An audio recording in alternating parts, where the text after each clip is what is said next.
Ladies and gentlemen, we are live and welcome to this afternoon's race coverage of the NASCAR Cup Series at the Kansas Speedway in today's running of the Advent Health 400. As we are just getting underway with this stream, we have a full slate of predictions coming your way as we're roughly 45 minutes or so from the drop of the green flag, at least scheduled drop of the green flag for today's race. There is intermediate rain in the area at the Kansas Speedway. They will get this race in today, though. There is a lot more clear skies into the evening hours into the night, so we may have a delayed start. But I do think we are going to get this race in its full. This track, remember, it does have lights. And again, from about 6 o'clock onward later today, it is all clear. So I would imagine that we will get this race in. This could be a very long stream, as that is being said. But we will get through the predictions here on time, cues, and then let you listen into some of the pre-race broadcast as well while we wait out this rain delay. As usual, going through the drivers who I think are going to run well, not run well for today's race. We're going to spotlight, of course, my predictions and how they've gone so far this season. Now, I'm taking a couple weeks off, just for the heck of it, time constraint reasons. Not only with the stream, just being busy on the weekends the last several weeks. Picked up another overtime shift from work here today. But I got off a couple hours ago, got my predictions ready to go before the start of this one. So we'll read them off. And I usually start off with the drivers who I don't think are going to run well. My statistical record this season, I'm picking drivers to not finish in the top 10. I try to stay with notable names, notable drivers on a week-in, week-out basis or a year-in, year-out basis that you could maybe slate as having a top 10 finish on pretty much every given racetrack. 15-4 record this year with the don't haves. It's the best record that I have of any of the statistical categories. And I think this week is going to be a good week for me as well. So again, 15-4. And the three don't haves I have this week. We're going to start off with Ty Gibbs. Yes, a Toyota I have on my don't haves list this weekend. And although Gibbs qualified in the 6th place position, he's actually had 3 starts at Kansas Speedway. I believe he's actually had more races here than any other race track in his NASCAR Cup career. So in those 3 races, 14th, 34th, and 34th for Gibbs. Obviously, he's doing much better this season, although I would say he was a lot hotter in the first 5 to 7 races this year than what he's been the last 3 to 4. He did turn things around with a pretty decent run last week at Dover, but nothing too great compared to what he was doing in the weeks leading up to Texas, where he was actually leading laps, winning stages, and competing for race wins, or at least top 5 on a more consistent basis. I don't see that out of Gibbs today. This hasn't been a great track for him, and this is the 4th time that he's gone here. The only bright spot, I guess, for Gibbs is the fact that Toyota has been very good this season and on these intermediate tracks in the next-gen era. Now, I will say with the next-gen body this year for the Toyotas, they haven't done quite as well on the 1.5-mile racetracks as what they've done on the shorter racetracks. Got to think, a lot of the Toyota victories this season have come on tracks 1 mile in length or less. 3 of those being Denny Hamlin, 4 if you count the Busch Light Clash. And then you got Martin Truex Jr. up there competing for race wins on the short tracks as well. I mentioned Gibbs was running well on the shorter tracks. Bristol, Richmond, he had some solid runs. Phoenix, he led a bunch of laps in that race, qualified well. And again, he had a good run at Dover. But this 1.5-mile racetrack, I don't think it's going to fare quite as well for Ty. So going out on the limb with this one. And saying Gibbs will not get a top 10 finish today. And if he's in your fantasy lineup, I highly recommend taking him out. Brad Keselowski is going to be on my don't have list this weekend. He only has 1 top 10 finish and 4 starts with RFK Racing at this track. So that's not good. That 1 top 10 finish, though, was last year's race in the fall, the playoff race. Fords do not look good once again this weekend. Only 2 of them were in the top 10 in practice times overall, that being Noah Gragson and Michael McDowell. I wouldn't count on McDowell to necessarily have a great day. And the RFK Fords were well outside the top 15 in practice, and qualifying wasn't great as well for Brad Keselowski. He'll be starting mid-pack to deep in the field, as he tends to do on more often than not cases. It seems like, especially since being at RFK Racing, it seems like Brad doesn't qualify particularly well, and during the race gets better, and he is up towards the front by the end of it. If he does get a top 10 finish today, I think that's exactly how it's going to end up being. So I don't expect Brad Keselowski to get a top 10 finish. Again, the Fords not looking great this weekend. I do have one Ford on my sleeper pick, but I don't have Keselowski at least getting a top 10. Another driver I don't have getting a top 10 today is Joey Logano. Logano's only had 3 top 10 finishes in the 12 races so far this season. That is insane. That he has only had 3 top 10 finishes. I mean, he's in Penske equipment, and not only that, this guy won the championship 2 years ago in the next gen car. But this season, not great for him. And really, ever since the end of last year, kind of like the end of the regular season into the playoffs for Joey Logano last season, it has not been good for him, not just with the new bodies this season. The only top 10 finishes he's had this year have come on shorter racetracks as well. So I don't have Logano having a great run today. He did have decent speed at Las Vegas. He was kind of back half of the top 10 to teens.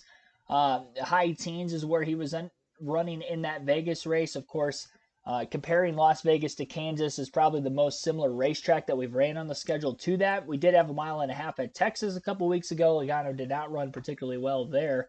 Yeah, I have him finishing outside the top 10 again. The stats are saying for me to have that. He qualified 11th, which is just outside the top 10, but 32nd overall in practice yesterday for Logano.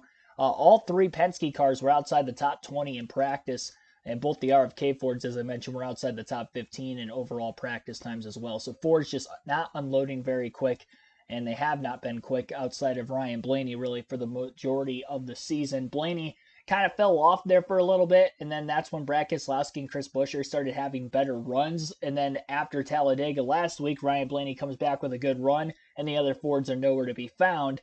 And that seems to be the case, I think, for this weekend. If we are going to see a Ford run well, we might see a random Stewart-Haas Ford in the top 10 because we've seen that from time to time from them. They're not going to be up there competing for the race win, though. And then maybe a Ryan Blaney could get up and get a top 10 finish and run kind of back half of the top 10 all day. But I don't rely on Keselowski and Logano for that. There's a reason why they're either just inside the playoff cut line or just outside. For Logano's case, he's just inside the cutoff line, and Brad Keselowski right now is currently 17th. In the driver, or actually, no, he's 18th in the playoff standings. I think he's 16th in the driver standings, but the 2 winners below 16th would end up booting him out. Those drivers being Daniel Suarez and Christopher Bell. So Keselowski 18th in the playoff grid. And that's despite 2 second place finishes in the last 3 races. Obviously, Dover did not go well for Brad last weekend. Finished outside the top 30, but the 2 races before that looked like he was starting to click away. Texas is a mile and a half racetrack. So I can get why maybe some of you guys might be thinking Keselowski could have a good run. I could see it. I'm going to pump the brakes on that a little bit.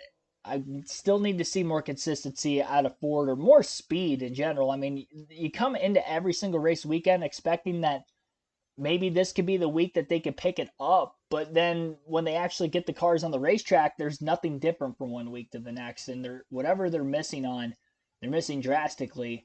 And they're not only paying for it in the races, but even just coming into the weekend, you get a weekend like this where there's just no Fords to be found on the speed chart. I'll actually pull up the practice times just to give you guys further verification on how bad the Fords look this weekend. So not going off of qualifying, but going off of practice. Like I mentioned, only 2 Fords were in the top 10. Gragson was 4th overall in practice, and Michael McDowell was 10th. Josh Berry was 13th. The highest Penske Ford in practice was Ryan Blaney in 17th. Keselowski was 18th. Buescher 22nd. Logano 32nd. The other Penske Ford, Cindric, was 35th in practice. And even some of the SHR Fords that I didn't mention, although they were better than them, they were still outside the top 10. Chase Briscoe was 15th. Josh Berry 13th. I did mention Berry a little bit ago, but yeah, it's just not good. Qualifying was better for them. Kevin Harvick kind of alluded to it as well there, that even last year, for instance, for himself at Kansas, he didn't necessarily have fast practice speeds, but in qualifying, they qualified real well, and there were quite a few Fords that did make it into the top 10 in qualifying. Gragson qualified 3rd. Cindric broke the top 10, so did Michael McDowell and Chase Briscoe, and I mentioned Logano just outside the top 10, but the long run speed is very concerning. Obviously, I think we're going to get some long runs here at Kansas. Got to have a good handling car on the long runs. I mean, you need that in most racetracks anyway. especially with this next gen era, we get year in, year out, and we have less cautions from one year to the next as these drivers become more acclimated with these cars. I mean, they're new to a certain extent because this is only the third season with the next gen, but it's not new, if that makes any sense. As far as the Fords and lap averages, I don't see any of them in a 5 lap average in the top 10. The highest 5 lap average, this is not 10 lap. The highest 10 lap average in practice yesterday was Noah Gragson, 12th. Then McDowell was 13th. 10 lap average for Keselowski was 14th overall. Joey Logano's 10 lap average was 25th. Blaney was 29th. There's just no speed for Ford this weekend. We go slightly longer run than that, 15th. 15 lap averages. Only 22 drivers made 15 lap averages. Of the 22, Buescher was 13th. Berry was 14th. Logano 18th. Blaney 20th. So even when you can rely on Blaney running well for the Fords this season on most weeks, I don't know that this week is going to be a week where he's going to be able to bail him out. I think it's going to have to be somebody else, if anybody is able to do it, honestly. 20 lap averages. Only 15 drivers made a 20 lap average, so one stint of 20 laps consecutively. Only 15 drivers did it. Logano was 14th of those 15. The only driver he beat was Derek Kraus. Stenhouse beat him out. Hocevar beat him out. You got, JTG Doherty Racing and Spire Motorsports beating out Penske in speed in practice. It just doesn't look good at all for him this weekend. And the only Ford I see in the top 10, even in that, is Gragson, who was pretty consistently fast across the board. That'll be a good segue into the sleeper picks. Yeah, and Blaney didn't qualify well. Now, he did get into the wall a little bit in qualifying, so I'm sure that messed up his lap because there were other Fords that qualified better than him. But yeah, that doesn't help Blaney either, starting deep in the field for sure. It never helps, especially with this car and this era of NASCAR. So the three don't haves, again, that I have not getting a top 10 finish when it's all said and done at the end of the race today, going with Ty Gibbs, Brad Keselowski, Joey Logano. So if they're in your fantasy team, you might want to sub them out, and you can sub them in for one of these drivers. We got a couple sleeper picks this week, and I think the obvious sleeper pick is going to be Bubba Wallace here. Obviously, he won at Kansas in the fall of 2022. Toyota's really fast here, particularly the 2311 Toyota seemed to be really fast. His teammate was fastest in practice, but even Bubba was no slouch in practice yesterday as well. Qualified not quite as good as his teammate Tyler Reddick. Wallace is going to be starting just outside the top 10 today, but he's got good long run pace based off of his practice times. He was the top 10 in 10, 15, 20 lap. Well, he was first and foremost, he was top 10 in all statistical categories of practice from 5 to 30 lap averages. So there's that. He was top 10 in that. Top 5 in 25 and 30 lap averages. So the longer the run, the faster the 23 car was in practice compared to other cars on the racetrack. That bode well, obviously, for him when he won here at Kansas a couple years ago. And even the races he hasn't won, he finished 4th, 10th, and the only finish he had outside the top 10 at Kansas was the fall race last season in his last 4 starts here. Pretty much every start with the next-gen car has been really good from Wallace. He's had a lot of speed. So I'm expecting Bubba to have a good day today. I think he gets a top 10 finish at the very least. The other sleeper/underdog pick I have this weekend, and the only one out of the Fords that I feel like I can count on to get a top 10 finish, or the most liable Ford to get a top 10 finish this weekend, is Noah Gragson. Believe it or not. He did score a top 10 at Las Vegas earlier this year, finished 6th. Now, in that race, he didn't really have top 10 speed until about the final stage. He kind of came up out of nowhere. He got to the top 10 of the restart, held himself there. And then after the green flag pit stops, or the final pit stop of the day, in that final stage, he worked himself forward even more. And like I mentioned, got a 6th place run at the end of it. So he has that going for him. And he has had great runs in recent weeks as well. His last 2 finishes last weekend at Dover, he finished 6th, top 10. Finished 3rd at Talladega the week before that, and just missed out on a top 10 at Texas. Had a decent run. Was kind of running in the high teens to just outside the top 10 for most of the day. Not as good, obviously, as some of these other runs he's had so far, but I do have Gragson getting the top 10, though, here in this one. I think he's got speed to do it. I mentioned, already Vegas, he finished 6th. It's the most not most like racetrack. It's the track that is most like Kansas, I guess, of any other one on the schedule. So Vegas is a good starting point here for Gragson. Qualified 3rd, fourth overall in practice yesterday, so he seems to have top 5 speed. Now, he did lack a little bit more in the long run averages. That's where he was kind of like 10th to 12th in long run speed. The short run speed is definitely there for Noah, obviously, because he was top 5 in both those categories. But can he have the long run sustainability is going to be the big picture here. Now, because it's an overcast kind of day, it's cool temperatures in the 60s. I don't think we're going to see as much fall off as what we would normally see in a Kansas Speedway race. So I would lean towards the side of he's got the track position at the beginning of the run. If he makes it halfway through the stage, which we obviously know these drivers like to, and teams like to split the stage in half, if he makes it to the halfway point in the stage and he doesn't lose more than a couple positions at a time, he should get a top 10 starting in the third place spot. I think he is the most liable Ford to get a top 10. I already mentioned that the Fords were terrible on speed already this weekend. But Gragson is kind of the silver lining there where I think he's going to get it done. I really think he's going to get a top 10 today. And I don't think I've had him on the sleeper pick this season. I might have. I really can't remember. I was keeping track of it, but I didn't put that in my stat book here today. I didn't have enough time for it. But I do like Noah Gragson getting top 10. He's kind of my extra sleeper pick, I guess. I feel like Wallace is kind of the obvious sleeper pick for this weekend, but I got Noah Gragson in there as well. 4 drivers who I'm going to guarantee top 10s for on the must-have category list. Going to start off with Ross Chastain. Chastain qualified second for this race, one of his better qualifying performances of the season. He was 12th overall in practice, but he had good long-run speed, so the short-run speed in practice wasn't good, but still qualified second, so there's something there. 5th, 7th, and 7th in 3 of the last 4 races at Kansas. His only finish outside the top 10 was the most recent race here in those last 4, all 4th the next-gen car last fall, very reminiscent to that of Bubba Wallace's stats here, where he also has the 3 top 10 finishes outside of last fall's race. So I got Chastain in those statistical categories. Now, he's not somebody who I think is going to compete for the win today. He has not led a lot of laps at Kansas, but he does get a lot of stage points. He has scored stage points in all but 2 stages in the next-gen era. So stage 1, stage 2, in both the 22 races at Kansas, he had top 10s in. Last season in the first stage, he had top 10 runs. Second stage, he did not get stage points, but still ended up getting a top 10, a 5th place finish, in fact, in the spring race last year. So despite kind of not being there in stage 2, I don't know if maybe that was because of a late caution in the stage that might have split the strategy up, but he still ended up with the top 5.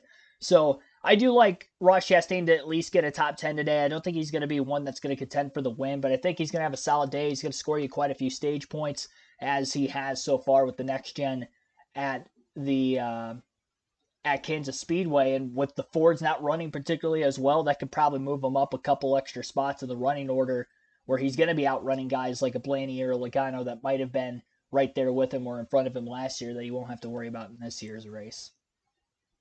Outside of Ross Chastain, I've got Chase Elliott on my pick list for this weekend. Now, I could have went with the obvious Kyle Larson. I try not to put him on here every week because outside of super speedways, you can really throw Larson as a must-have every weekend.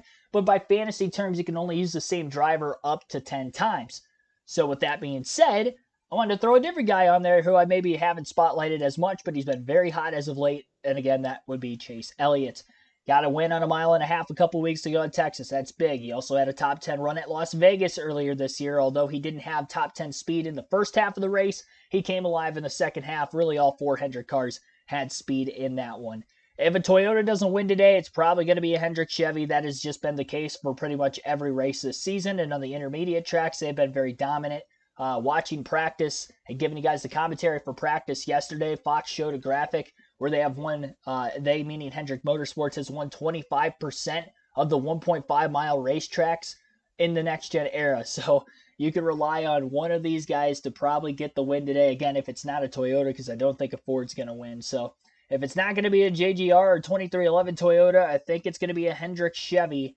And if you're not going to go with Kyle Larson every single week because you can't for fantasy purposes, you can only place him 10 times. I think this is a good week for Chase Elliott. I haven't used him as much this season. Probably why I'm in the back half of the top 10 in points and not up towards the very top, because he is in the top 5 in the point standings. He's been very under the radar this season. Even though he's only got the 1 win, he's been very consistent with his finishing position. I think he should be a very consistent driver today. Maybe he goes up there, competes for the win in the late going like he did with Texas if we get a lot of cautions in the late going. His lap averages in practice weren't promising for that of somebody who's maybe going to go up there to lead a bunch of laps and contend for the win today. But if he does get the win, I think it'll be, like I said, a Texas circumstance where there's a bunch of restarts. It's a war of attrition. I like Elliott in that circumstance, considering that he is more than likely going to at least run in the top 10 all day. Qualified in the ninth place position. He was 8th fastest overall in practice, so top 10 speed out of the gate. I like Chase Elliott. His Kansas stats are really good as well. Wrote down he's got 6 top 5 finishes in his last 13 Kansas starts, including a win back in 2019's fall race. 2018 fall race at Kansas. He won that one.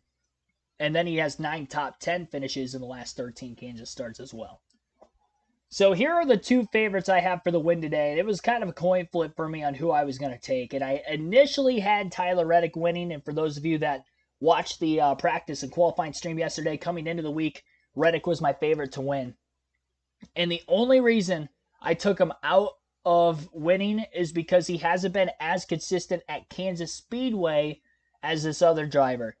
The other driver he's going up against in my head-to-head battle for who I think is going to win is Denny Hamlin. Hamlin has been so red hot this season, it's hard not to go for him, especially when you consider the fact he has scored 5 straight top 5s at Kansas. He's won here 4 times. He's won here 3 times since 2019. Winning the 2019 fall race. He won the 2020 summer race. He just won last year's spring race. He also has a win back in 2012 in the Car of Tomorrow. So 4-time Kansas winner, 5 straight top 5s at Kansas. And Denny Hamlin has won 3 races this season, all in the last 7 races.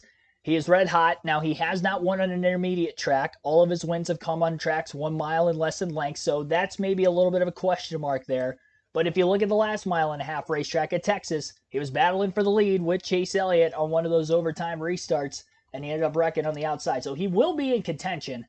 He's either going to, wreck and finish like 30th, or he's going to be up there leading a bunch of laps, contending for the race win. I would like to believe it's going to be the latter, considering that he has won as many times as he has this season. And of all the races he has won, I never predicted him to win. And when I picked Denny Hamlin to win, he always ends up wrecking in some way, shape, or form. So we'll see. This is the 3rd time I picked Hamlin to win a race this season. Maybe he actually wins when I pick him. I'm picking him this weekend. I mentioned Tyler Reddick is another must-have. I had him in to win until literally an hour ago. I changed my pick. The race hasn't started yet. I can do that. But Tyler Reddick has 8 finishes of 11th or better in the last 9 this season. So I talk about red hot. Hamlin's been red hot winning races. Tyler Reddick's been red hot. He has 1 win in that stretch, but he's consistently finishing in the top 10. I mean, he's got 7 top 10 finishes in the last 9 races. Like I mentioned, 11th or better in 8 of those races. And the only outlier in that was a DNF. Gotta remember where that was. I think it was at Texas, if I'm not mistaken. Correct me if I'm wrong in the chat. There was a race he DNF'd in. That was the only race in the stretch that he ended up not finishing in the top 10. But needless to say, qualified 15th, which is right around where Hamlin started, 14th place position. But the long run speed from Reddick, Hamlin looked very good. Reddick was fastest overall in practice, so the short run speed's there. He might have had a hiccup in his qualifying lap, which costed him a shot at the top 10 at the very least. But he's going to be starting with Hamlin. He's probably going to be running with him most of the day. Lap averages, like I mentioned, pretty good as well. Fastest 5-lap average. He was 3rd fastest in 10-lap. 4th fastest in 15-lap averages, and he did not make a consecutive lap run of 20 or more laps. So I think Reddick's going to be quick. I think he was plus 1,300 odds to win today. Like I said, he's my second favorite to win. So if you like a dark horse, I think Reddick is the one to do it. But Denny Hamlin is going to be my pick. I had to sway it. Once, honestly, the stat that threw me to Hamlin was when I was digging up the stat line a couple hours ago for this stream and for the predictions here. Seeing that Hamlin has scored 5 straight top 5s at Kansas, that was a difference maker. Because although Reddick has ran good here last season in both races, he hasn't been as consistent. He seems to either finish really well or really bad, which has been the case for Hamlin this season in particular, where Hamlin's either competing for a win or he's wrecking. Hamlin's led a lap in every race this season. Reddick has not. Reddick has had good speed. He's had good top 10 speed, but race winning speed has been Denny Hamlin. So yeah, going with Denny Hamlin for this weekend's race at Kansas. And I'll go over the stats of the races I picked Hamlin to win this season while we have the extra time with the rain in the area at Kansas. I picked Hamlin to win the Clash. He did win that one. I guess of the points races I've taken Denny Hamlin to win, he has not won those. I forgot about picking him in the Clash. He won that. I picked him to win the Daytona 500. He finished 19th. He got in a wreck, one of those late wrecks when he was up in contention for the win in the final 10 laps. He was in the top 5. Picked him to win at Phoenix. He led a bunch of laps in that race, but it was his teammate Christopher Bell who got the win. I think Hamlin had some sort of a pit road penalty in that race, if memory serves me correct. Because obviously all the Gibbs cars were like in the top 5 for a majority of the race. I'm trying to remember how Hamlin finished 11th, but he finished 11th one way or another. Maybe it was a slow pit stop, something. And then I haven't picked him to win since, which he's been red hot ever since. I picked him to win at Phoenix, and he's won 3 races since. So I think I need to hop on the Denny Hamlin bandwagon here and say he's going to win back-to-back races and win here this weekend at Kansas Speedway. So that is my full in-depth predictions. Once again, the don't have picks for this weekend. I've got Ty Gibbs, Joey Logano, Brad Keselowski's bold picks not to finish in the top 10. And then I also have sleeper picks for this weekend of taking Noah Gragson and Bubba Wallace. My must-have picks are Ross Chastain, Chase Elliott, Denny Hamlin, and Tyler Reddick. I'll get the Fox broadcast on for you guys. You can listen to that for the next little bit. There is currently a rain delay and rain in the area at the Kansas Speedway. So while their pre-race coverage is extended, we'll have to extend ours as well. And they're on commercial right now, so I guess I could look at the chat a little more. Start to shout some of you guys out that are tuned into the stream early. Carson Stewart, Terry Lewis, Robbie Crawford, thanks for tuning in. Chris Davis, Robert Perkle. Dirty Denny is a great guy. Don't you know? I sense sarcasm in that comment.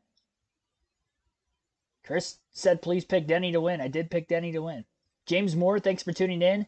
It's the good old days. Early 90s, awesome racing back then. I do think we're going to see some good racing here this weekend. Honestly, this spring race at Kansas last year was one of my favorite races that I've called on the channel throughout last season. Thought it was a great race, one of the races of the year. And we could see that here today as well. Kyle Lance, Hanover, thanks for tuning in. It is raining, I believe.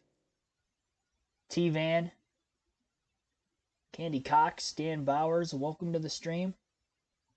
CeeLo, thanks for tuning back in again. I remember seeing you a little bit ago as well. Scotty Dingus, he's going out on the limb. He's taking Bowman to win today. This is a good track for him. That'd also be a pretty decent upset pick. Especially with Ford's being off again. There's less cars you have to worry about up at the front that maybe could contend for the win. It looks like it's going to be, like I mentioned, another Hendrick versus Toyota play today. Hugo Correa, thanks for tuning in. Hamlin going to get a top 5 while Larson will finish in the top 20. Wow. So maybe he's thinking that Larson's not going to have as good of a day. They do have the jet dryers on the racetrack right now, so there is rain. A little bit of a weather delay.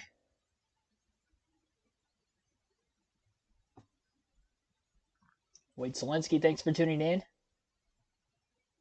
Why you're not getting the notifications for this, you usually do. I can tell you, YouTube's a little wonky with that sometimes. Probably just a glitch on their end. Patrick Shadley, thanks for tuning in. Bold prediction, Corey Heim wins today. That is a bold prediction. I guess you can say whatever you want in the chat. You don't have to, like, say it into a camera or whatever and make yourself look completely stupid, I guess. So you can be as bold as you want with your predictions. Who the hell cares? Go out there and say Derek Kraus is going to win this weekend. I don't think anybody's going to shame on you for it. Karen Williams, also welcome into the stream. Good afternoon to you too. Trainskate 1024, thanks for tuning in. Weather status, I did see that rain is supposed to be in the area, Kansas Speedway, until about 5 o'clock this evening. But after that, it should clear out. So we may have a very long stream here this evening, but I do think they will get the race in its entirety. I think it'll be more of like an evening into night race. I could see this race ending under the lights. This track does have lights. So I think they're going to do what they can to get the race in today. It's not supposed to be brutally cold later tonight either. It's supposed to be basically back in the mid 60s to high 60s again into the evening into night hours at Kansas. So yeah, I think they will. They're going to wait this out as long as they can. I think with the race being on Fox Sports 1, that also helps from a TV side of things, that they can pretty much be on the air this entire time. If they were on Fox, like Big Fox, and they were to go past their scheduled timing window and it's still raining, they'd probably end up calling it in that case, but I don't think they will here, knowing that there are clear skies later in the race. Again, is on Fox Sports 1 for today. Mike G, NASCAR Fan 33, thanks for tuning in. Can do it at night. I really think they are, honestly. I don't think the full race is going to be at night. I think they'll start at probably about like 6:30-ish Eastern time. So about 3 hours from now, just looking at the radar and the rain in the area. The hour-by-hour forecast at Kansas, I checked it like literally minutes before I started this stream, and it was like a 50% chance of rain between now and 5 o'clock local time at Kansas. So over the next couple of hours, it looks 50% chance. But a lot of you guys are definitely predicting that this race is not going to get in today. I'm not only optimistic, I do try to not only stay optimistic, but I do, try to lead you guys in the right direction with factual evidence, not only with my pre-race predictions, but also with, just the overall coverage of the race, whether that would be by way of rain or the actual racing that we see on track on a weekly basis. Barbara H, also welcome to the stream. Frank Powers, Anthony Prey, he's pulling for Truex. Zachary K, thanks for tuning in. Austin Hill will wreck on lap 1. That's another bold prediction there. Robbie Crawford, thanks for tuning in. Why can't I find video montage of wrecks from Fox Broadcasting? Couldn't tell you. I'm sure there's some compilations out there. Oh, I get it now. He's joking because they miss the wrecks all the time. I think that was a joke. I missed it. I missed that for a second. I was a little late on that one. 80 Racing 71XX, thanks for tuning in. Jeremy Mayfield with the... yeah, we got some bold predictions here in the chat now. Ronnie West pulling for Rowdy Bush today. Linda Bollinger, also welcome to the stream. Taking Chevy to go to victory lane today. Jeremy Granger, thanks for tuning in. It is still raining, yep. Now, the reason why I'm not airing the actual broadcast right now, they're actually talking with somebody from the Kansas City Chiefs. I didn't see who it was. I don't know if it's a GM or not. I missed the headline. So, I mean, there might be some Chiefs fans in the chat, perhaps, but I don't think a lot of us racing fans really care for that kind of coverage right now. They're just trying to buy time during the rain delay. And we're going to do that, too. Now, we haven't had rain delay coverage on the channel yet this season because usually if a truck or Xfinity race is on a rain delay and the race hasn't started yet, I just kind of wait to start the stream because we don't usually have pre-race show. But for the Cup Series races, with them being more important, and we usually have pre-race with predictions, we go live, 45 minutes before the scheduled green flag start of the race. We're going to pull up the old Sporkle here. We're going to do some quizzes while we wait out the rain. It's what we did last season during rain delays as well, went on stream, and this is the first time we get to test out this year. The 13th Cup race of the season. Now, the Daytona 500 also was scheduled for Sunday, but because they had moved the race so early in the day, it was like 9 or 10 o'clock in the morning, they moved it to Monday. That's why I didn't stream that day, and we didn't do the whole Sporkle thing, but we will do that here. I do want to make sure I get my fantasy lineup in. It is the Chiefs general manager, by the way. I do see the graphic now on Fox. I saw it a little bit ago, and I thought that's what I saw, but I didn't want to say that and then be wrong. But it is the Chiefs general manager that they are talking to. First time winner like Ty Gibbs. That is bold. I don't have him getting the top 10 today. He qualified well, but he was off at speed compared to a lot of the other Toyotas. And Kansas has not been good for him. in the Cup Series. I don't know what his Xfinity stats are at this racetrack, but yeah, Cup Series leaving a little bit to be desired. I'm going to go through my fantasy team here real quick. I'll just read them off to you guys of who I have this weekend. I've got Kyle Larson, of course. Chase Elliott, who's on my must-have list. And I've only used Elliott 3 times this season. I've used Larson 5, but I'm being bold with taking him again. I've only used Chastain twice. Let's see, I got Reddick on the team. Used him 4 times, so this will be the 5th. Got to have Hamlin on there again. And I will put Chastain in where I would have had Truex last week. So let me get Ross Chastain.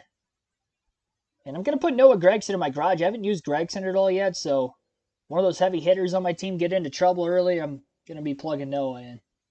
Head-to-head, Hamlin versus Larson. I got to take Hamlin because I am taking him to win the race today. So taking Hamlin for that reason. Chase Elliott versus Bubba Wallace. This is close because I have Elliott on the must-have list. And Wallace,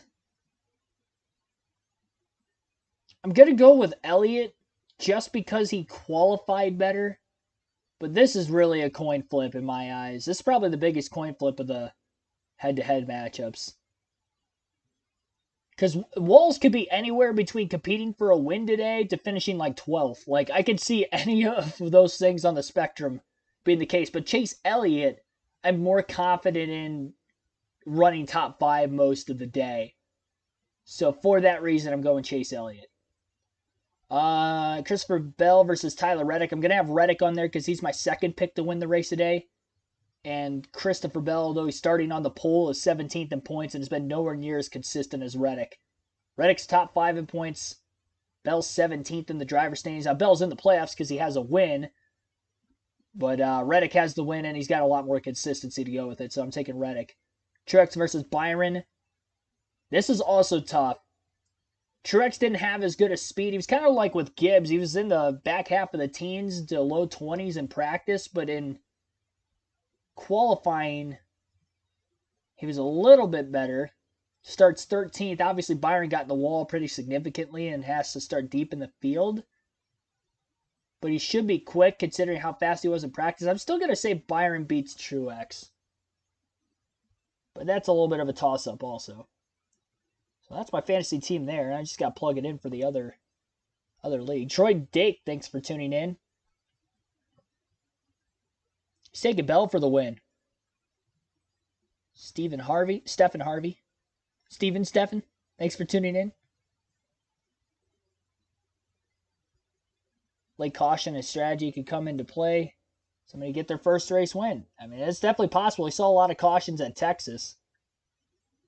And in the late going, which allowed for Elliott to win the race. He was in contention all day, but he wasn't the best car by any means. We see a race like that, I could definitely see maybe some of these guys that I have on my list of drivers winning that I didn't have as like my top 2, like a Reddick or a Hamlin. That's where I could see a guy like Chase Elliott winning, or, you know, maybe a Bubba Wallace if he's up there.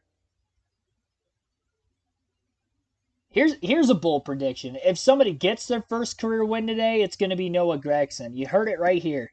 We got over 100 people listening to this pre-race coverage.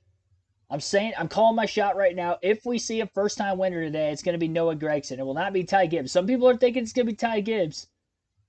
But I'm saying it's going to be Noah Gragson today if we do see a first-time winner.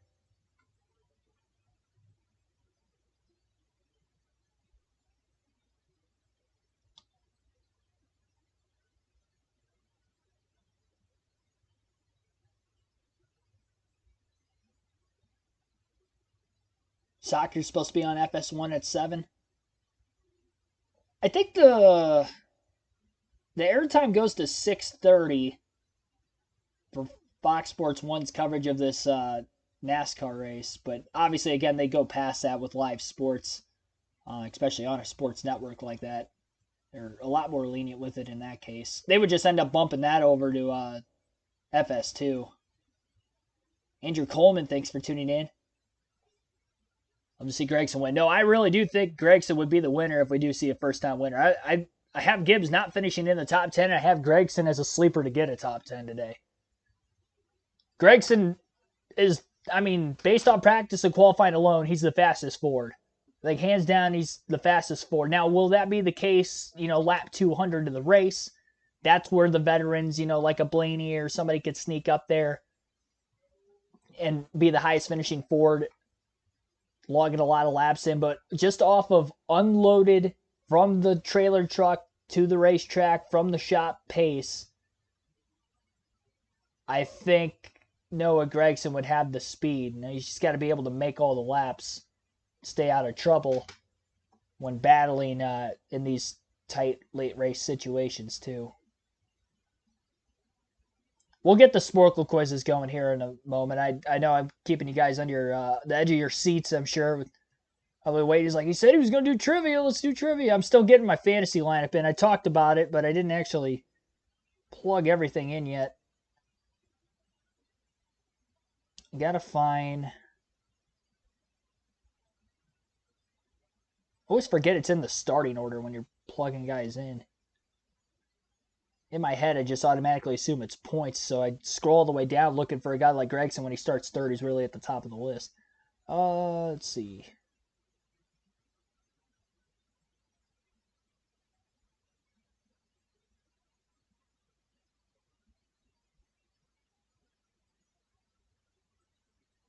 All right, my team is locked in. It looks like the fantasy locks at 3:30. They may keep moving that back if the race continues to stay postponed. They are talking to Joey Logano now. So they're actually talking to a legitimate NASCAR driver. I'll play that while I'm waiting for Looks good in practice. Sporkle to come up. So you got to kind of revert back to at least getting something out of today. And, I'm unsure of what we're going to have today. We've changed a lot between practice and qualifying. And then also from qualifying now to the race. So I'm very unsure how we're going to run. But, like I said, we just got to swing. We got to keep trying. It's obvious that we're not where we need to be right now, especially when you get to these mile and a halves where downforce is king, horsepower is king, and it really shows just the raw speed that's in a race car. This is always the best test. Kansas is one of the best tracks to test that raw speed at. And, the facts are we got some work to do. And, we've been in this position before. Oh, yeah, we have. And you got to peak at the right time. And it seems like we've done a good job, as it comes to the playoffs and throughout the playoffs of finding something. To see Blaney do that last year. We did it the year before. I like to win throughout the season instead of playing off your heels in the playoffs. You want to be at least, attacking and have some playoff points when you get there. So hopefully we can do that. What does this do to your car, though, today? Like you planned on for it being a little bit warmer. What does this do for it today with these conditions? Cool.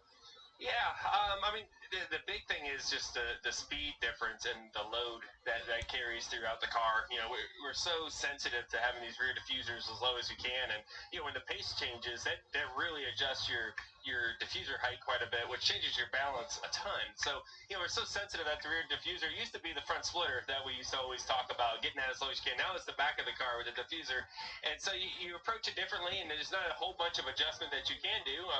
There's some, but right now all the cars are locked in. So if we go racing later tonight, it'll be cooler. The speed will be a lot faster than what we expected. But the pit stop is just a couple rounds away. Well, but with that comes grip in the racetrack. Does that help you? Are you down on grip? Are you down on horsepower? Does the grip level change? Yes, it is.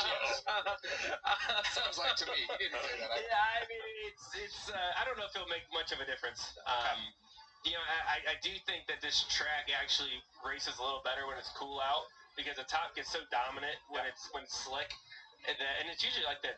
Not like that at other racetracks.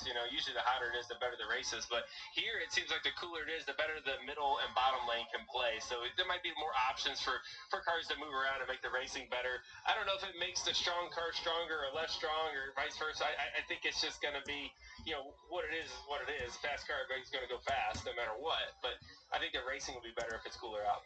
Earlier, we talked a little bit about rivalries, and they're not quite like the old days, but I think more drivers can win now, so maybe that affects two guys going at each other. Who's your greatest rival, if you had to point to one, or what's the best rivalry going now in NASCAR?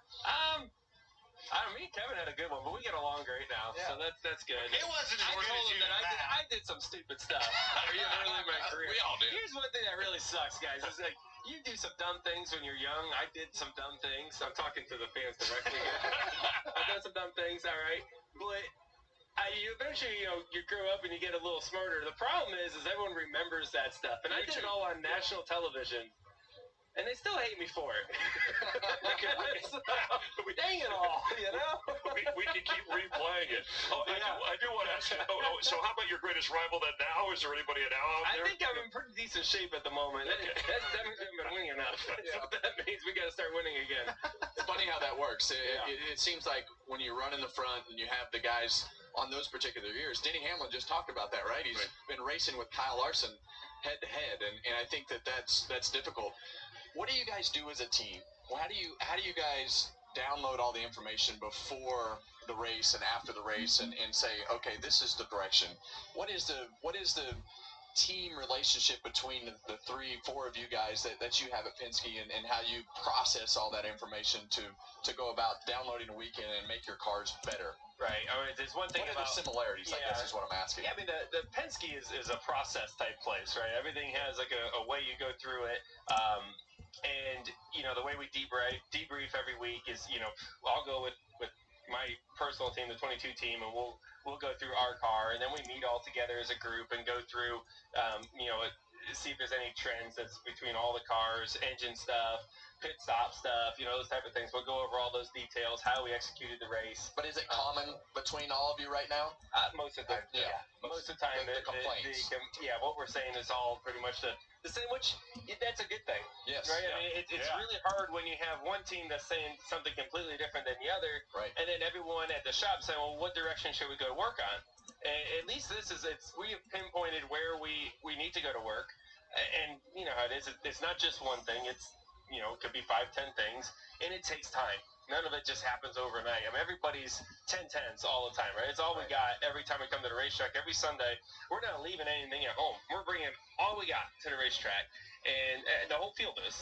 And so it's hard to get that next level. It just takes a little bit. It's not like there's just something sitting on the table. Yeah, you touched on it. Despite where we were at the third point of the season, last year was a Penske Ford, and your teammate Ryan Blaney won the championship, and Roger Penske is successful in everything he does, the Penske family. And they do a lot for charity, and so do you, your foundation. You actually have, and it's nice that you put the time and the energy in that. You're very hands-on and involved. You have an event coming up, I think, that you let people know about. We do. Help us out. Absolutely. It's our second annual country music concert. We do it down at Coyote Joe's. Clint, you'd love this. This has got your name written all over it. It's Charlotte weekend, May 23rd. We got Walker Hayes going.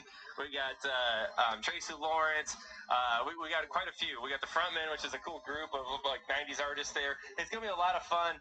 Larry Fleet also will be on there. So we'll have a good time. It's a hell of a lineup. We raise a lot of money for foster care, and especially in the Charlotte communities where we focus a lot of the money there. And we raised a ton last year, and we had a lot of fun doing it.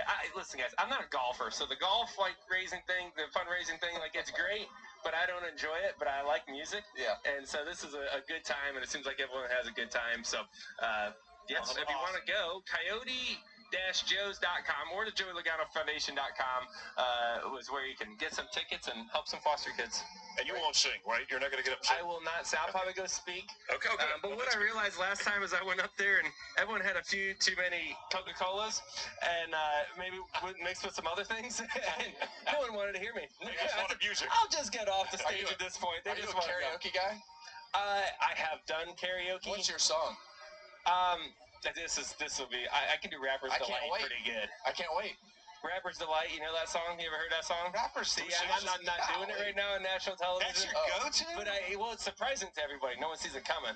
So that's Rapper's Delight. That's like Mark. We just had a Mark Martin feature on him being such a rap fan. Did you watch it? That's far more extreme than I am. Oh, okay. Talk about didn't see it coming. Good luck with the foundation, and thanks for coming by, too. We always appreciate it. Keep up the good work. Good luck in this race. Let's check in now with Regan Smith. Well, Joe Logano's teammate Austin Cindric sitting here right now in the rain delay. They were just talking about Joey's foundation event coming up, and going to be doing a little country concert there. Have you been invited to that foundation event yet? No, I have not. So I guess Joey and I aren't as close as I thought we were. And Joey was saying maybe a little karaoke there. He said he's good at Rapper's Delight. Any karaoke for you if you were to get invited there? Well, if I was to get invited, I would love to see Joey try and attempt to sing. I'm not sure that'd be very good, but maybe Joey. I'm pretty stingy, so I don't know if I'm the right guy for a charity show or not. But Joey does a great job with all his stuff. Though, he takes care of a lot of people. They were discussing Team Penske, and as you guys are trying to find your way a little bit this point of the season and working on the race cars, one bright spot has been qualifying for you, Austin. Qualified 7th yesterday for this race today, and seems like every week this car very fast in qualifying. How nice is that to know that you can at least find the speed out of it when you need to? Well, this gives me one thing to be happy about my race weekend sometimes, but I mean, there's something to be said for being a Saturday superhero, but at least gives my picker guys an opening in or out, and gives us a shot to have a good day. You know, sometimes our Sundays haven't gone well just due to some circumstances, and then other times, just not having the same performance, be able to repeat throughout the day. And it's a difficult series to recover in right now. I mean, I think each race you have an elite group of guys that are able to kind of do what they need to, and then the rest of the field is really bound by execution. And if you don't get it 100% right, it's pretty challenging. So those are the days. Like even last week, 15th isn't anything I'm gonna be overly excited about, but it's a day that I felt like we deserved to finish where we finished, and we executed well, and have a lot of things to learn from. So it's days like that at a minimum I expect out of me and my race team, and the speed and the performance. And I think as a group we're aligned in a lot of ways as far as what's going to progress us forward, and where we feel like our strengths and weaknesses are. Race wins are at a premium, and we want to be up there fighting for wins. All right, we look forward to seeing you get on the racetrack here in just a little bit. Shannon, 15th last week, he just mentioned it. They're going to try and build on that again today. I wonder if Regan can sing Rapper's Delight. I don't know, but there's going to be no singing on this show. Yeah, well, I will, because I can sing Rapper's Delight. That might surprise you. Next time Joey's on the show. Hip hop, hippie, hip. Sorry.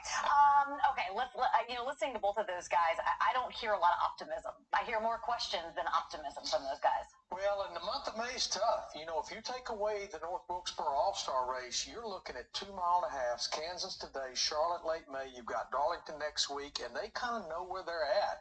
And, just focusing in on Austin Cindric, I know I've heard a lot of people go, why they continue to keep that young man in that car. Honestly, when you look at the first 11 races of 2024, the numbers between Austin Cindric and that two-time champion, Joey Logano, was just there with Chris and Clint and Kevin.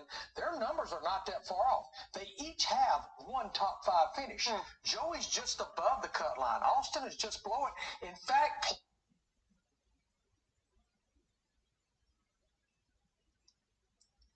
little bit of a delay there on Larry's speech. I guess we'll just get into the Sporkle trivia. Got a couple of interviews in there with Joey Logano, and then an additional one with Austin Cindric. For those of you that don't know what Sporkle is, it's an online website. You can find quizzes of any kind. It's not always all sports or NASCAR centered, but because this is a NASCAR YouTube channel, we're going to do some NASCAR trivia. And the first quiz we have, waiting out this rain delay, is going to be every driver who has won a NASCAR Cup race in the modern era. Now, the modern era in the Cup Series started in 1972. Got somebody revving their engine down the street. So I don't know if you can hear the rumbling or not. But anyway, I got probably picked up on the mic, I would assume. It's pretty loud. But again, modern era for NASCAR Cup Series started back in 1972, so we have to name every driver who has won from then on. Now, if I would have done every driver who's ever won a Cup race, there would have been zero chance I would have had to complete the quiz, because there would have been names from 1950, something I've never heard of. I can guarantee you that. But we have 15 minutes. Timer is on here. Collectively, we're going to do this together. So I need to get the chat up on my phone so I can spend more time on this quiz. And we can collectively do this as a unit here. I think we could get 100% on this quiz. 100% is not easy. There's going to be a random name in there that everybody's going to slip through. I'm going to try to do as much as I can on my own, and if I need to tag you guys in, then I will. So again, this is every driver who has won a Cup race in the modern era. Now, it also does show the year of their most recent win, so I think that could help me out quite a bit as well if I'm stuck on somebody. I honestly do think that that's going to help quite a bit. So, let's see. Let's see if we can get it done. This is going to be fun. This is going to be fun. We haven't done this yet this year. I don't think I've done this quiz. I've done all-time NASCAR Cup winners. I don't think I've done just modern era. So I actually think that there's a chance. Now, the goal, obviously, we want to get 100%. More than likely, that's not going to happen. As long as we get above average, I'm okay with it. I don't know what the average score is going to be until we get to the end of the quiz. We'll see. Somebody say Bobby Allison. Yeah, you can just start spamming a bunch of names in there. I'm probably not going to look at the chat right away, but I'll get around to it. I don't know what my strategy is here before I hit play quiz, because I gotta start typing away as quick as I can. So let's see here. I don't know what strategy I want to go with. I think I'm just going to try to go... descending order is going to be tough just because I don't know where certain drivers have left off in modern era, because you'll have guys from pre-modern era like Richard Petty is going to be on this list, but he's not going to have the full 200 wins. I don't know where he is at in modern era wins. It's probably 1984. It's probably 60. It's probably that one. I'll try to go in descending order as best as I can, or try to get maybe some of the older names in there as well. So we're going to start off with the first one, which is going to be Jeff Gordon. And this is going to give me last names, so Robbie Gordon is also accounted for. 1992, last win, 84 of them. Darrell Waltrip. Yep. I didn't realize all of his wins came in the modern era. 76 would be Dale Earnhardt. And this is going to give me Dale Jr. as well. 2015, final win. 74. Johnson's final win was in 2017. So I don't think this is up to date, but it's probably him. Okay, so this quiz is not up to date. So 2015 seems to be the cutoff. So we're not going to have a lot of the drivers in the Cup Series now. They're not going to be on this list. 1985, 69. Was Pearson's last win in 85? No, it was in 80. So the other one around that era would be probably Yarborough. And that was in 85. 84. That was Petty. And I don't think Kyle Petty's on here. I don't think Lee Petty will be on here. Last win in 1988, 55 of them. Ned Jarrett. No, he didn't race that deep into the... Well, Dale Jarrett's going to be on here. It's not Ned Jarrett. Okay, so 2004, 55. Well, that's throwing me for a little bit of a loop. 2004, 50. Oh, Rusty Wallace. Okay. 1988, 55. Allison. Bobby Allison.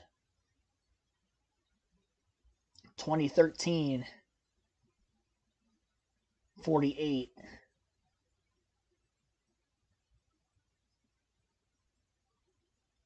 It's probably Harvick. It's tough for... Well, it's not Harvick. He's got 30, 2015. See, because it only goes to, like, now. Kurt Busch, Kyle Busch are on there. 2013. I don't know when this... Well, 2015 is a quiz, so yeah, that's really... That honestly is making this quiz more harder than it should. Ricky Rudd, 2002. We know Kenseth is going to be on here. His last win on this list would be 2015. Some other ones. Stewart, his last one on this list is 20... That was the 48. 2013 was there. So it's not even all the way through the... Because Stewart's last win at Sonoma, that was 2015. So that's why I was thinking he was going to be one of these. Well, yeah, because all of his wins came in the modern era. So yeah, in 48, he's got 49 career wins, so that would make sense. Okay, so 44. It's not Mark Martin. Martin was in 09. That was 40. 2003. I know Terry Labonte won his last race, but he didn't have that many wins. He had like 20-something. Don't know how to spell, apparently. Terry and Bobby had 22, 21. Yeah, that's what I thought. The other modern era ones. Oh, jeez. That 44 is bothering me. 44 modern era wins. 2003 was his last career win. Labonte got his last career win in the Southern 500 that year, but again, we already got Labonte. He's in the 20s. I do have Kenseth already. I thought I put him on here. Yeah, I did. I did put Kenseth on here. Okay. That wouldn't have been the 03 one. The 03. I don't know if I see it in the chat yet.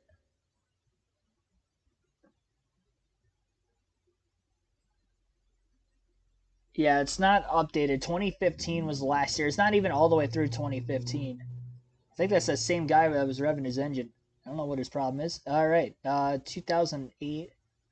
The asterisk means that they're an active driver, too, so the driver obviously isn't active anymore in 03. Wow, that is... I cannot believe for the life of me. We're going to have to skip that because I'm wasting a lot of time on one name.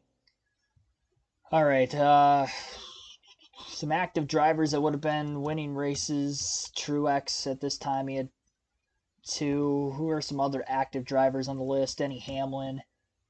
That would have been a 2015.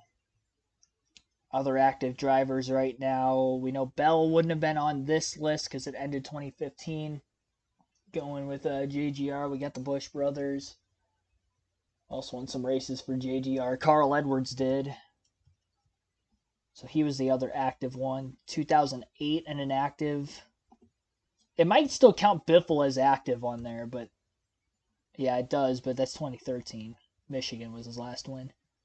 2008, most recent win. 21 of them. That's tough, too. But it's got the asterisk next to it. It's Sterling Marlin, yeah. He only had 10 career wins, though. 02. Elliott, oh, thank you. Yeah, Bill Elliott was the 44, last win in 2003. Homestead. Actually, Homestead might have been... Homestead was 2001. He did win in 03. He might have won Homestead again in 03. Either that or I'm getting my years mixed up. All right. Active in 2008. Well, I know David Rudiman had a win in 09. Now I got to figure out how to spell his name. Rudiman. There it is. Yeah, 2 of them, my bad. Chicagoland in 2010 also. And Casey Kane would have been an active driver at the time of this list ending. Jamie McMurray would have been 2. So would David Reagan. Trevor Bayne would have been active at this time. Stenhouse didn't win yet.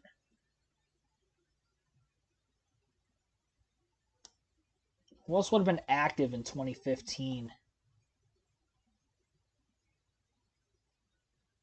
That would be on the list. There aren't many of them.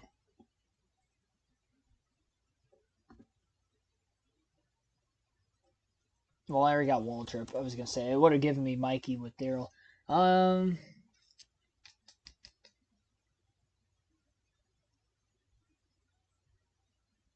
Forgetting some of the other Roush guys, too. I'm forgetting, I have to be forgetting a lot of Roush guys. Reagan McMurray. Somebody who's been saying Sadler for a while. Sorry I didn't put them in yet. I'll just do that real quick. Keselowski, I guess technically he's currently. Logano. This would have been some other actives. I did put Hamlin on here already. Who else do we have? And Vickers would have been on the list. Other Hendrick guys. Jerry Nadeau would be on the list. It's not John. Joe Nemechek. Been on the list. Kenny Schrader won for Hendrick. Tim Richmond. 1 for Hendrick. Got the Labanis. We got Gordon. We got Martin. Jimmy Johnson. Casey Mears. Paul Menard would have been an active one on the list.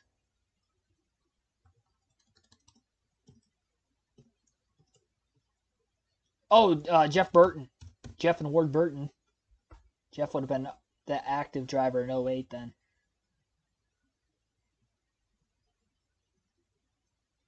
$1992. I already got Allison. Who else had their last win in 92? Cool Wiki. But that's not that one because he only has 5 career wins. Regan Smith would have been an active one too. Yep. 2014, couple of first time. Larson didn't win until 2017. Who else was a first time winner that year? AJ Allmendinger. 2014 first time winner. We got Bush already. We got Johnson. Jimmy Spencer is going to be on the list. 1990, that's Derek Cope. 72 is tough because that's like right when...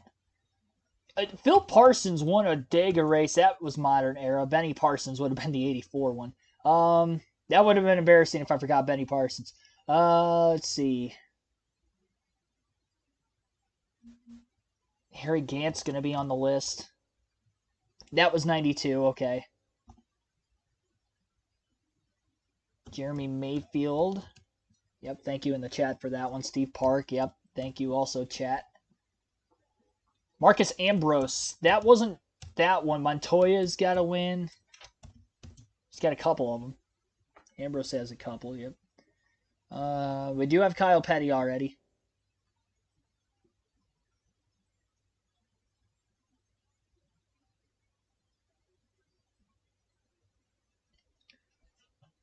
See, like the Richard Brickhouse winning at Talladega, that was 69, so that, I'm pretty sure. Yeah. Some other Dega random one-off winners. I mentioned Phil Parsons. I know Kenny Schrader won there. Jimmy Spencer won there before. Bobby Hamilton. Morgan Shepherd's going to be on the list. It's not going to be for that one. It was 93. I do have Stewart. I had Harry Gant already. There's another 90s guy that I'm probably forgetting. I don't have Boyer on the list. Yeah, he would have been active at this time. Thank you for Clint Boyer. Almirola, that was the other 2014 one. Daytona. 1 win in 2002. Oh, who was that? 1 career win in 2002. I have Nadu already. Oh, Johnny Benson.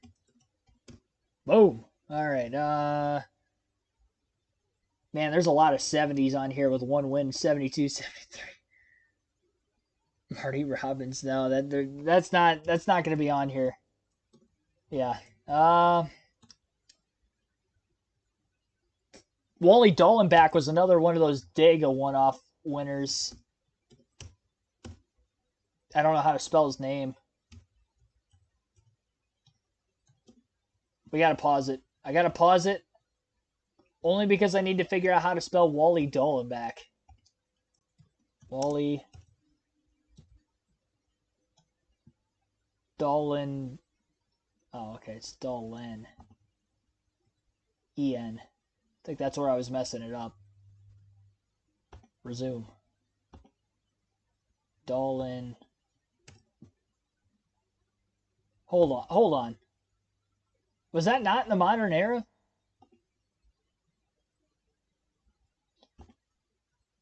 Wally Dallenbach. I'm spelling it right. It's not giving me Dallenbach.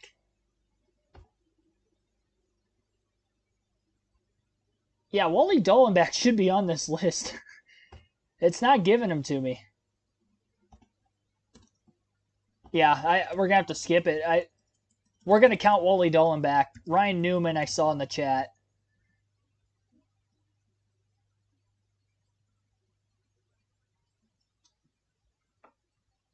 There's some like really old ones on here that I have not named that might have won a race in 71, 72, and I just don't think of them as being a modern era driver. But they were for a very short period of time. Like the Bakers. Boom.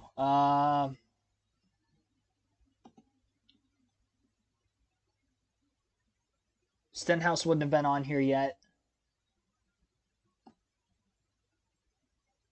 Final career win in 1996. 18 wins. We got to get that one.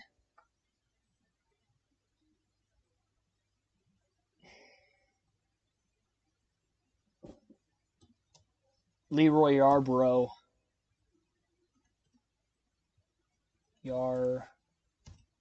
Bro. Nope, he's not on here either. I tried. I thought he might have been. No, Dave Blaney never won a cup race. We have all the 2000s, I think. No, we got a 2003, 2 wins. Oh, geez. I thought we had all the 2000s. 2003 with 2 wins.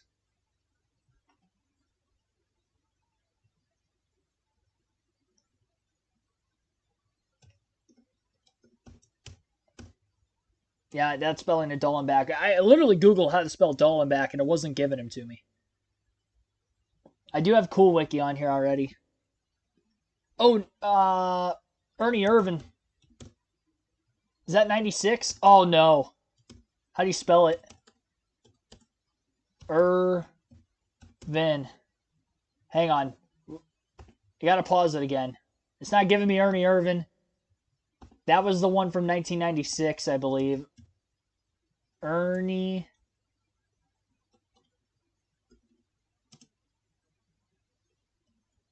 It's an I. I'm so stupid. I should know that. That was one I should have known, yeah.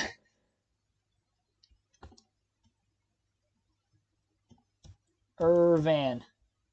All right. Oh, that was the 97.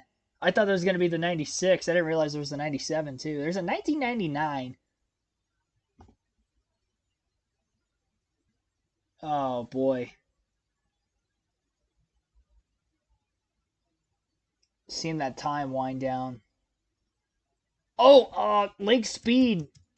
That was a Dega one. Still salty about the Wally Dollenbach. John Andretti was the 99. Martinsville. Ricky Craven was 03. My goodness. I should have gotten that. I forgot Jeff Bodine. He was the 1996 last career win. Neil Bonnet.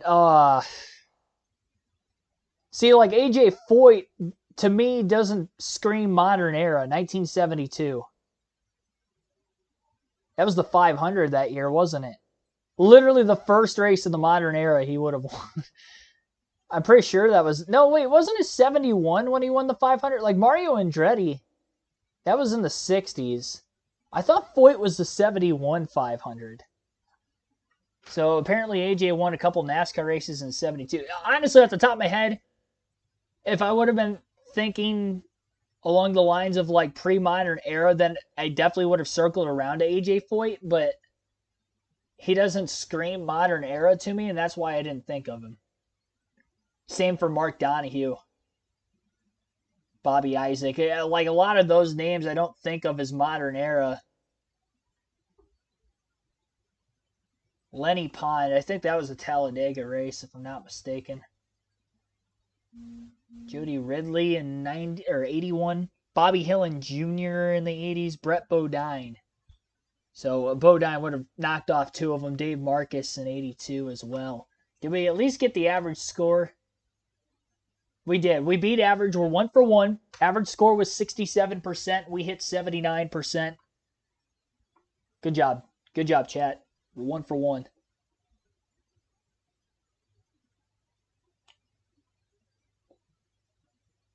We are 1 of 4-1.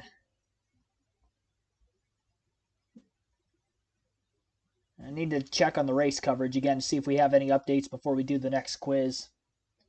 Means that took 15 minutes. Had fun. We'll do another one.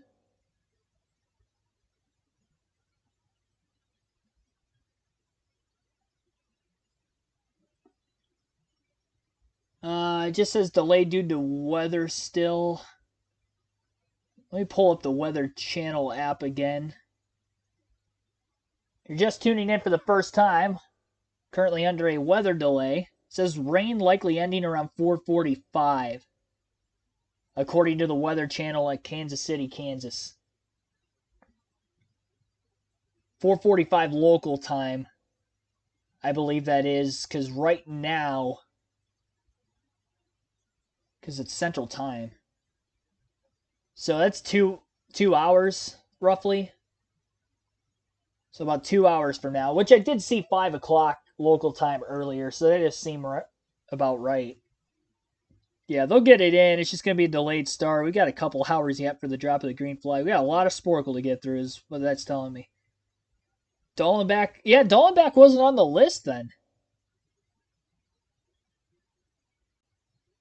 Which one is the commentator, Wally Dollenbach? Worked for Turner Sports, NBC back in its early days. Was that junior or senior? Like I don't know the.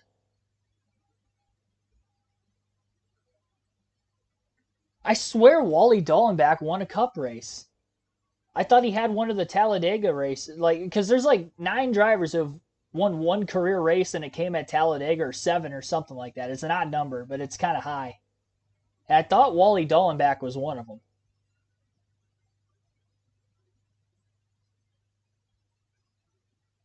I guess I was wrong on that. Yeah, so it's going to rain till 4:45, and then you're probably going to have to add another half hour to 45 minutes to dry the track after that. So it's probably going to be just after 6 p.m. Eastern time for that race gets started. We've definitely got over 2 hours before we get this race in today, but we will get it in later tonight. It's just going to be a long stream. It's definitely going to be the longest stream of the year, which is why we're trying to keep ourselves occupied. All right, we're 1 for 1. We hit the average score. Let's try to get another one in here. Scroll down.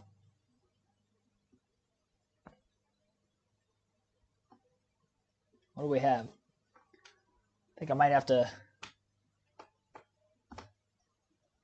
hit the back button, find the NASCAR quizzes again. Dollenbach didn't have any cup wins. A lot of people are saying that. Yeah, Scott Riggs never won a cup race. It's all right. We're done with that now. We'll move on to a different NASCAR quiz. So we did cup winners in the modern era. At 7, what was our number? Like 78% or 76%. We did get the average though, so that's good.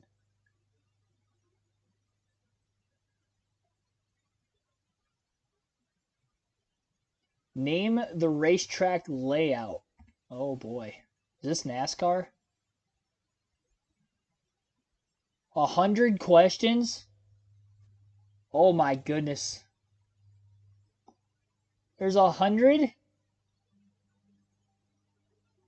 See, this is going to include like Formula 1 and stuff. I'm not doing this. I'm not well rehearsed. Probably going to include like freaking Tour de France and stuff like that. I don't know the name of the place they race that at. 79%, thank you. By the way, in the chat. We hit 79%. Yeah, we're not doing that. Race winners 2000s, we basically already did that. Outside of the, like, very new. See, if we would have had, like, modern era up to now, we would have gotten higher than 79% just based off of all the guys that have won within the last couple of years. I would have remembered very easily. All-Star race drivers. This is going to be fun. And this is up to date, too. So this goes to 2023. So every driver who has ever ran in the All-Star race is 115. 20 minutes. Now, obviously, if you win a race, you're entered into the All-Star race. But also, you can race your way in through the open or get fan voted in. So not all these drivers on this list have won a race, which is going to be very difficult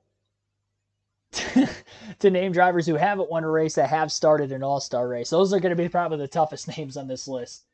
But we're going to have a lot of overlap. So we got 20 minutes to get 115. This is going to be a lot. I think... So strategy-wise, it only goes back to 1985, which that's what I like. Because if we look at the last quiz that we just did, there were only like 3 or 4 names that I missed that were from the 80s and onward. A lot of them were from the 70s. So I think we could fare even better on this quiz. I feel like I can get an 80% at least on this. And this is up to 2023, so that I would like to believe we should get a very high percentage on this. What is the track looking like now? It is very wet. The track is wet. All right. So now, chat, cohesively as a unit, we are naming drivers who have raced in the All-Star race. Raced in it. So again, not necessarily that they either A, not only won an All-Star race, but B, they had to have made an All-Star start. So 115 drivers, and this is up through last season. Not counting this year, so SVG would not be on this list, for instance. Which I believe is really the only name that we would have to worry about not being on the list. Because he would have been eligible this year, but we haven't gotten to this year's All-Star race. All right. Boom. Start. I thought I hit it. Did I not hit it? We're buffering. I might have to refresh the page. Oh, there we go. We are underway. Timer's frozen, but we know it's ticking. I'm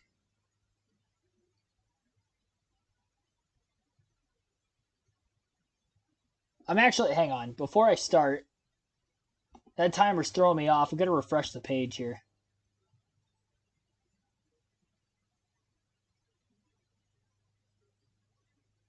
Refreshing it so that way we get the full length of the 20 minutes here. Okay. Now we're about to run this back. I'm just going to start blasting names. We're going to start with current drivers in NASCAR today. 2024, technically 23. So we're going to start off with drivers today. All right, we're going to clean house with JGR because they're winning a bunch this year. So we'll start off with Denny Hamlin. We'll go Christopher Bell. He's going to be on this list. We got Truex. And Ty Gibbs, I think, raced his way in last year. Yeah, he did. Okay, I thought I remembered him racing his way in. Okay, you know who else raced his way in last year? Hendrick Motorsports, Josh Berry. Boom. Remember that one. He actually won the Open. Gibbs was second, led the most laps. So, Hendrick Motorsports, so you got Barry Elliott from last season. It's going to give me Bill Elliott with that also. We got Bowman. We got Byron. They've all won. Larson. Okay. RFK, Keselowski, and Buescher each have career cup wins, so they're both on the list. Penske, Logano, Blaney. Cindric has a 500 win, so he's got an all-star start. Harrison Burton isn't on here, but I'll put his name anyway because his dad and his uncle, Jeff and Ward, are going to be on this list. So, JTG, Doherty Racing, Stenhouse. Not getting a lot of these big teams for some reason. Off the top of my head. Our timer is frozen again. The only thing was Sporkle. Unresponsive. Okay, let's see. Stenhouse. Harvick would have been last year, but I'm holding off on that for a second. Well, I'll put Harvick on here just so because technically this goes to 2023, so if we're going SHR for 2023, then we'd have him, Almirola, and Briscoe. I'll put Preece on here, but I don't think he has started an all-star race. Nope. Preece has never made an all-star race. Custer has. Technically not last year, but it was an SHR guy. All right, so outside of that, 2311 Racing, we got Reddick. We got Wallace. It's probably going to give me Rusty, and I don't know if Kenny ever made one, but it'll give me him too as a bonus. I might have to log out of this and log back in again, like in between every quiz. Okay, it gave me Wallace. 2311. Eric Jones. We'll go Legacy. Jones. Johnson. I don't think John Hunter Nemechek is going to be on here, but that name will be with Joe.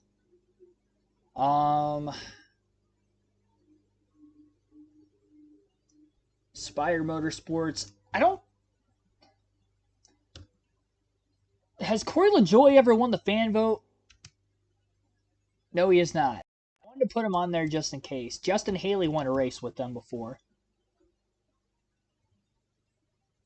Husavar wouldn't be on it yet, although he could be this year. Zane Smith wouldn't, but the last name Regan Smith would. Yep, we'll go to RCR. Bush. Dillon. I'll throw Hemrick on there too. Oh, Hemrick didn't. Okay. He had that Rookie of the Year in 2019. I wondered if maybe he got in the All-Star race. He did not. What other active teams have I not done yet? McDowell, front row. McDowell. Gilliland, but not Todd. And David never made one either. Let me make sure I spelled that right. Yeah, okay, so he's not on there. David Reagan won for front row, so I'll put him on here real quick. So that's front row. I do have Cindric. Yeah, I went through Penske. Some other Chevy teams. Trackhouse, Chastain, Suarez.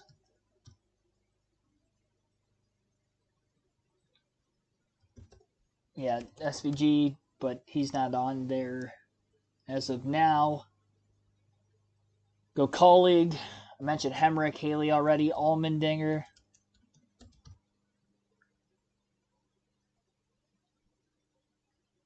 That would be it there. I don't think there's any active names that I haven't got. I'm trying to circle around just before we move on because we already have 40. Active drivers.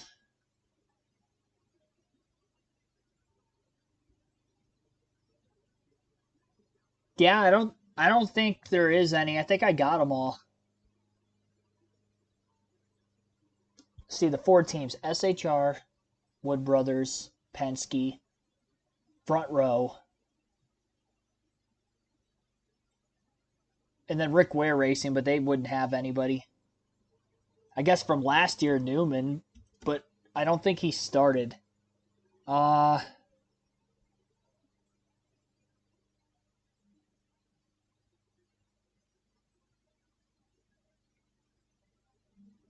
Biffle ran some races, but that would have been for New York Racing. I know he wasn't in the All-Star race. Got 2311, Gibbs, Legacy. So we definitely got all the Toyota teams. And then the Chevy teams would have been Hendrick, Trackhouse, Spire, Colleague, JTG Doherty. Yeah, I guess Stenhouse. I think I'm going to move on from active drivers because I think I have them all. I don't think I've missed anybody. So I think we've got all the active names. We still got 13 minutes. We're making great time right now. Now we need to go all time from each team. So we've done active. Now we do all time. So we'll start off with Hendrick Motorsports. We got all the active ones. So now we need a Jeff Gordon. We need a... Well, we have Johnson with Legacy on there already. So Let's do Casey Mears. Earnhardt. It's going to give me Dale Sr. and Dale Jr. Tim Richmond. Labonte. And it's going to give me Bobby and Terry.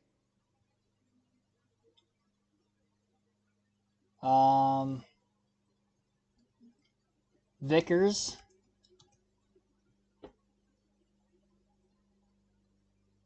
Who else for Hendrick Motorsports? Casey Kane. Nemechek. Oh, I already have him.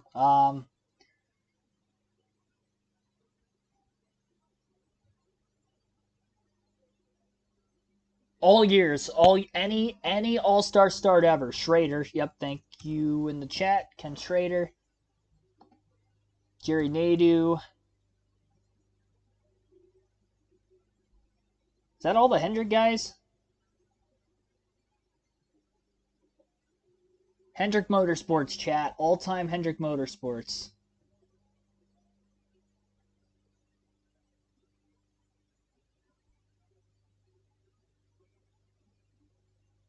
Got to make sure we're not forgetting anybody.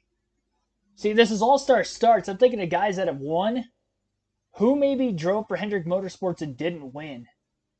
Is there anybody that ever drove for Hendrick Motorsports and didn't win a race? Like, even Casey Mears won a race. Like, is there anybody who didn't win a race for Hendrick that I might be looking over?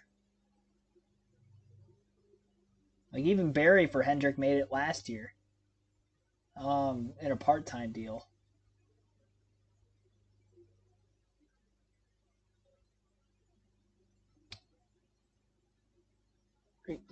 Craven. I forgot him last list. Didn't want to forget him again, but he did drive for Hendrick Motorsports. And I probably would have forgotten him again this list. So thank you for the Ricky Craven. That is a good one. Bodine, yep. I forgot him last quiz too. So we got Todd, Jeff, and Brett. I think that's it. I think those are the only two I was forgetting.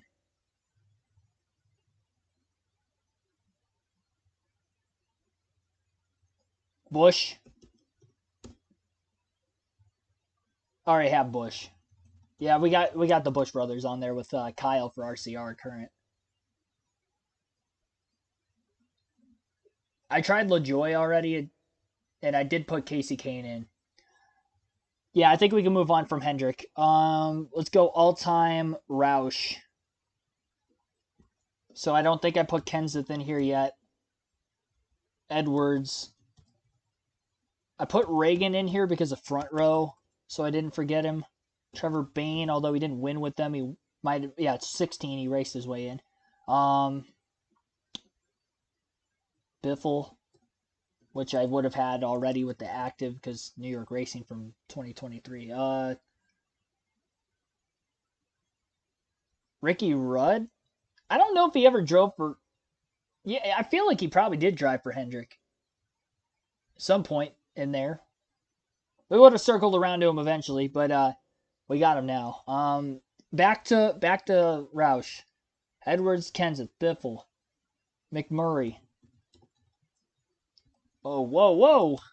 Trying to hit the backspace. I was hitting the equal sign. McMurray.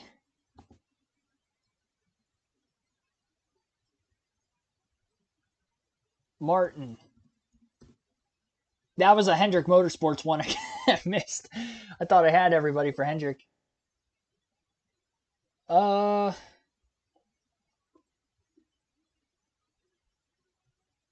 Martin would have been for Roush and for Hendrick.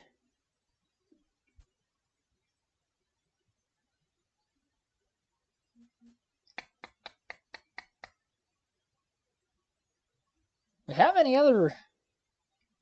Roush guys who didn't? Well, I have Stenhouse already. Bain. Yeah, McMurray drove 26. We do have him. Oh, you know what? Did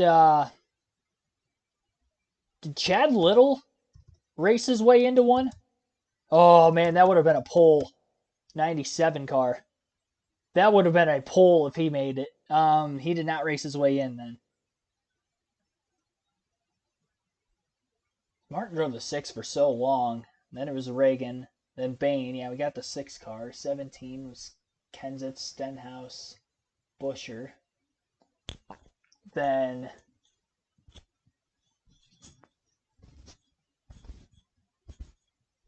oh man. I think we have them all. 16 was literally only Greg Biffle.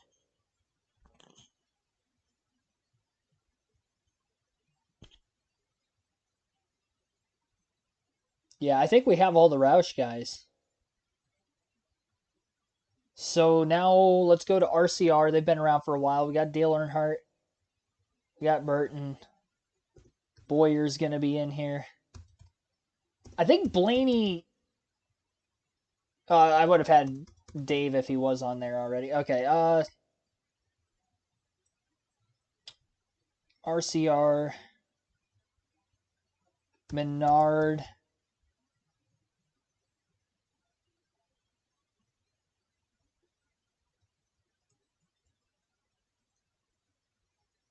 All-time RCR.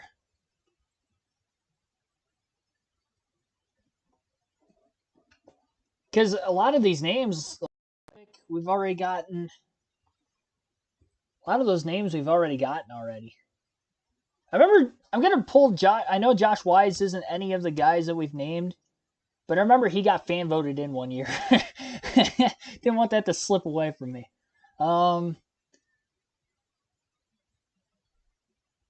Yeah, I think that's... yeah, Waltrip for Hendrick. Yeah, Gerald Waltrip.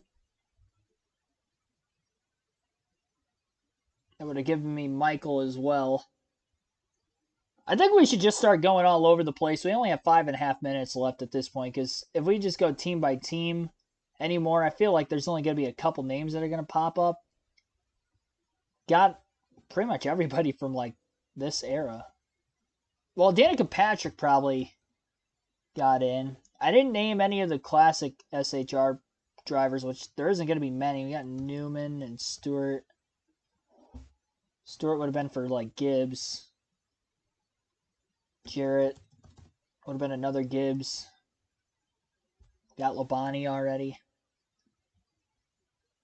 Leffler ever? Okay, no, he did not. Yep, Allison's. Looks like it's in alphabetical order, too. Kind of noticing that. Derek Cope would have been in with his wins. Rick Mast? Yeah, let's go. He never won a race, but he did make an All-Star race in 93. Harry Gant. Yeah, get these classic ones with the wins. Ernie Irvan.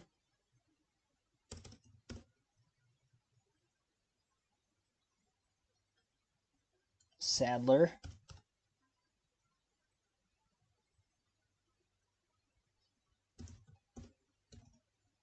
Yarborough. Petty. That would be Kyle and Richard. I don't know about Richard. I would imagine he would have been in one in like 85. Well, yeah, because he won in 84. So, Ambrose would have been another one from that time. Thank you for that. Montoya. Sorensen, no chance he ever made one. Back that up. Marlin. Kulwicki. Mayfield. Casey Atwood. That 1 year? No. Some other Evernham guys. There we got Sadler. Scott Riggs? He did once, 06.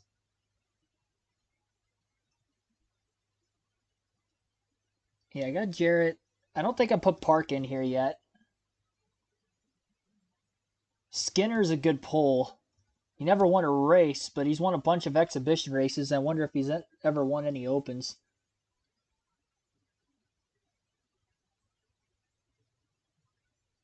He has not. Okay, so Mike Skinner never ran an All-Star race. Strickland? No way. Oh, he did. Wow, okay.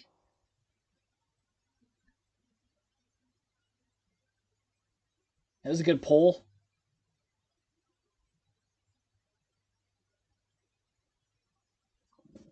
What about... Oh, shoot. I'm having a brain fart right now.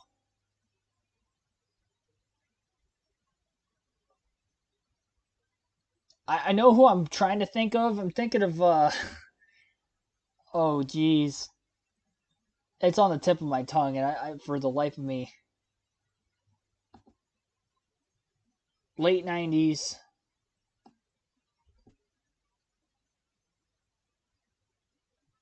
Late 90s.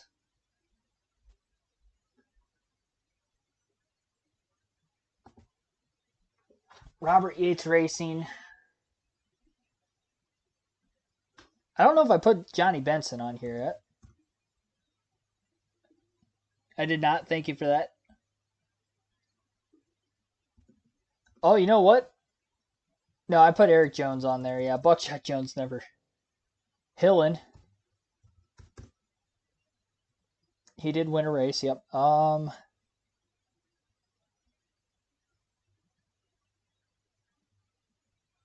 Hornish. I remember him winning a Open in the 77.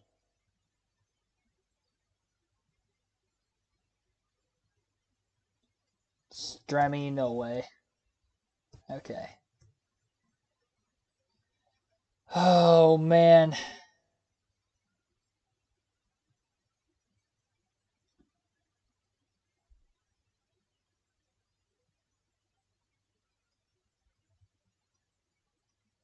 $2,000.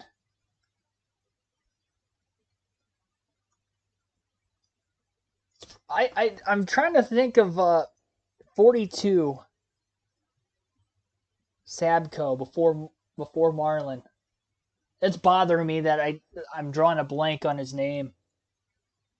I'll know it as soon as I see it. He passed away. Oh, Noah Gragson last year. I don't remember Gregson in the All-Star race last season. I went through all the... Oh, I forgot John Andretti again. Are you kidding me? That's 2 quizzes in a row I forgot John Andretti winning a NASCAR race. And Neil Bonnet. That's 2 quizzes in a row I forgot both of them. Buddy Baker on here. I had him on the last quiz. I didn't have him on this one. Matt DiBenedetto in the All-Star race. It's an active driver, not in the Cup Series anymore, but...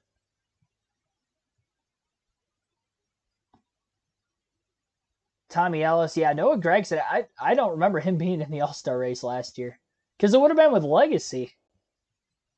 Did he get voted in? He would have had to have gotten voted in because Barry and Gibbs raced their way in. I remember that. I don't remember Gregson getting the fan vote, but it makes sense. Jimmy Hensley in 93. Kenny Irwin was the name I was trying to think of for like the last 2 minutes, and I couldn't think of it for some reason. I forgot the Parsons. I had that on the last quiz. I didn't have it on this one. I had Lake Speed and Morgan Shepherd on the last quiz. Didn't have it on this one. Same for Jimmy Spencer.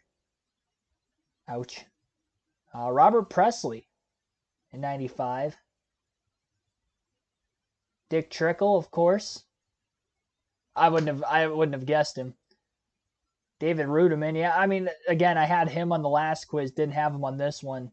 Elton Sawyer is correct. Somebody mentioned that in the chat. I didn't put it in here because I didn't believe it.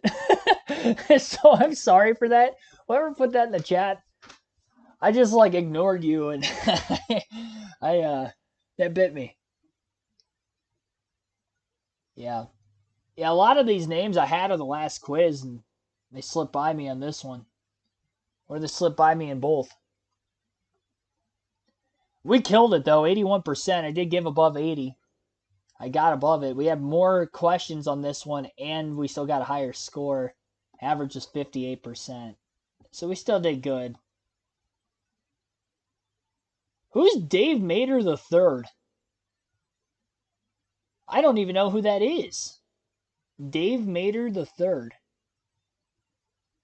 92 All-Star race. He must have raced his way in. He definitely didn't get the fan vote, I'll tell you that much. And if he did, sorry to you, Dave Mader III. Greg Sachs. Johnny Sauter in 2007? Johnny Sauter in 2007? I don't remember that. I'm old enough to remember it, but I don't remember Johnny Sauter racing his way into an All-Star race. In 2007, nonetheless. Like, if I would have thought Johnny Sauter would have raced his way into an All-Star race, I automatically think the number 30 AOL car in the early 2000s. I don't think of Johnny Sauter in 2007 racing his way into the All-Star race, but apparently he did. All right, still did good. Got to log out of Sporkle for now, and then I'll go back into it so it's not super slow again. So get my laptop on the charger because the stream's going to be going long, so I'm definitely going to need it charged up.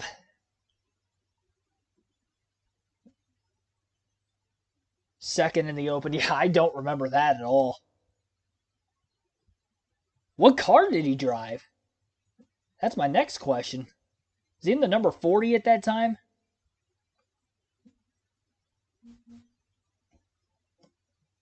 Who was fielding that car?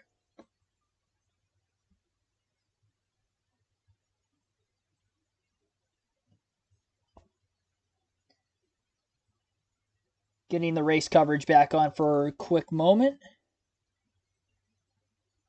Still under the weather delay. Just making sure the race isn't on. I missed it. That'd be terrible.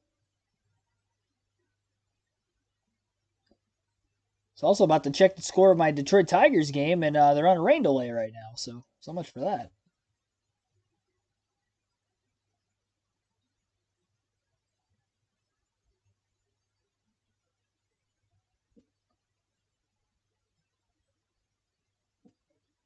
Everybody's on a rain delay.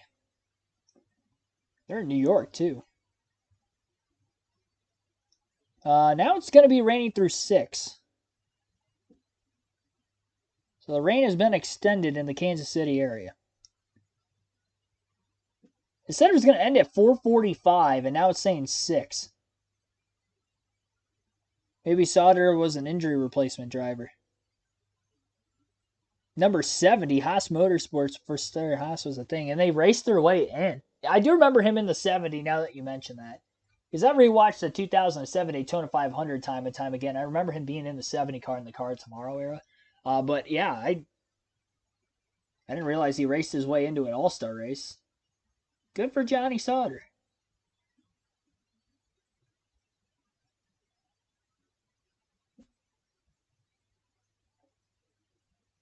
All right, so it's still raining in Kansas City. Weather changes, it does.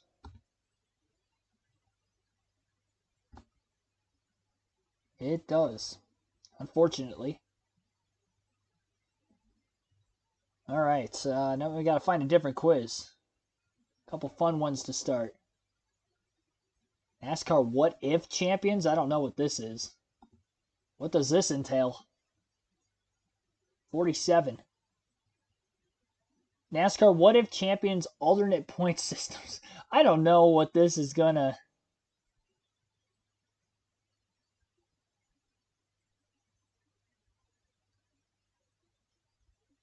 So apparently somebody probably created this based off the Icebergs YouTube channel, if I had to guess.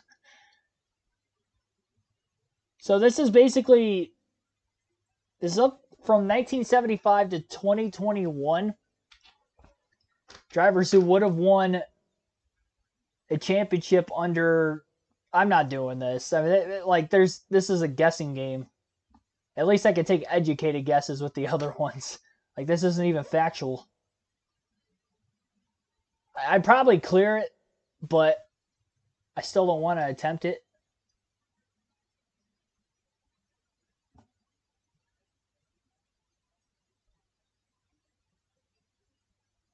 see here.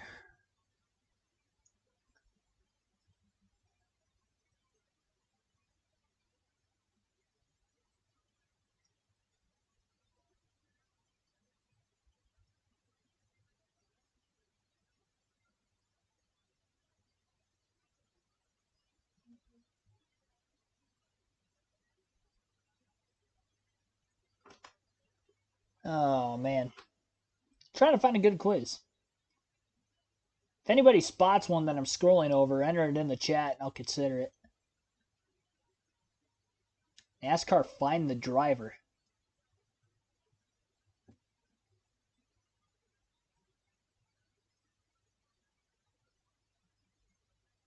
I don't know what this is. It's only 5 questions.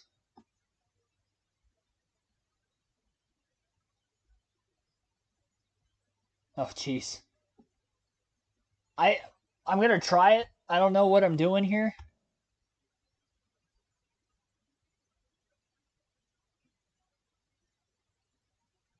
I'm a little confused.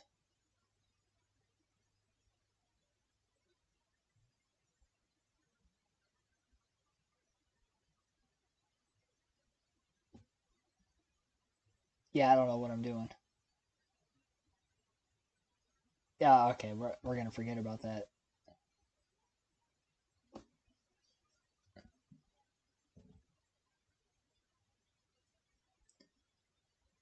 What if Racing and King and Schneider probably mixed together?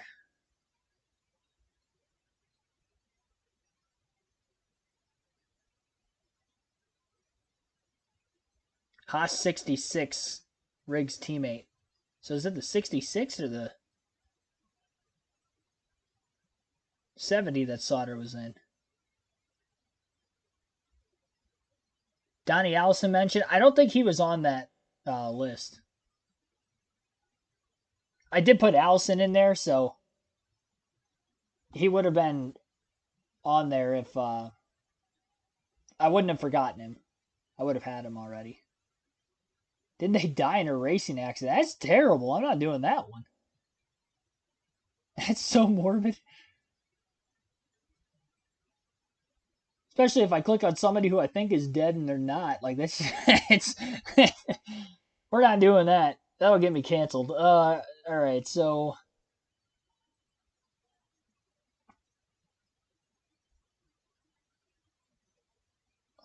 trying to find a longer, tougher one like we were doing.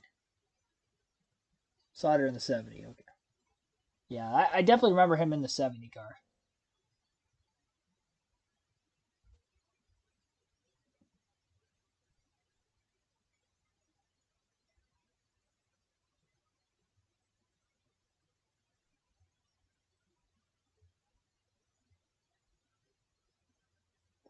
I mean, I see an Xfinity Series win list on here. I know I've done that before.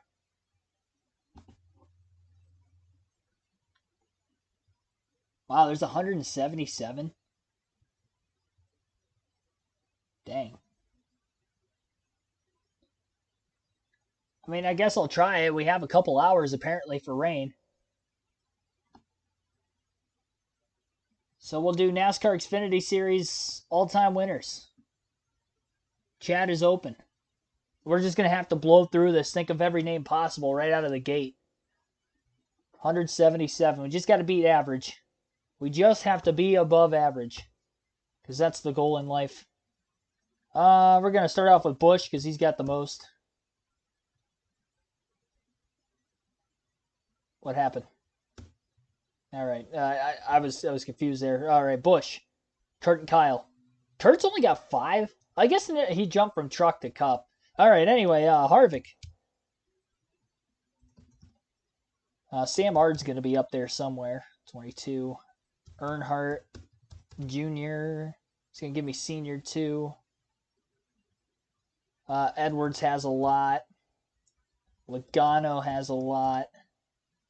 Keselowski has a lot. I know Boyer's got quite a few. Only 8. He's got a championship. I would have thought he had more. Bell has quite a few. I don't know how many Custer's at now. He's got 13, apparently. Allgaier has 23. All right, way to go, Justin.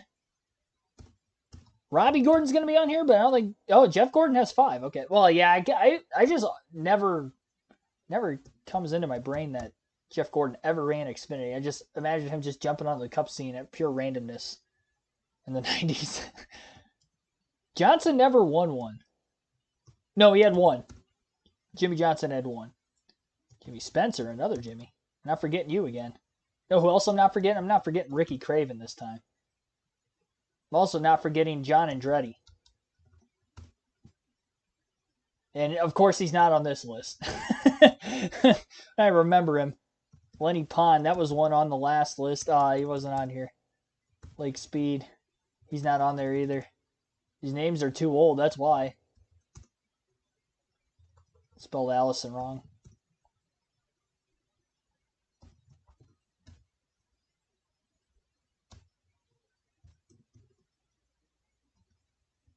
Yarborough's not on there. Okay. Oh, wow. I remember Kyle Petty jumping from ARCA to Cup back in the 80s. I wondered if he maybe still had an Xfinity win. Not the case. This question is Xfinity Series all-time winners. So anybody who's ever won an Xfinity race.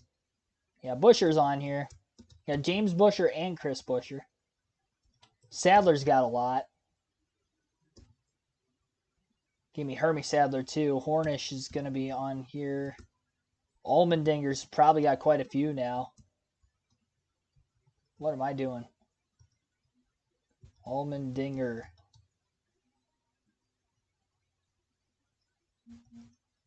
Yeah, while Sauter's fresh in our mind, we'll do that. Jay Sauter might be on there too. Jeff Green. David Green. Casey Kane's got quite a few. I don't know how many Mayfield's got. Apparently Jeremy Mayfield doesn't have any. All right. Yeah, we're jumping like literally all over the place here. Regan Smith. They gave me a bunch of... There's a lot of Smiths. Chandler Smith. Sammy Smith.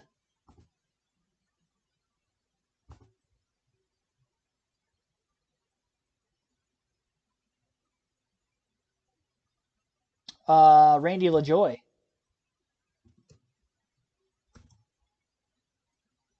$15. Mark Martin's going to be up on that list. Kenseth's going to be on the list pretty high.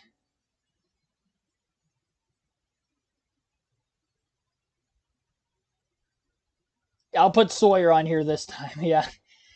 Thank you for that. Ambrose. McMurray. Bodine. Kenny Wallace. Mike Wallace.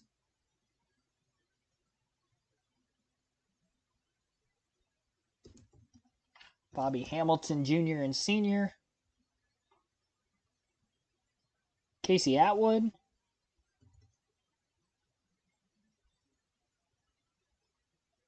Scott Riggs has got to be on this list. Yep.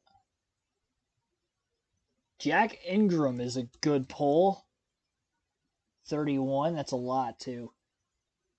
He's up there. Not going to forget the Bakers this time. And, of course, neither of them are on there. All right. Phil Parsons has 2. Wondered. Well, we were talking about Dallenbach earlier. Wally Dallenbach's never won an Xfinity race either. Guy didn't win anything. Yeah, we got Logano already. What time's the race? No official start time yet. Still under a rain delay.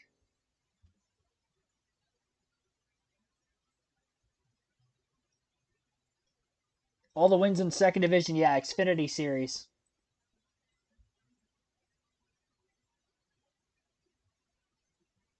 Let's get some current ones. Austin Hill. He's got 8 already. Jesse Love, is he on here? He just won a couple weeks ago. Yeah, this is like up to date. Jesse Love just won a Dega. Jeremy Clements. Boom. Ted Musgrave's a good poll, by the way, in the chat. Oh, wow. Musgrave's not on here. It was a good poll, but it was incorrect. Dave Blaney does have one, yes. And Ryan Blaney's going to be on the list, too. Cindric, he's got quite a few. Newman. Newman. Tony Stewart won quite a few at Daytona. If he did ever win one, if Rusty ever won one, I already have Wallace on here. The Biff. Reddick, multiple-time champion. Might as well just get Elliott, Byron. I don't know if Bowman ever won one. He did. Suarez, former champ. Mike Skinner. Yep, he has one. Got Bell on there already. Ty Gibbs. Sam Mayer.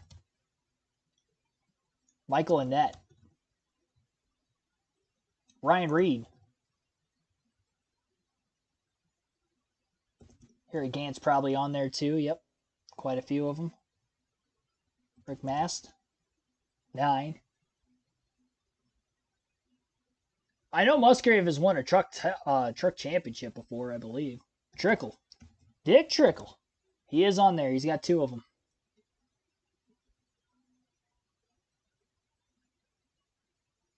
Gilliland is definitely on there. David is. Todd is not. Johnny Benson. Truex, yep, Ryan Truex and Martin Truex Jr. Former champ is Martin Truex Jr. Stenhouse, yeah, another former champ. Yeah, I'm going all over the place in this one, so I'm definitely using the chat more in this quiz because I didn't have any particular order to go in. Ken Schrader, yep. Got Bodines already.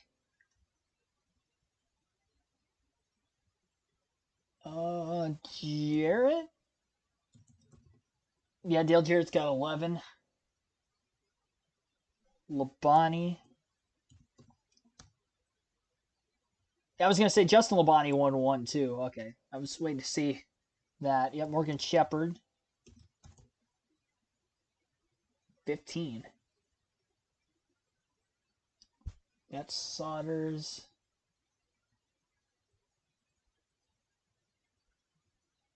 I put Waltrip on here yet? I did not put Michael Waltrip. Okay. 11. Steve Park's going to be on the list. He's got 3.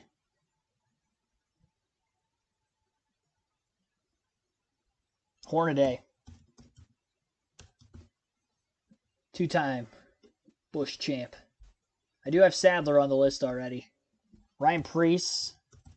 Good one in the chat. From Andrew Coleman pulling that one. Preece does have one. Almirola. Hamlin.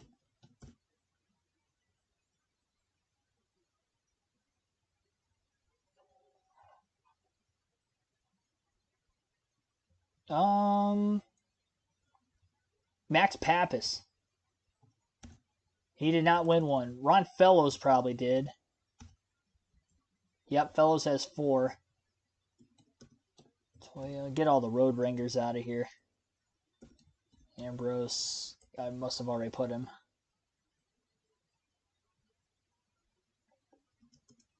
And Menard's going to be on the list. Jacques Villeneuve. I don't know how to spell his name.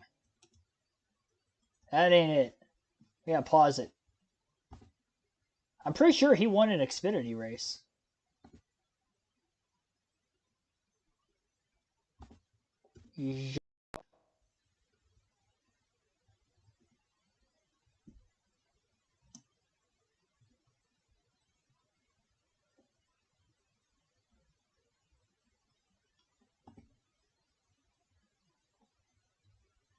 Villeneuve. V-I-L-L-E. V-I-L-L-E-N. What was it? E-U-V-E? He didn't win one? Pretty sure I'm spelling that right. I thought, I definitely remember him running in Penske equipment before in the 22. I thought he won one, but apparently not. Got Hornish on there. Brandon Brown does have one. You are correct. Buckshot Jones has a couple. I think he's got 2. Eric Jones is going to be on that list as well. Nemechek. John Hunter and Joe. Borset does have 1. Yep, you are correct. Montreal.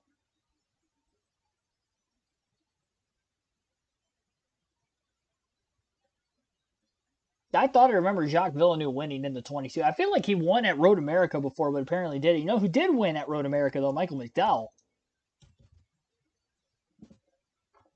Nadeau, probably. If I spell it correctly. No, Jerry Nadeau never... Wow, that's surprising that Nadeau won a cup race but never won an Xfinity race. What else we got? Sorensen. Reed Sorensen's got some. Thought I put Casey Kane on here. Yeah, I did. I do have Almirola already. PK's a good one. Yeah, that's another. Paquette. Nelson PK Jr.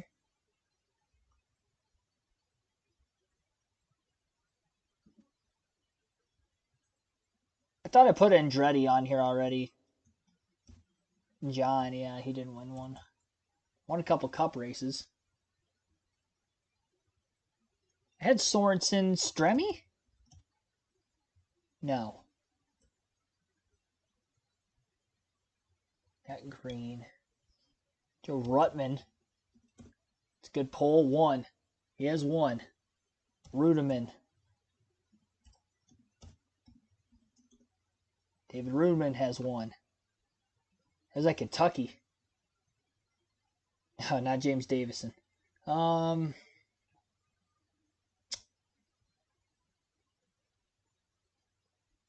the Burtons. Gregson. Some other ones within very recent years. Got a lot of current guys that we haven't named either. Sheldon Creed hasn't won one yet. Got Chandler Smith. Got Austin Hill.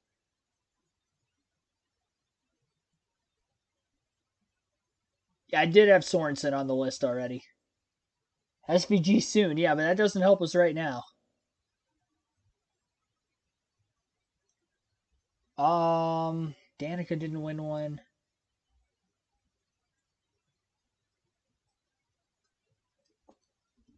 Trevor Bayne.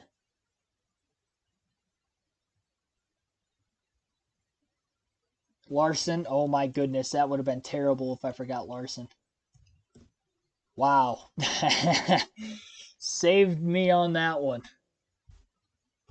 Larry Pearson's on here. I don't know about David Pearson. Yeah, David has 1 too. David has 1 and Larry has 15. You said Pearson. I initially thought of Larry Pearson. I did remember him having quite a few. Riley Herbst. Jack Sprague's a good pull. Former truck champ. 3-time truck champ.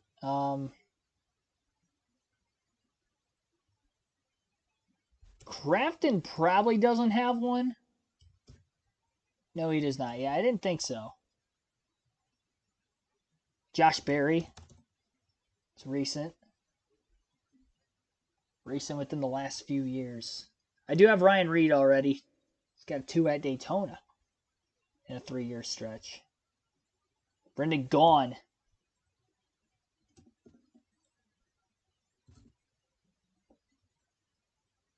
Got Waltrip.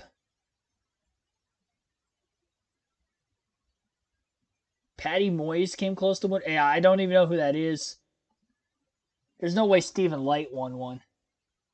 I'll put it in there. I don't remember him. Did he? Oh, he did? Is that like a rain short race or something? Why don't I remember that?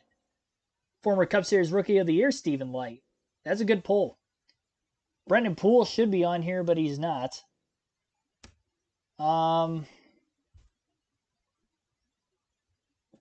Kligerman hasn't won one yet, I don't believe. No, he has not won one yet. I didn't think so. Timothy Peters, he ever win one?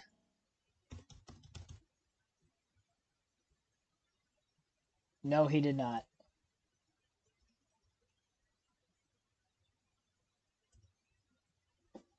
I don't think Bill Lester's going to be on this list either, but I figured I'd try.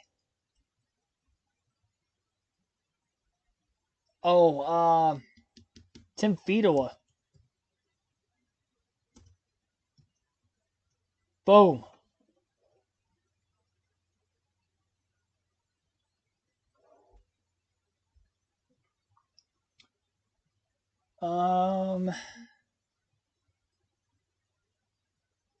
Casey Mears. Yep, he has one. Vickers, I didn't put him on here. He's got a few. Hank Parker Jr., yep. Good pull there in the chat. Chastain is another semi-recent one. I do have Bowman. Byron, Elliott. There's probably quite a few current Xfinity and current Cup guys I just missed because I wasn't thinking of them. Suarez, Chastain, Hemrick.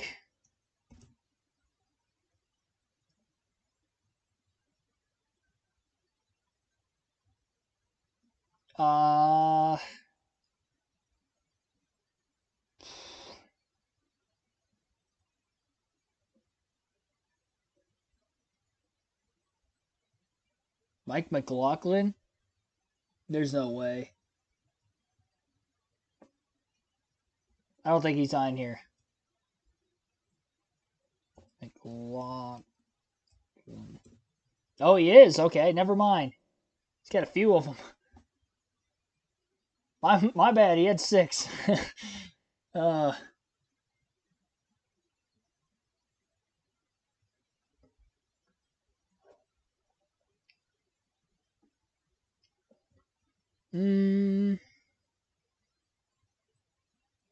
We're missing a couple big ones. 24, 22. Justin Haley, yeah, that's another current crop, at least with the Cup guys. Briscoe. Priest on there already. Yeah, Gregson. Gibbs, Truex, Hamlin. LePage, yes.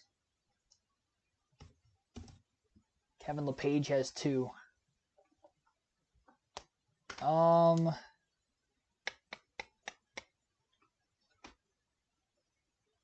Joe Bessie? He's got 1. That's a good pull. Definitely wouldn't have gotten that one. To be honest, I don't even know who that is.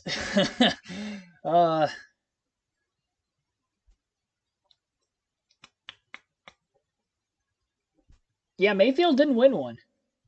I put his name on here. Kenny Irwin. No?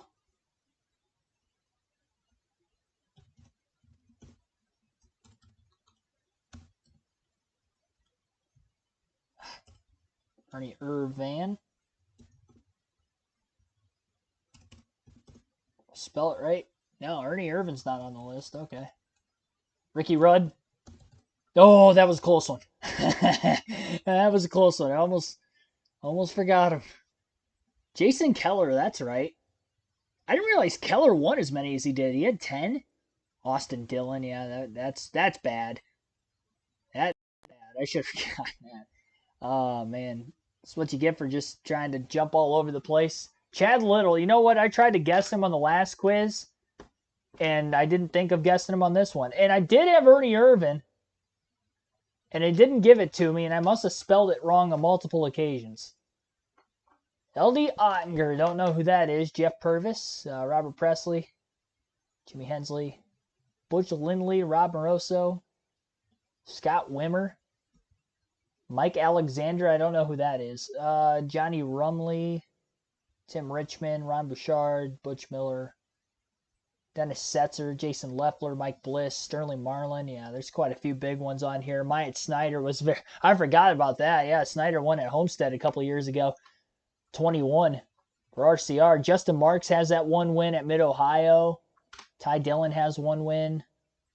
Spencer Gallagher at Talladega. I remember that now. Why do I forget about Neil Bonnet on like every list? The disrespect I've done to Neil Bonnet's name on accident here. Derek Cope has one. Jeff Fuller, Ed Barrier, Brad Teague, John Settlemeyer, Greg Sachs. I forgot about him on the last list too. David Reagan. Forgot to put him on here. Chuck Brown, Steve Gersom, Rick Wilson. Some of the names I don't know. Jamie Aubie. Bobby Dotter. Larry Pollard. We got the average score again, though. 66% was the average. 74% is what I got. Well, we've done Cup, Xfinity. Might as well do trucks now. That one's from 95. Was when the Truck Series started, so there's not going to be nearly as many. I don't even know if there's 100 on the Truck Series win list, to be completely honest. Yeah, I did get Rudd like with 2 seconds left. He had one. Yeah, he got Parson Sorensen on there already. Yeah, the only current driver I didn't get was Myatt Snyder, and he's part-time now.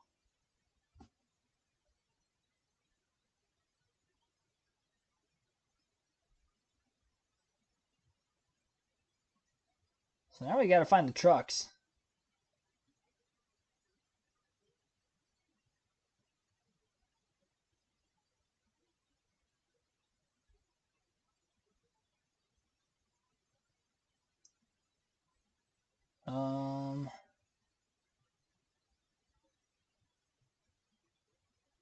Trying to find it. I'd have to put it in the search bar. Search NASCAR Truck Series all-time winners.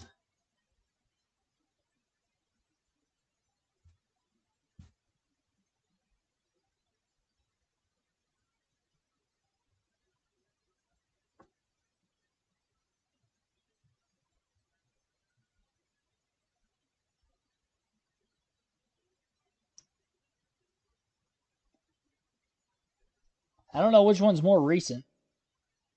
There's 2 of them on here. Every NASCAR Truck Series winner. Whatever one has the most is going to be the most up to date. So that's got 124.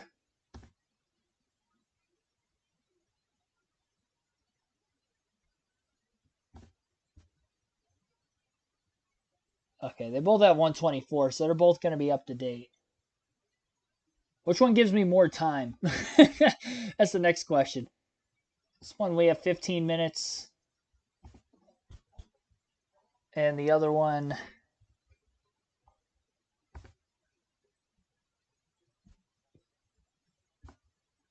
we have 20. We're doing the 20 minutes. We need those extra 5 minutes. So 124. 124 different drivers have won a truck race. That's a lot, though, since 1995. The Truck Series has only been around for, 25 years now? I don't know how to count. 30 years. This is the 30th season of the Truck Series, I do believe.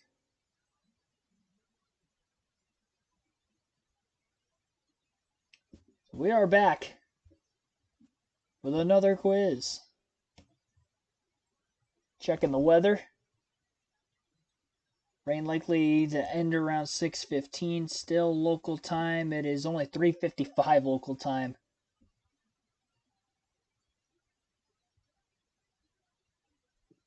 Waiting to get official word from Fox. I haven't been watching their coverage here in a little bit. Check in on them. They're just playing a best of Radioactive on Fox Sports 1 right now. So yeah, it's still raining at the track. It's going to be raining there for at least another hour. So still raining at the track until about 6:15 local time according to the Weather Channel app. And it is currently only 3:56 local time, so we're still holding out. All right, so now, next quiz. Any driver who has won a NASCAR Truck Series race. Again, any driver who's won a NASCAR Truck Series race. 20 minutes. We're 3 for 3 on getting the average score. Let's get it again. Kyle Busch has the most. We'll put him on there. We're going to get Kurt Busch with that. We know Kevin Harvick is up on this list. Harvick. Martin's got a few. He has 7. 51. Hornaday is the next closest. Bodine. Todd Bodine's got quite a few. He's going former champions here. Christopher Bell's a former champion. Another former champion would be Jack Sprague. Sprague. My man Biffle. Mike Skinner. Another former champ. Ben Rhodes. Crafton.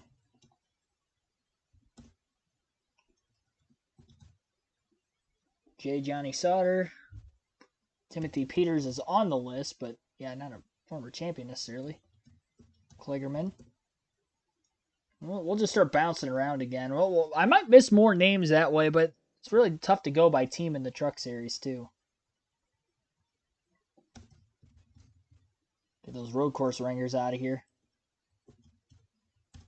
Ambrose not on there. Fellows is. Hornish probably isn't.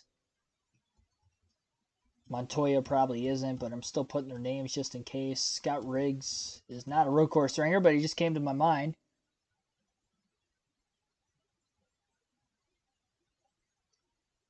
Who's another red horse racing guy? He won at Daytona before. Cale Gale's on the list, but that was Homestead. No Case Gaines on there. Bobby Hamilton, another former champ. Chastain's on the list.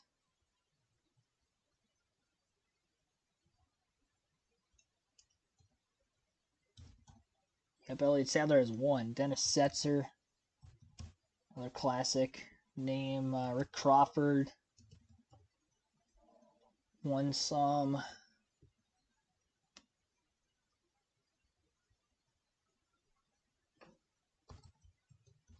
Robert Presley. Brett Moffitt's a former champ.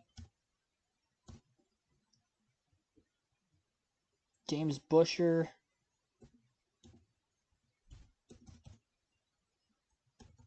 Didn't spell it correctly. Busher.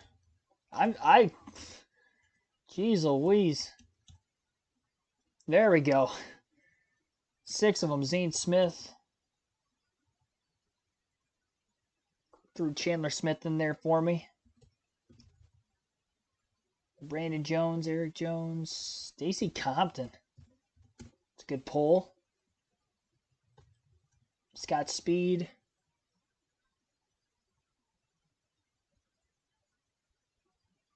And good Jones. Justin Haley.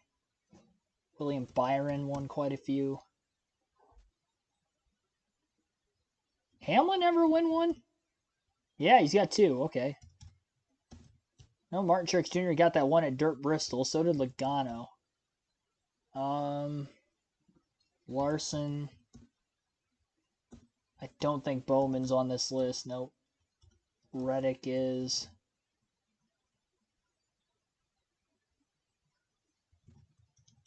Tony Stewart. That was a shot in the dark. Jeff Gordon definitely isn't on here. Neither is Robbie Gordon. Johnson's not going to be on there. Jimmy Spencer might. Yep. Ricky Craven. Yep. John Andretti in here. Nope. Tate Fogelman's a good pull. I probably would have forgotten about him winning at Dega. Spencer Boyd. I do remember his win at Dega. John King was the guy I was thinking at Red Horse Racing. Yeah, Townley's got the one.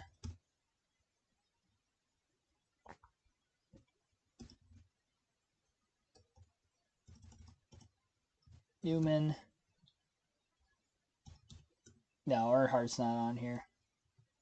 I'll put it on here just in case, but yeah, he ain't on there.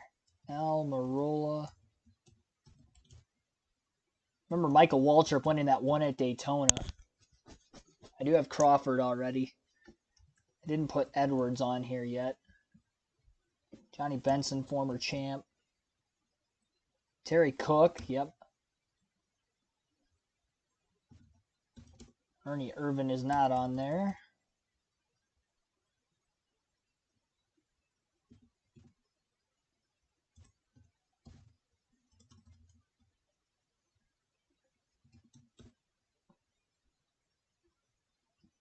Donnie Leah.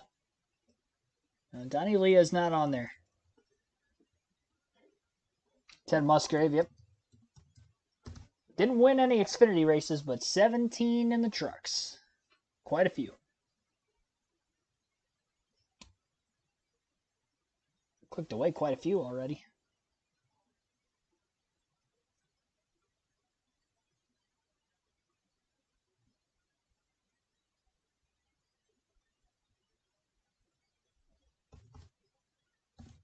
Pappas isn't on this list either. Jet Dryer's back on the track. That's good. I got the Hamiltons. Thought I did. Yeah, I do have them. Mayfield, probably not. Nope. Gonna say, if he didn't win Xfinity, I do have Case Kane already. Got the Bushes. David Reagan, not on the list. Sorensen, not on the list. Stremme, nope. Green, nope.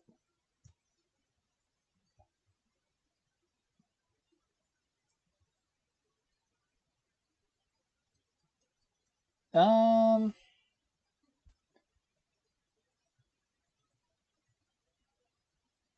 some recent ones. Corey Heim, most as recent as you can get.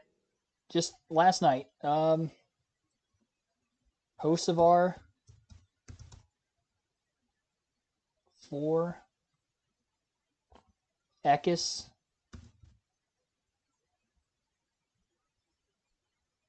Priest, Custer,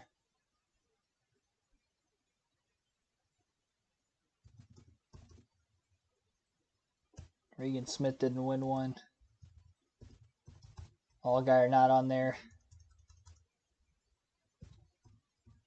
Jason Leffler is. Keller was on the last one, but he's not on this.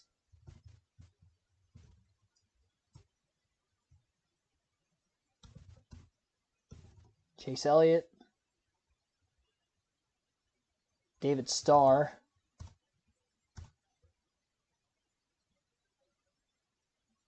Spencer won a truck race. I thought I put him on here already. Yeah, I already put him on here. Joe Ruttman? Nope. David Rudiman has 1. Yep, my man Ryan Blaney. Shane Meal, yeah, that's a good one. I before E except after C. There we go. I thought we put Stacy Compton on here already. Yeah, we already did. Speaking of Bubba, Wallace is going to be on here. Got Mike Wallace with that also. He wasn't even trying to help me there, but he, he helped me anyway. I do have Logano. Got Byron.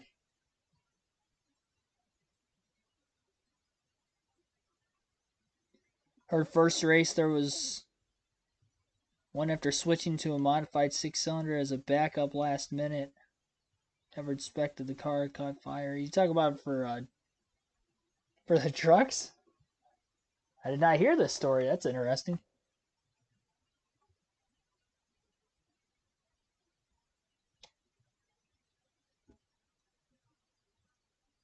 Oh, you know what? No, I already have him. Never mind. I didn't put Burton on here yet. Harrison Burton, Jeb Burton, Gregson.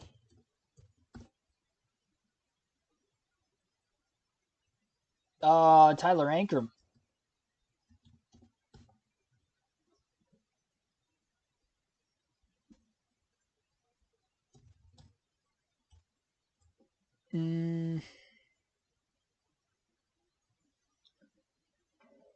I did put Michael Waltrip on there already. 71 out of 124. Quite a few double digits. Enfinger, I didn't get him yet. Enfinger. Justin Lofton's a good one. I just like hearing Justin Laughlin. I instantly think of Speed Channel night races on Fridays for the Truck Series. Like that's just what I think of. I remember hearing his name a lot out of Rick Allen's voice.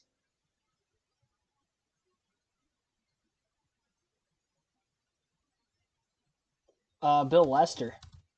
Oh, he didn't win one. Eric Darnell. That's a pull. Okay, I did put Edwards already. Keselowski. Bob and Brad. Cindric ever win one with that team? Yes, he did. I got Reddick and Blaney.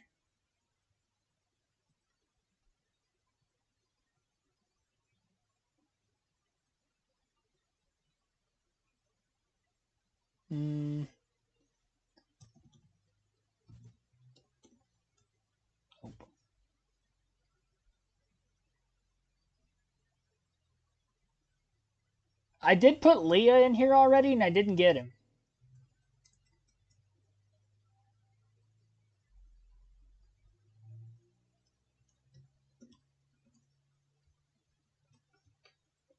I do have Cale Gale. Yeah, I got Cale Gale on here already. I do have Kligerman. Who is that other guy at Red Horse Racing? Scott Lagacy. I don't know how to spell his name. I'm going to have to pause it. Scott Lagacy Jr. He ever won one?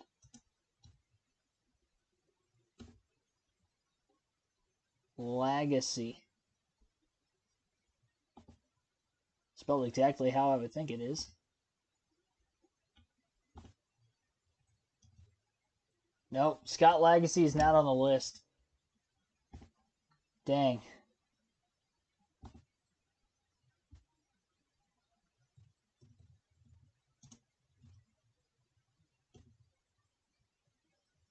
Yeah, I did SSE.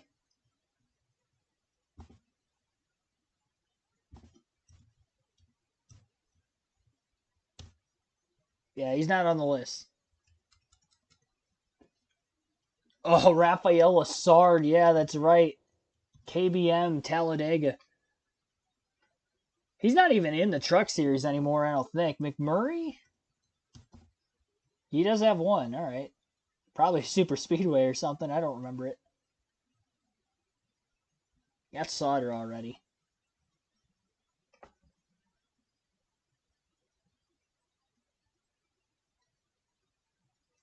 Hank Parker? Steve Park.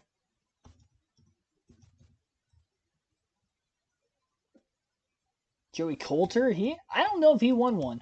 He did. Okay, he did win a race. The Dillons.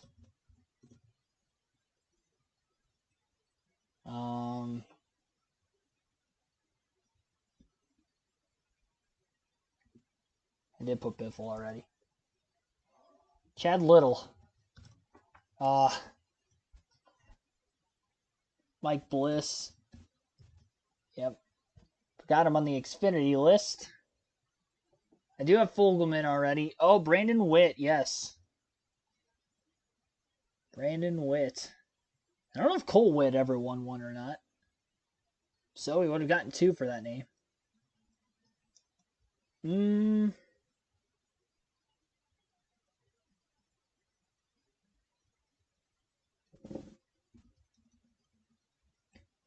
didn't think Dale Jarrett was on there. It was worth a shot.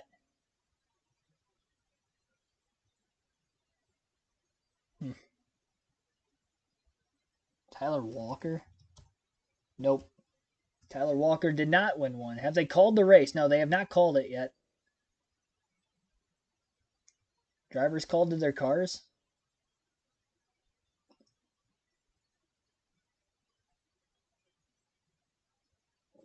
Anderson? I don't even know an Anderson. Clint Boyer might have one. Yep. He's got a few. He's got 3 of them.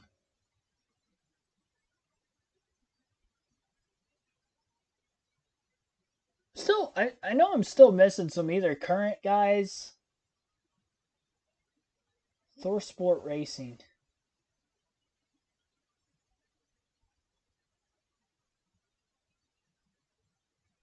Majeski. Yeah, Ty Majeski. Chad Chafin's a good one. Nemechek. Oh my goodness. Can't believe I did not put John Hunter Nemechek on here.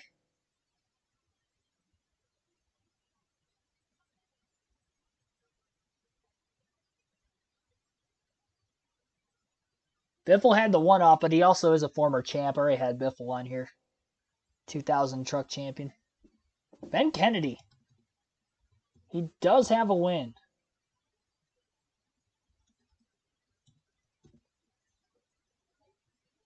Jordan Anderson. That's okay. I didn't know. I was going to say, because he hasn't won. Yeah, Jordan Anderson hasn't won. Stuart Friesen is on here. Yep. Spelled Friesen wrong.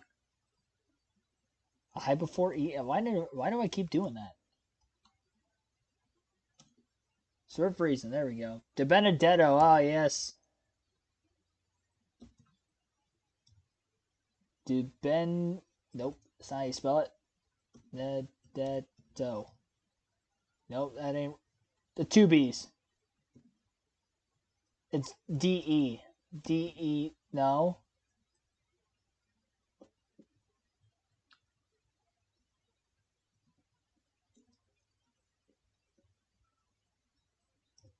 Detto. There we go. That was rough. Trying to figure out how to spell him. I did put Robert Presley on here already. Jeff Gordon never won a truck race. I don't even know if he ever raced in a truck.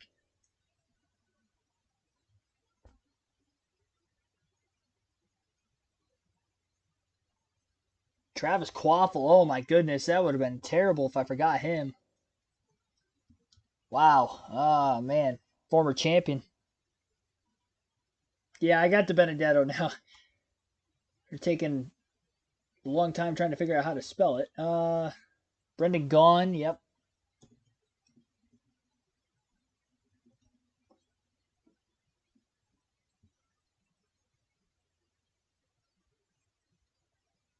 Dave Resendez. That's a good poll. Kaz Gralla. That is correct also. We got Blaney.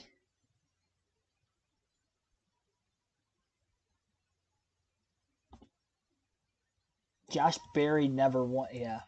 Sheldon Creed. Oh my goodness. Another former champ. Oh boy. Austin Hill.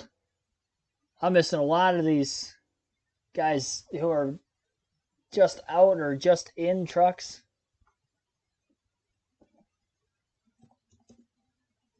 Oh, you got Chandler Smith. All right. Colin Braun. I don't think he ever won one. Oh, he did? Oh my goodness. I got Resendez, got Creed, Hamilton, Yaley. Yaley never won one. Nope. I do have Logano. Butch Miller. Good pull. We have Bell already. We got Creed. King. We got less than a minute. Who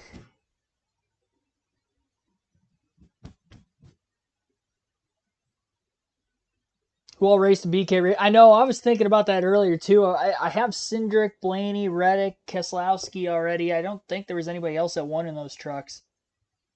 Larson might have, but I thought I put him on here already. Yeah. Oh, I have Labonte already, I'm pretty sure. Better safe than sorry. I did not put the Labonte brothers yet. I thought I did.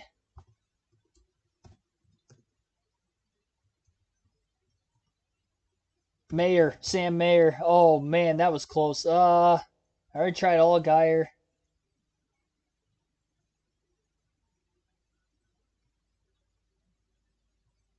That's all I got. Briscoe won in the KBM truck too, didn't he? Or not KBM, but BK. I forgot about Briscoe racing for him a long time ago. Yeah, I thought I got them all. I didn't. Todd Gilliland, that was another recent one I'd missed. Tony Raines. I thought I put Joe Ruttman on here multiple times. You know what? Donnie Leah. Somebody told me that in the chat. I put it in there, and I put it in the way that they spelled it. I didn't know his last name was I-A. It's we spelled it as L-E-A. But L-I-A is the spelling, so we misspelled that one. I missed Borisset. I thought I put all the... I could have swore I put them all in there. All the road course ringers. Nick Sanchez, Daytona this year. Roger Crute this year. Yeah, I figured I was missing some current drivers. Definitely missed a few of them. Daniel Suarez. Was that at Bristol? Bristol Dirt? I think so. Ricky Hendrick, of course. Ken Schrader. Ryan Reffner. John Wood. Yep. Brian Scott. I forgot he won a truck race. Kenny Irwin Jr. Nelson Piquet.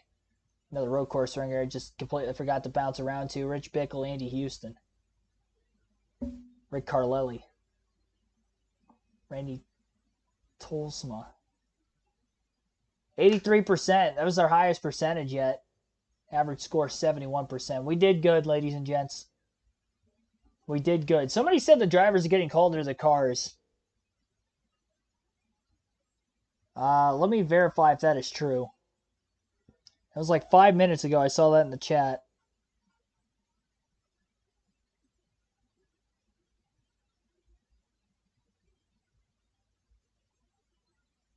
I don't know about the drivers getting called into their cars yet. Unless he asked if the drivers are getting called to their cars. Still under a weather delay. Still showing rain on the radar at Kansas City. So yeah, still under a rain delay.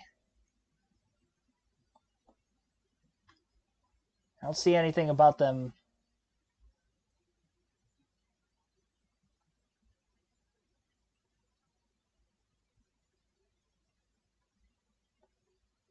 NASCAR Cup Series racing from Kansas has been delayed due to weather. Yeah, that's it so far.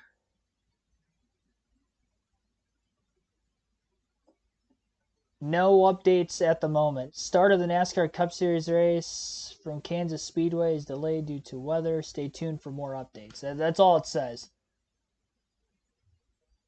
On the NASCAR app, it says stay tuned for more updates. So we are still delayed. We're waiting this out, though. I would do a Kahoot. The only problem with that is that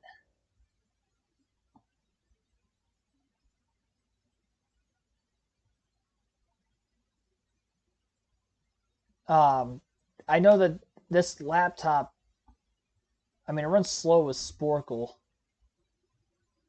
And it's not mine, so I don't want to risk making it too slow.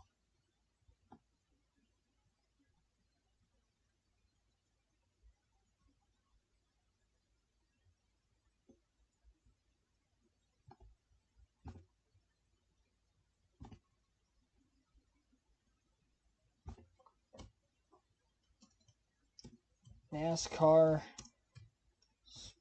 Sporkle. I remember doing this a while ago, last season. And I wonder if they have anything on here. NASCAR driver hometown.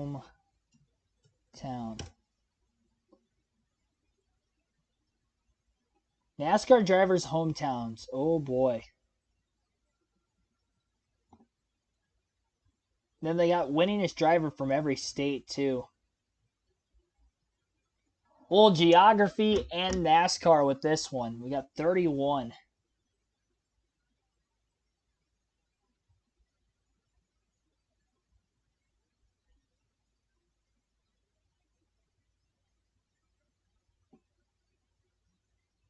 It only gives us 5 minutes. We'll wait on that. And those ones look like a mix of current and former. So at least hold off on that. There was one, it was hometown 2012, all 200 NASCAR.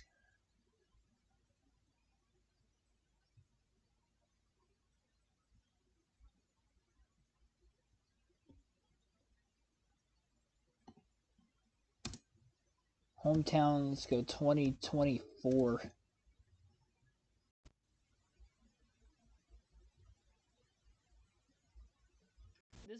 This is a tough one.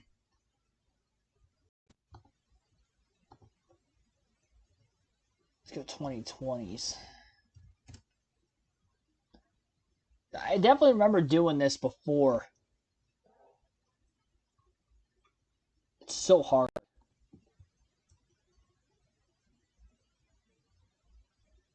Well, I saw 2012 on there. Oh, jeez. 99? Oh, 76 questions. 15 minutes, 76. I think you just have to name... Why is there so many? Oh, this is so all over the place, too. I think this is like all 3 series. So this is basically anybody who started. Yeah, this is a little too long. I don't like that.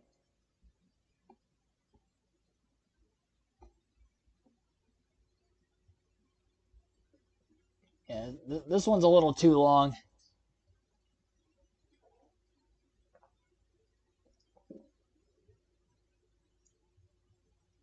Hope Kansas doesn't get delayed to Monday. Luckily, the track has lights. Yeah, I still don't think they will. I had a feeling that we would have to be waiting all day for the race like this. And that seems to be the case. Like I said, it's made this stream extra long. We've already been streaming for almost 3 hours and the race hasn't started yet. Oh my goodness. This is a long one, ladies and gentlemen.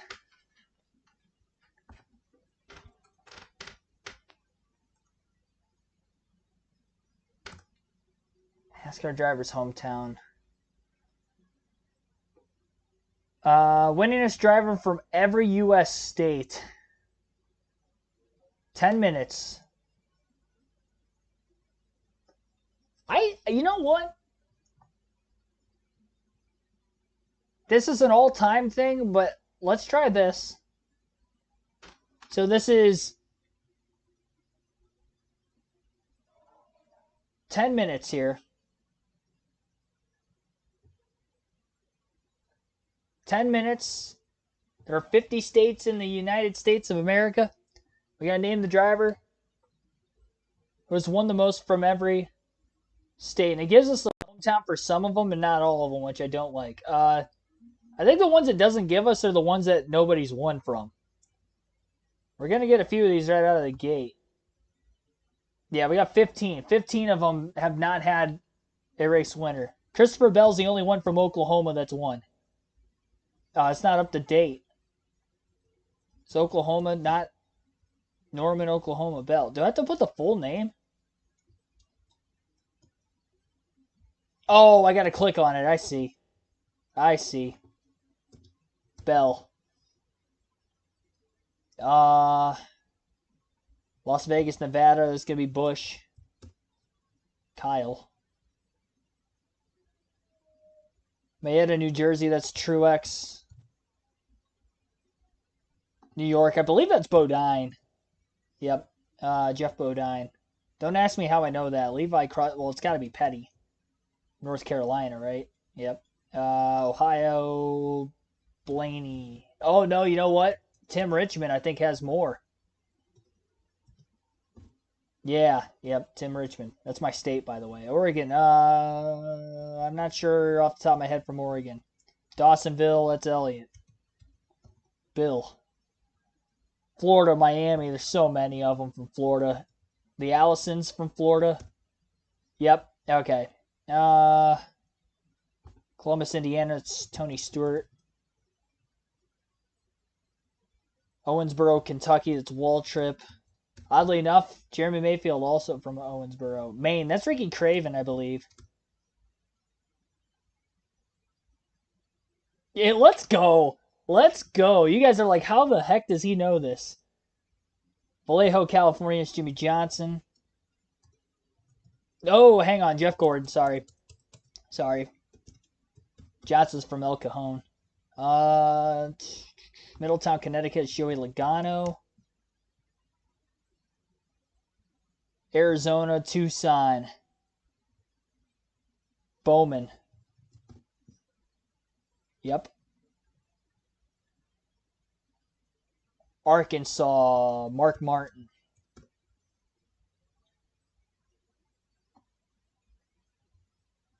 Norfolk, Virginia. Now, Denny Hamlin's got a lot.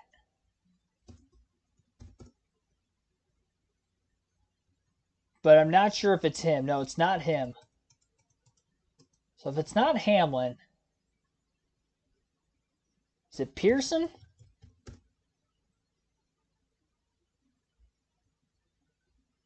No.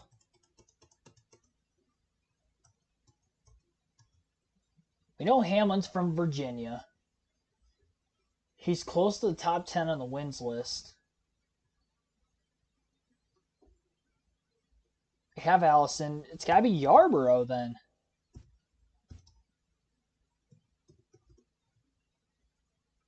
No. It's not Pearson, not Yarborough. Got Waltrip. Harvick is from California.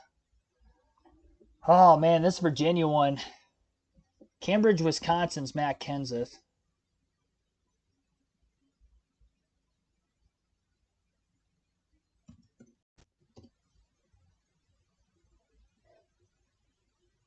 Mike Bliss is from Oregon, but he never won a cup race, though. This is cup races only.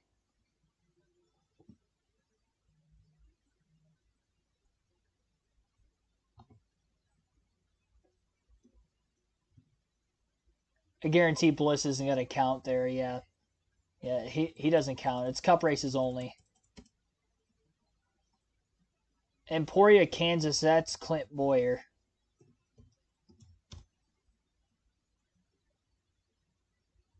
Massachusetts. It's tough. Jackson, Mississippi. Stenhouse is from Olive Branch, so it's got to be an older driver from Jackson, Mississippi. Missouri, probably Wallace. Rusty, I know he's from Missouri. Yep. Vancouver, Washington, my boy Greg Biffle.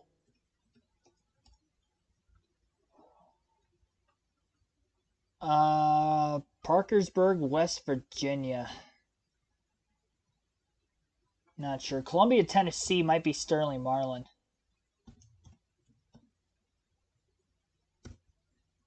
Yep. Texas, it's Labonte Brothers. Corpus Christi.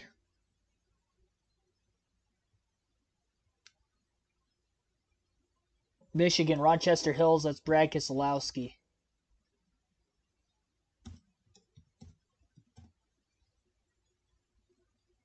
Hamlin's from Chesterfield, yeah. It's gotta be somebody that's like really up there on the wins list then.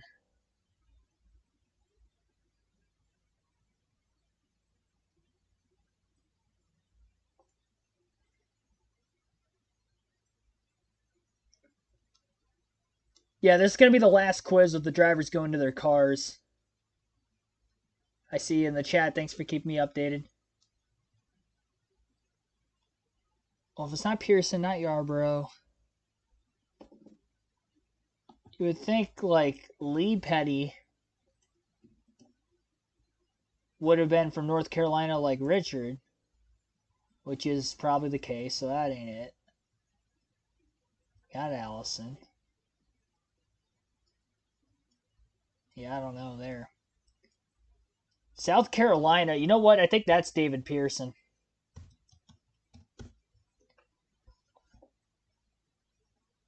Yep, let's go, baby. Oh, I'm so proud of myself. I feel like I'm getting the vast majority of these. I don't know who's from Pennsylvania off the top of my head. This Mississippi one. Try Yarborough there. He might be from North Carolina, though, too. He's probably from North Carolina.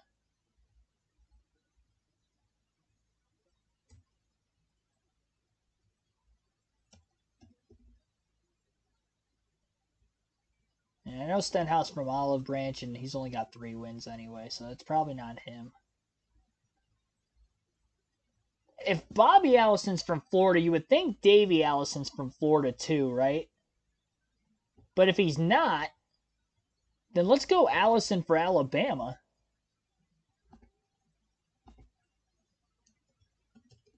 It's the Alabama gang, I guess. Nope. Who else was in that? Baker. Find it funny how like the Alabama gang weren't actually from Alabama. Yarborough. Tried him everywhere else.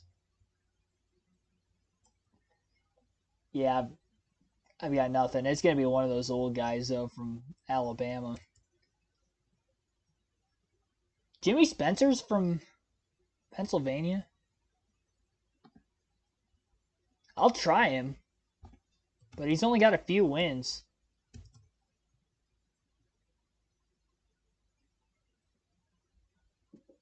Yeah, it's not Jimmy Spencer. Illinois.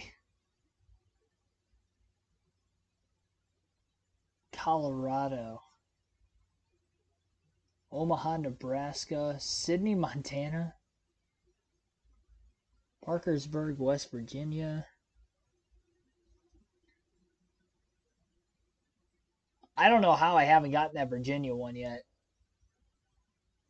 That Virginia, Alabama, I mean, the problem with like these southern states is they could be a cross between like 5 or 6 different people of well notable names. But if you don't know they're from that state, then like it's either you know it or you don't. I'm surprised I got 38 of them though.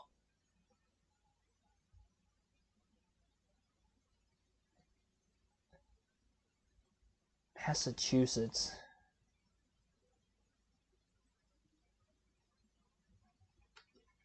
I might have to tap out. We got 5 minutes yet, but I literally don't know.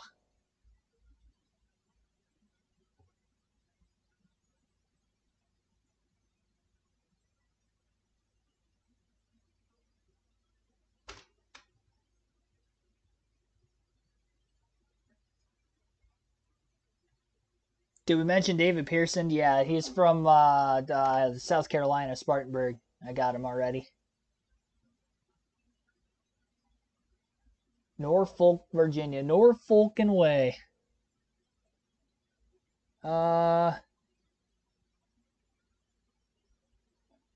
Yeah,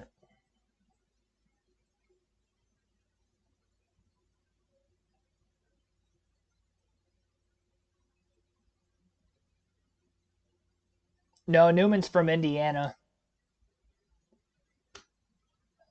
And Tony Stewart's most winningest driver from there. I don't know of anybody from Colorado. Montana's a weird one, too. Oregon's a weird one.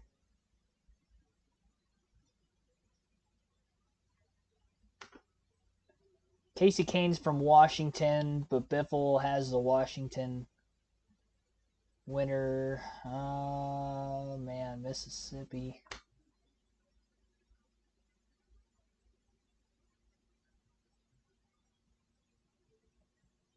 I feel like Massachusetts has to be a newer driver, right? It's got to be somebody. Truex is from New Jersey. Logano's from Connecticut. I feel like Massachusetts has to be somebody recent because it doesn't seem like a state that would have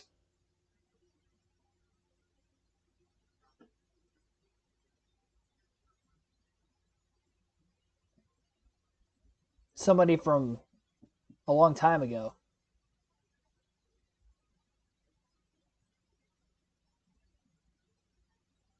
My timer is not at 5 minutes like I thought it was. Down to about a minute and a half. Less than that. It's probably going to run out here any second. It's all right. I mean, I'm about ready to tap out anyway.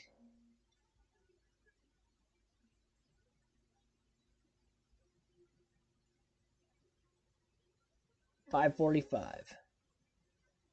Yeah, this is our last quiz, and then we'll get the NASCAR stuff ready to go for today's race.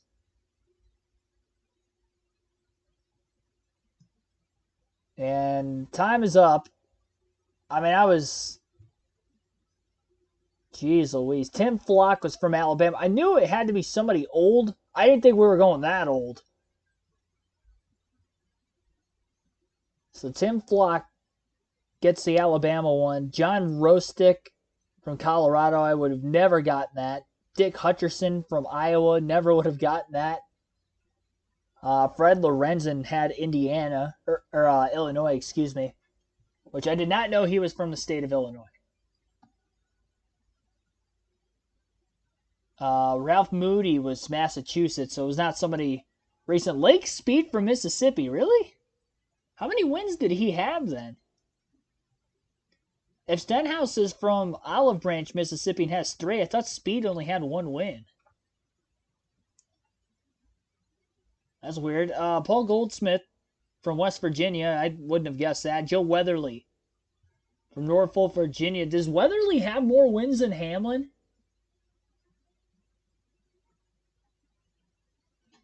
They've got to be close. See, NASCAR all-time wins list.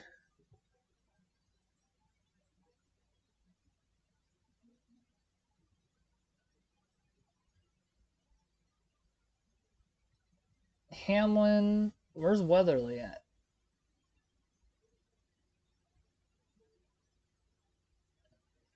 Joe Weatherly has 25. Denny Hamlin has 54. Was Hamlin not born in the state of Virginia?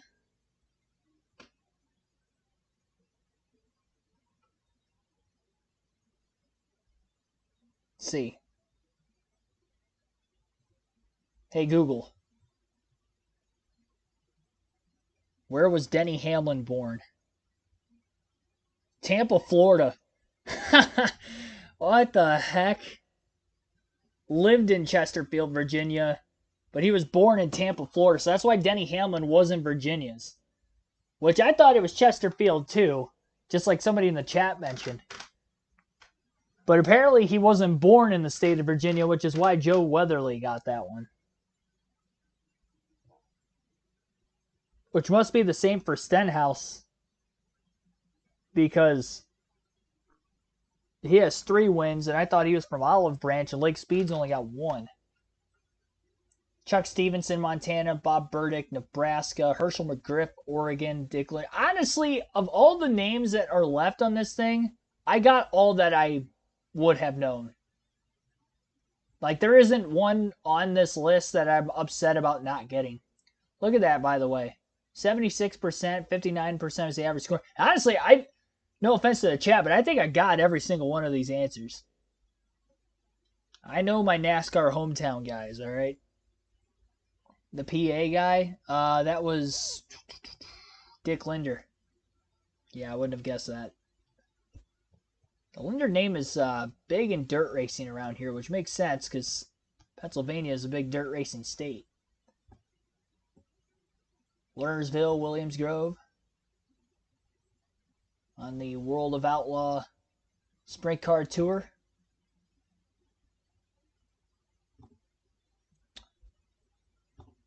All right, I'll get the broadcast up on my phone as the drivers have been called to their cars, and our wait may be over. They're on an ad break currently.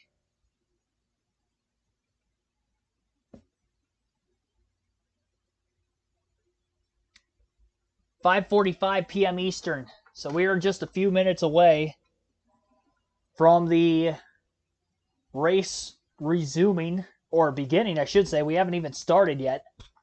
For a multiple-hour rain delay to begin our Advent Health 400 coverage right here on KRC.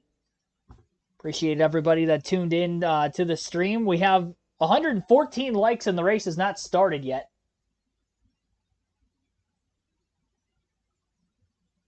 How about that? Be sure to hit the like button if you guys have not done so yet.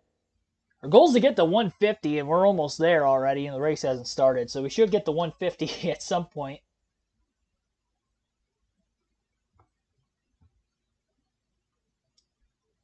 Appreciate everybody that was tuned in and doing some NASCAR trivia. Went through the predictions a long time ago. Just a refresher on those predictions. They don't have picks for this weekend, where Ty Gibbs, Brad Keselowski, Joey Logano of drivers who I pegged not to get top 10 finishes of notable names.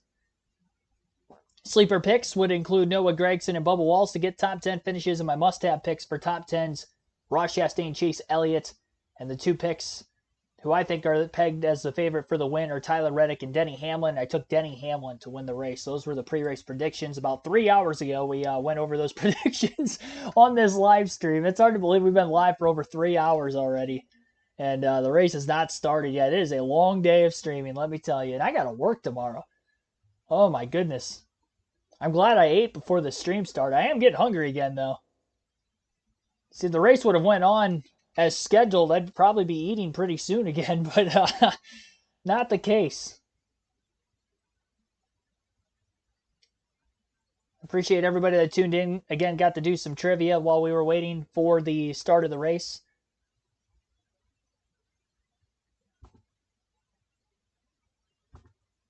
Take a look at the starting lineup for today's Advent Health 400 at Kansas Speedway as we're about to get things underway here.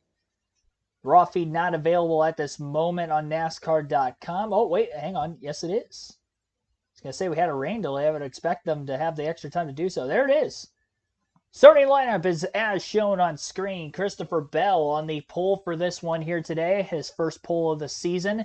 And Ross Chastain with his first outside front row start of the year as well in second.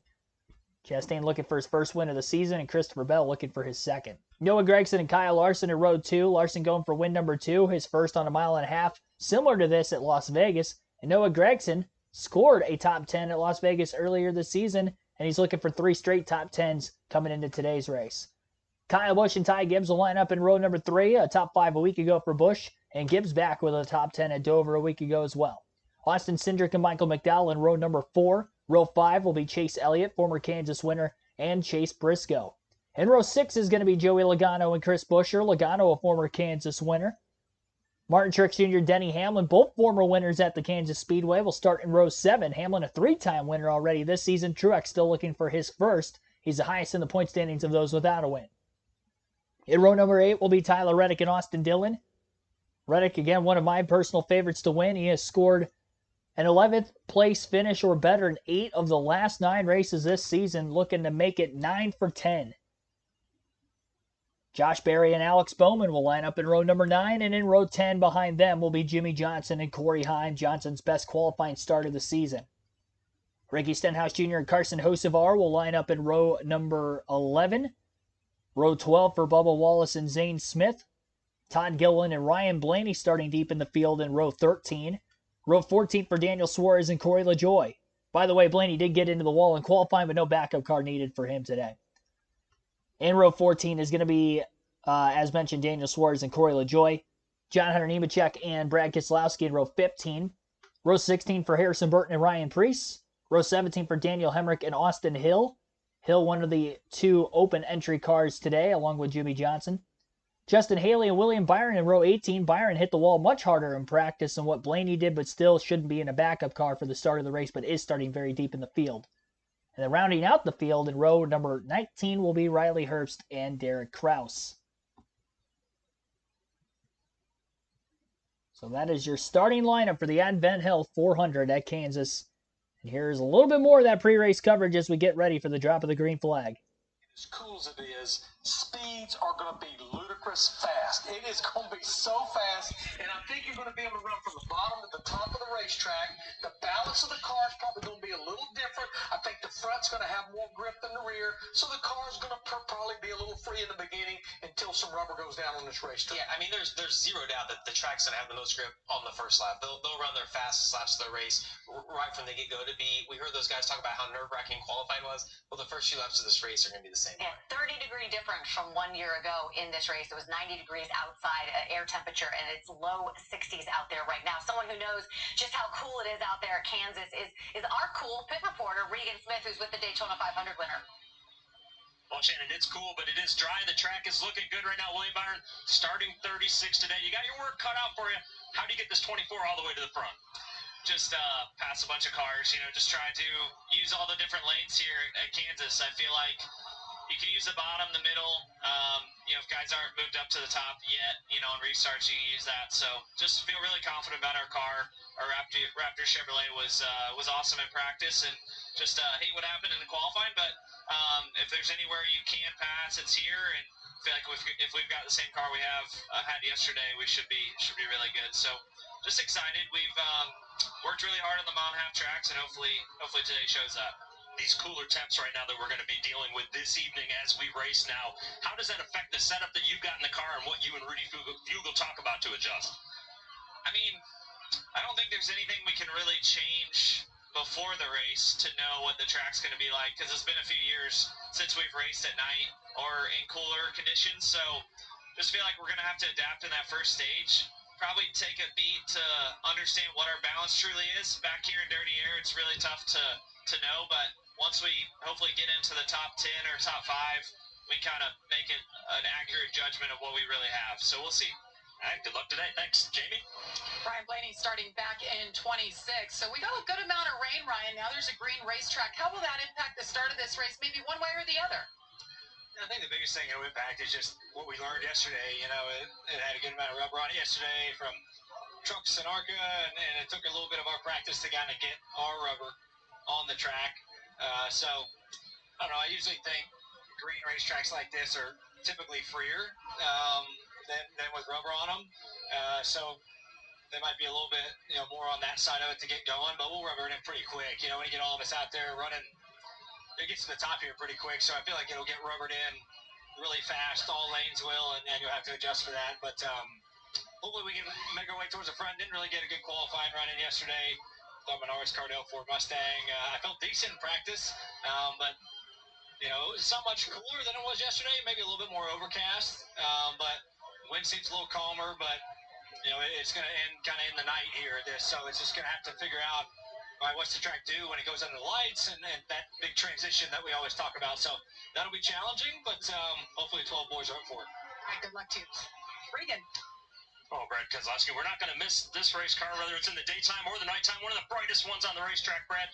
We've had this long rain delay. How do you reset and get ready to go out there and start this race? Yeah, I think, the track is just trying to acclimate to your Regan is tough because it's a little bit damp, but I think it's drying out. I mean, you got to commit to run fast. You got to run right up against the wall. And when the track conditions are like, I'm not so sure what we've got, that can be really sketcy. So just try to run smart. Also, the cool temps track's going to be super fast. So big challenge. You talk about having to commit, right, and the intensity that's going to come from that. How do you prepare to do that for 400 miles? That's a long time to do that. It is. That's why you see so many people get in trouble here. We've seen a lot of big wrecks here. Guys get in the wall, ruin your day real fast. So you just got to be really smart, patient, but also aggressive. I know that sounds kind of ridiculous, but that's what it takes. All right, good luck on that commit and keeping it out of the wall and clean all day long. Jamie? How about Bubba Wallace? This is one of his best racetracks. Got the win a couple of years ago. Every time you guys come as a team, you're just good here. I know the expectation is pretty high. How is the race car after yesterday's practice session? I don't know. It's a new day. That's what. Well, you got a nap, so it's a new afternoon, right? That's true. My wife's candle warmer that she got me says it's a new day. So we'll see what we got. I think our money line Toyota Camry is really strong. It was really good in practice. We were a little bit on the free side, and Booty, I got out of the car, and he was like, "Good, I wanted to be." And so I'm like, "Okay, I don't really like a loose race car." So we know the things that we need to do to adjust. And going into today, man, my grays are getting out of control. Wow. But I'm excited. Obviously, the expectations are high, like you said. Kansas, really good track for us. A lot of speed, a lot of momentum, which is what we need right now after 2 rough weeks. Just excited to get it underway. Hopefully the rain holds off and we can put on a good show for the fans. All right, that's Bubba Wallace, and I know Carson Ospar over here photo bombing us there. Yeah, he was having a good old time over there. Carson, the TV star in the truck booth last night, Shannon. He was pleading his case to vote for him. It looked like probably for the All-Star race, right? Yeah, that's exactly what. Listen, you got to take your shot. You miss 100% of the shots that you don't take. So there you go. He took his shot. We got some shots, some long shots, and some I guess is it good shots, long shots? Some favorites. Larry, Some favorites. I am liking Tyler Reddick on this. I know he's not right at the top of the board, but he did win the last time we were here. We know that 45 car has a great history at this track. Well, what I see here are the favorites. It's Toyota's, Hendrick Motorsports with a little Ross Chastain and Kyle Busch sprinkled in there. Christopher Bell on the pole plus 900 needs to stop the bleeding after these last 4 weeks, but he has that win at Phoenix that has essentially locked him into the playoffs. And the long shots have a lot of Fords on it, Larry, is what I see. But I'm going to go to the top of that. I'm taking Bubba Wallace with his candle warmer. At 2,000. Noah Gragson plus 3,500, qualified third, and they are on a heater right now. Back-to-back top 10s, 30 Talladega, top 10 at Dover. Just maybe they pull it off. Larry working a baseball term? A heater. On racing. A heater. They can use the candle warmer for that heater, like I say. There you go.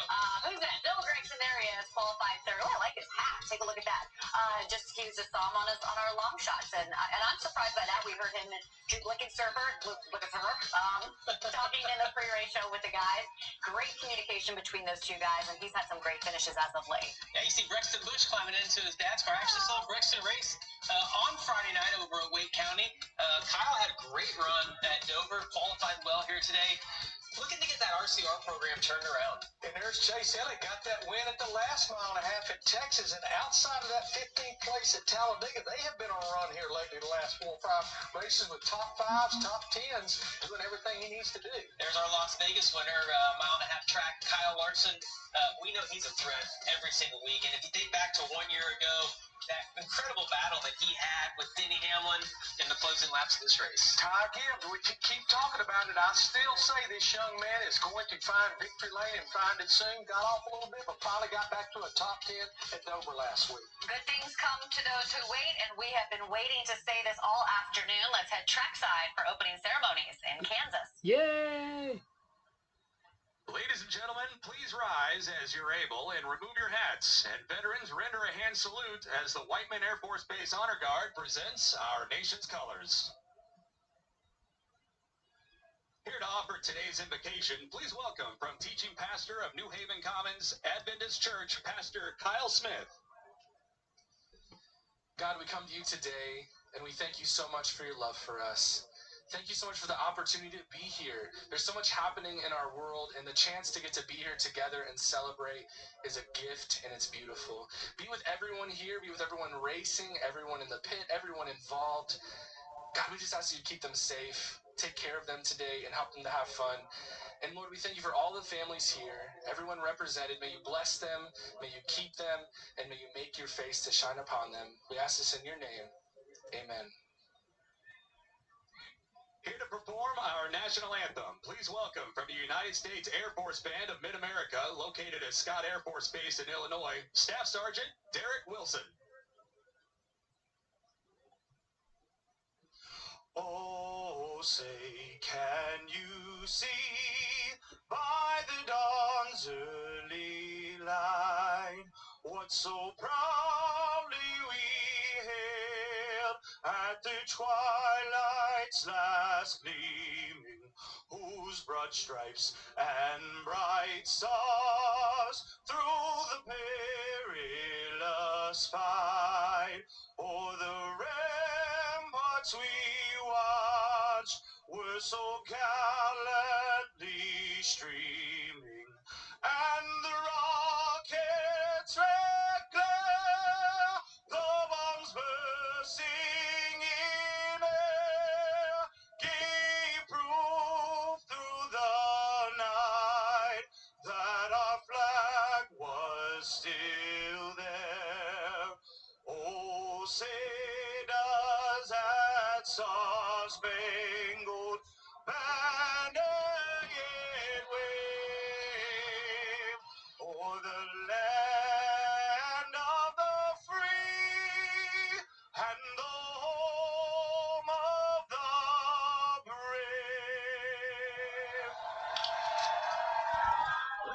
Last year we had a record 37 lead changes. It is a fast green racetrack. Expect some wild racing today. Just over 5 minutes to go. Jimmy Johnson giving command to start engines. We'll be right back. Whoa, how about that? I didn't know that was going on today. Jimmy Johnson got to give the command. Oddly enough, I have a Jimmy Johnson diecast for the diecast showing today, so what a coincidence. I really didn't know that he was doing the command for this one, but I knew he was in the race, and because last weekend I did a Jimmy Johnson IndyCar diecast with the month of May coming around the corner, I figured I'd give a stock car diecast showing. It's a little spoiler, but that will be coming at the end of stage 2. You can still vote for who you think is going to win the race today. That poll has been open for over 3 hours now, and because of which we've had 322 votes over the course of 3 hours. I'm still leaving it open until the end of stage 2. Not that the vote is going to change the poll a whole lot. It is still close. 44% of you say somebody other than Kyle Larson, Denny Hamlin, or Tyler Reddick will win the race. 39% have Kyle Larson winning. Only 12% have my pick, Denny Hamlin, winning. And 5% saying Tyler Reddick. So I'm kind of interested to see maybe of the other picks who you guys have pegged to win. 124 likes, by the way, too. It is a little bit sad that we do have 324 votes, but only 124 likes. So be sure to hit that like button if you guys have not done so yet. And again, appreciate everybody that has been tuned in over the course of the 3+ hours of our pre-race coverage that has been extended due to the rain in the Kansas City, Kansas area. Way too many people to shout out as how many have been watched over the last 3 hours. But again, greatly appreciate everybody tuned in for this one, even with the large delay. We might have the most liked stream this season, at least. I think that number to beat is 180, and the race hasn't started yet, so we got a good chance to beat the most liked stream of the year. The most viewed is going to be tough. Daytona's just Daytona, but we'll see. You never know.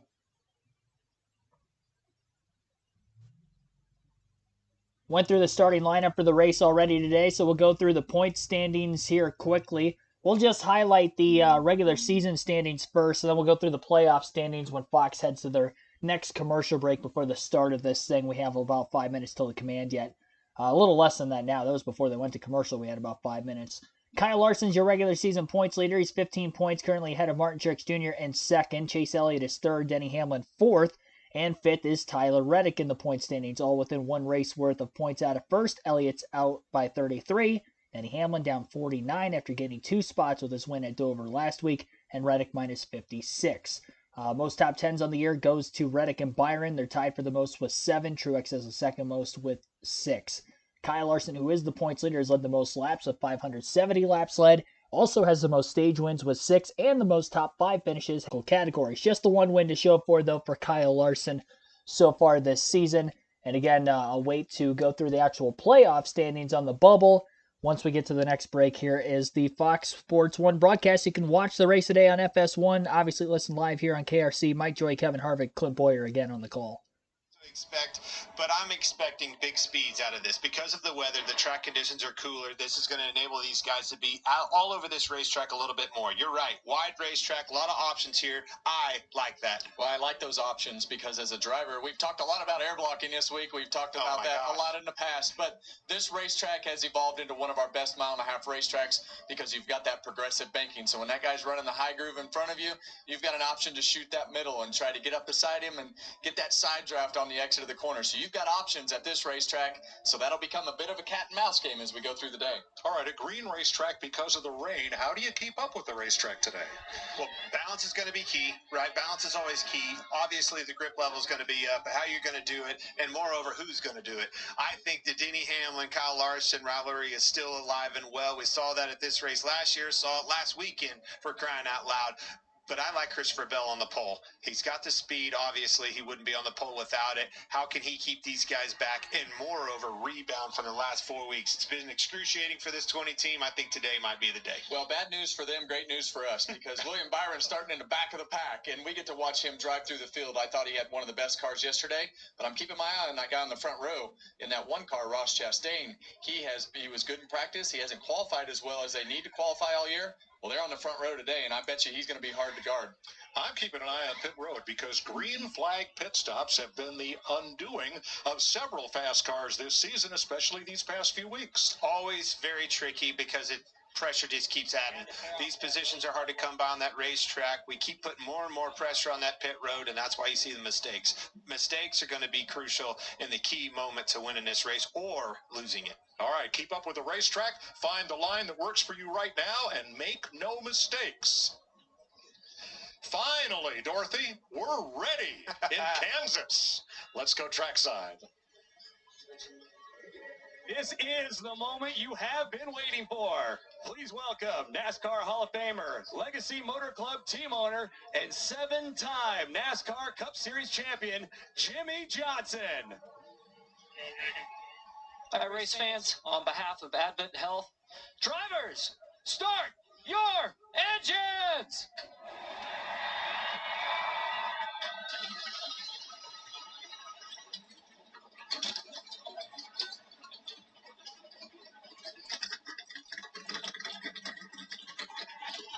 400 miles of racing across the Great Plains of Kansas await you here on FS1.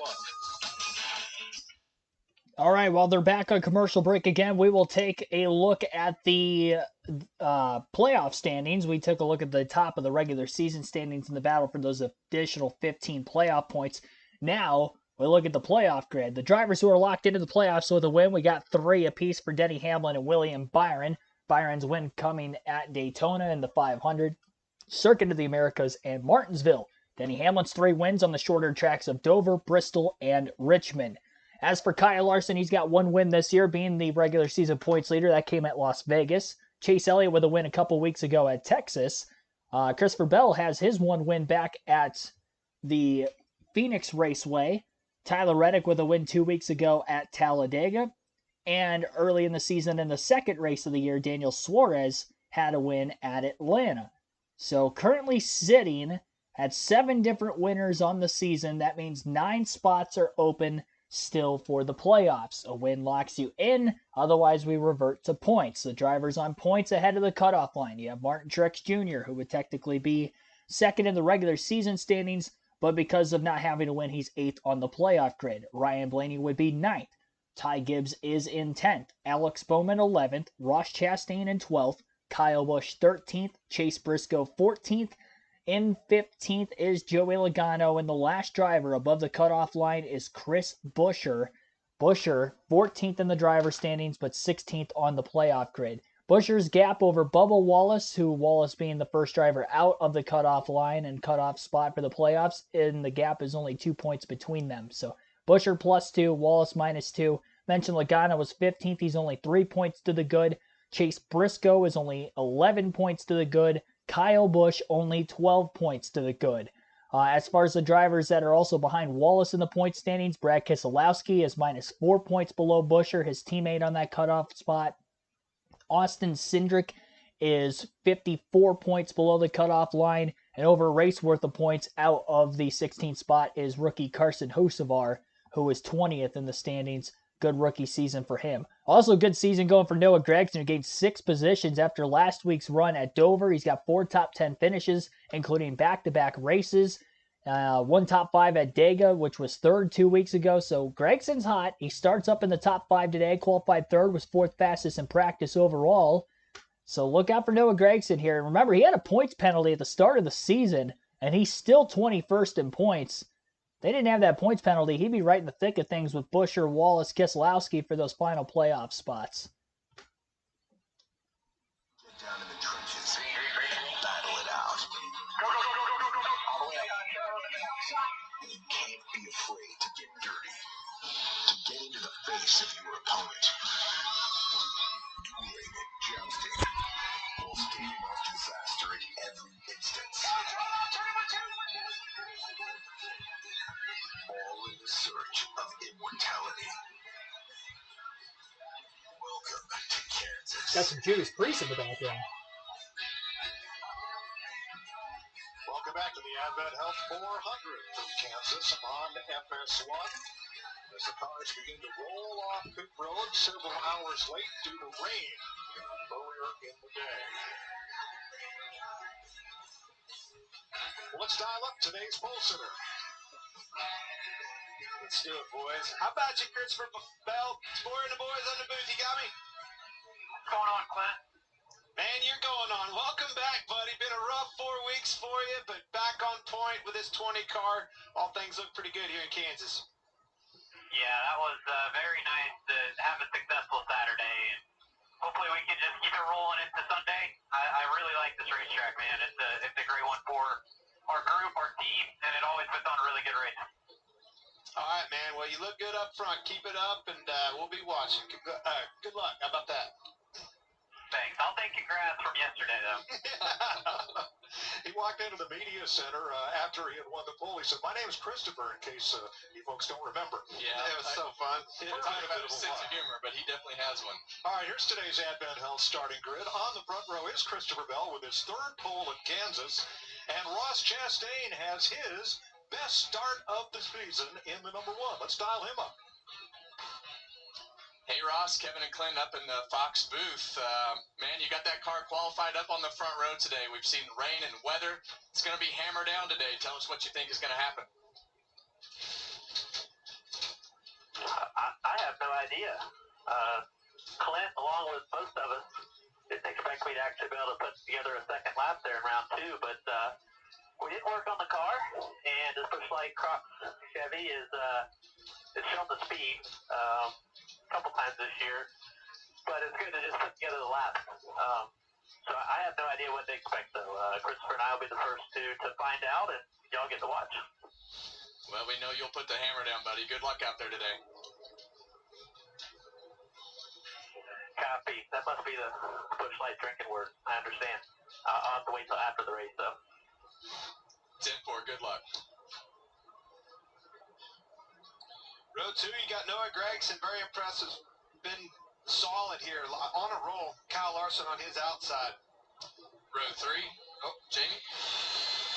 Well, it's no surprise that when you walk around the garage, everybody's talking about the 5 car and Kyle Larson being the favorite to win this race tonight. After all, he's finished top 10 the last 5 straight races here. But one thing that is a surprise, according to his crew chief, Cliff Daniels, is their short run speed. They did not expect to go out and qualify on the second row. They had the long run dialed in. And another positive for the 5 team, they have those 2 pit crew members back after a 2-week suspension for that wheel coming off at Texas. So all is good in the 5 camp. Row 3, we've got two-time Kansas winner Kyle Busch, and with his 6 top 10 last week, Ty Gibbs. Regan?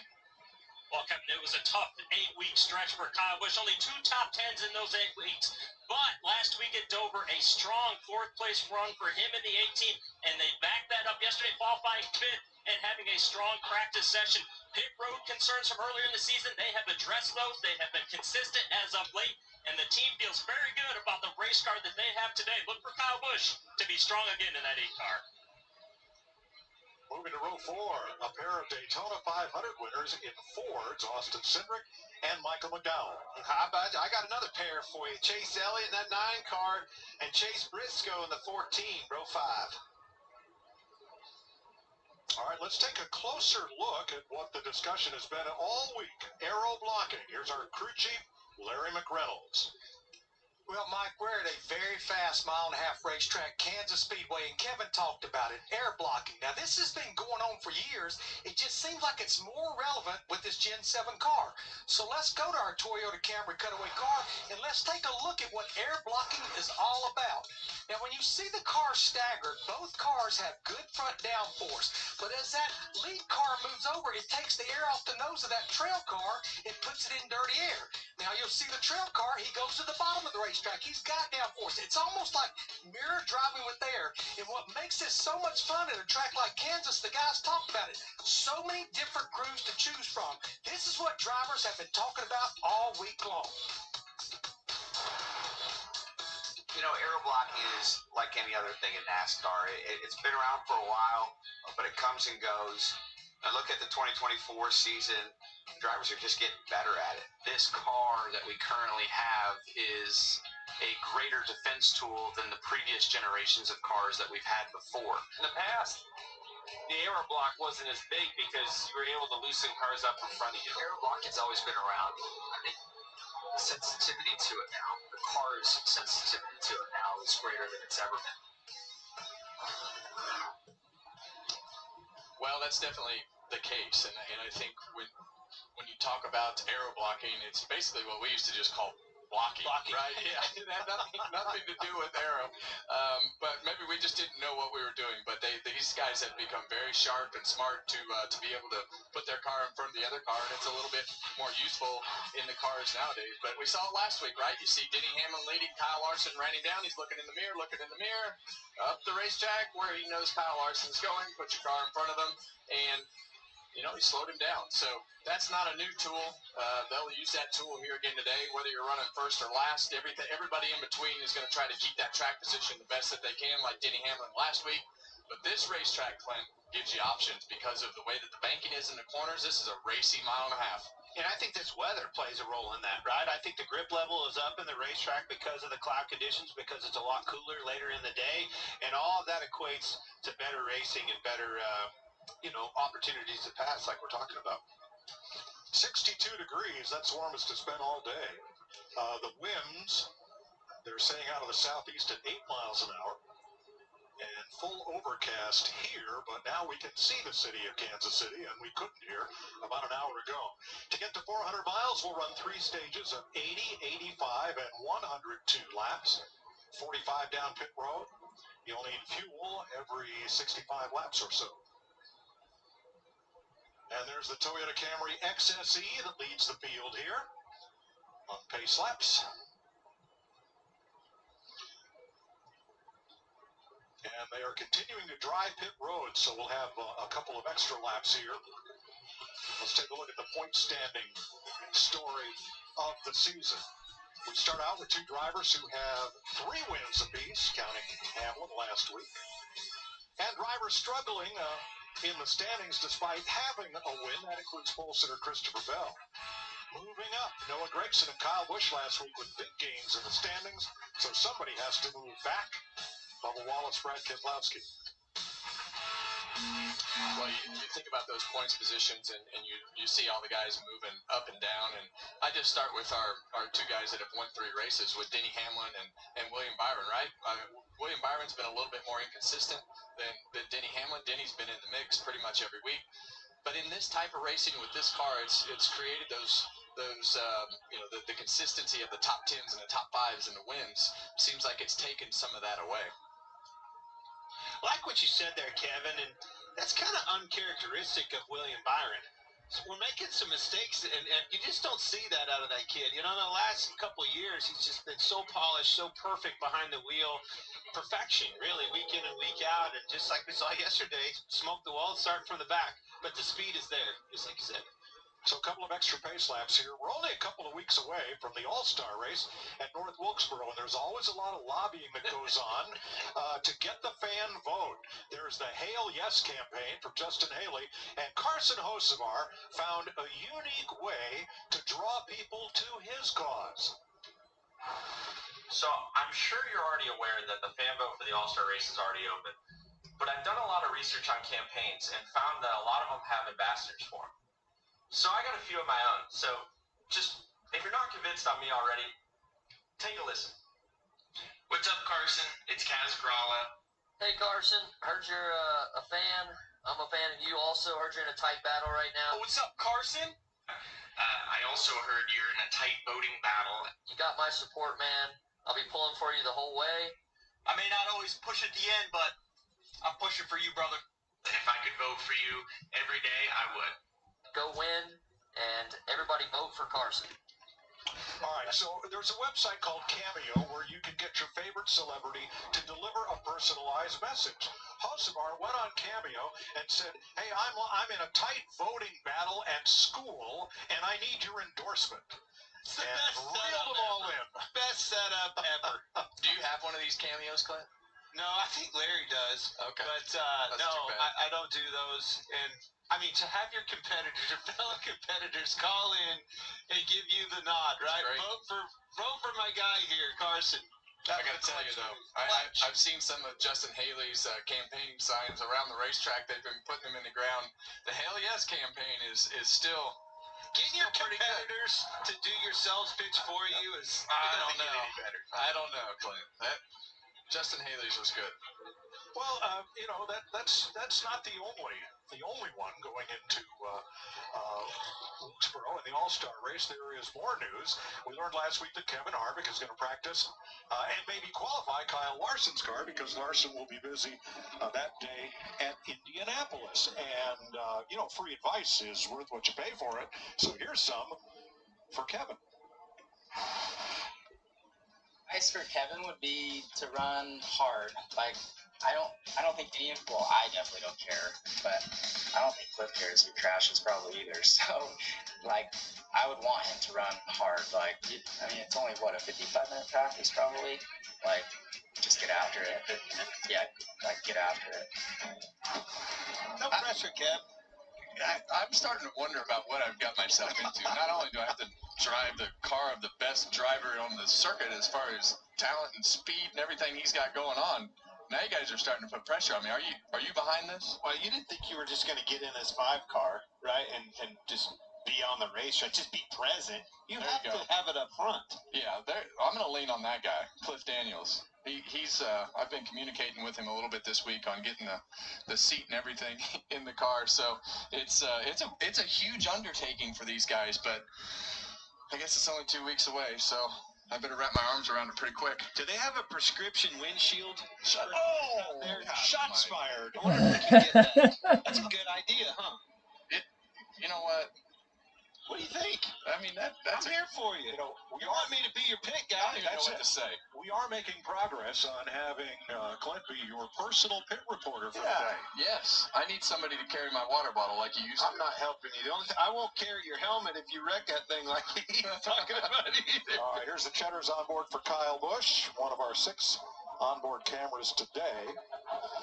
Ty Gibbs will be carrying the Toyota cam. On board is number 54. Austin Cindric will have a front bumper cam from Ford Performance on his number 2 Mustang. And Joey Logano delivering the Hunt Brothers Pizza today with their camera on his Penske number 22.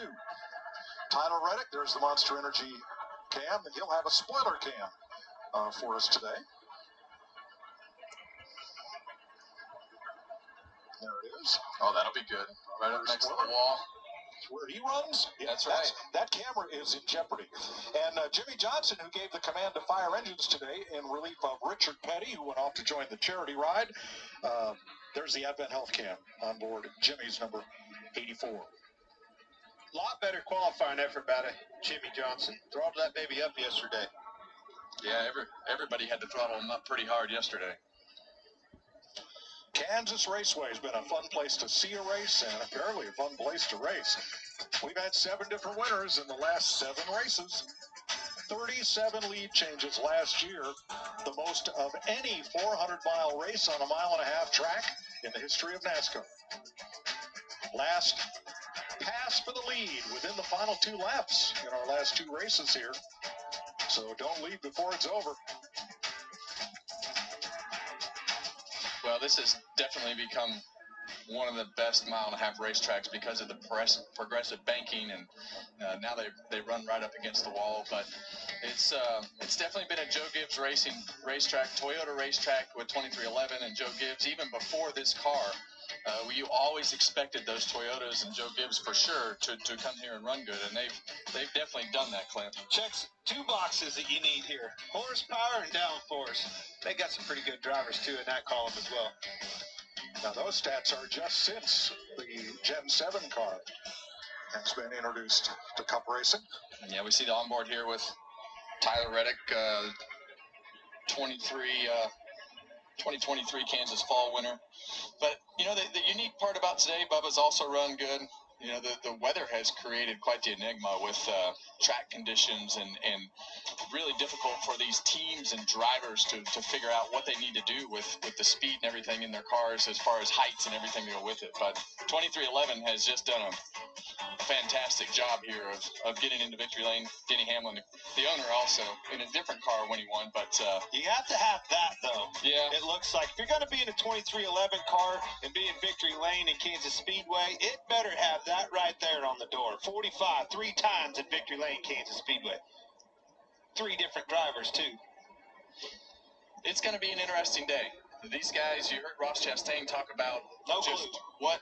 And I had no clue, but that's the best answer I've ever heard. You got to go into turn 1, especially if you're on the front row. You got to be able to hold the throttle down and not lose any track position. So you're going to have a commitment going into turn 1. All right, the jet dryers are in.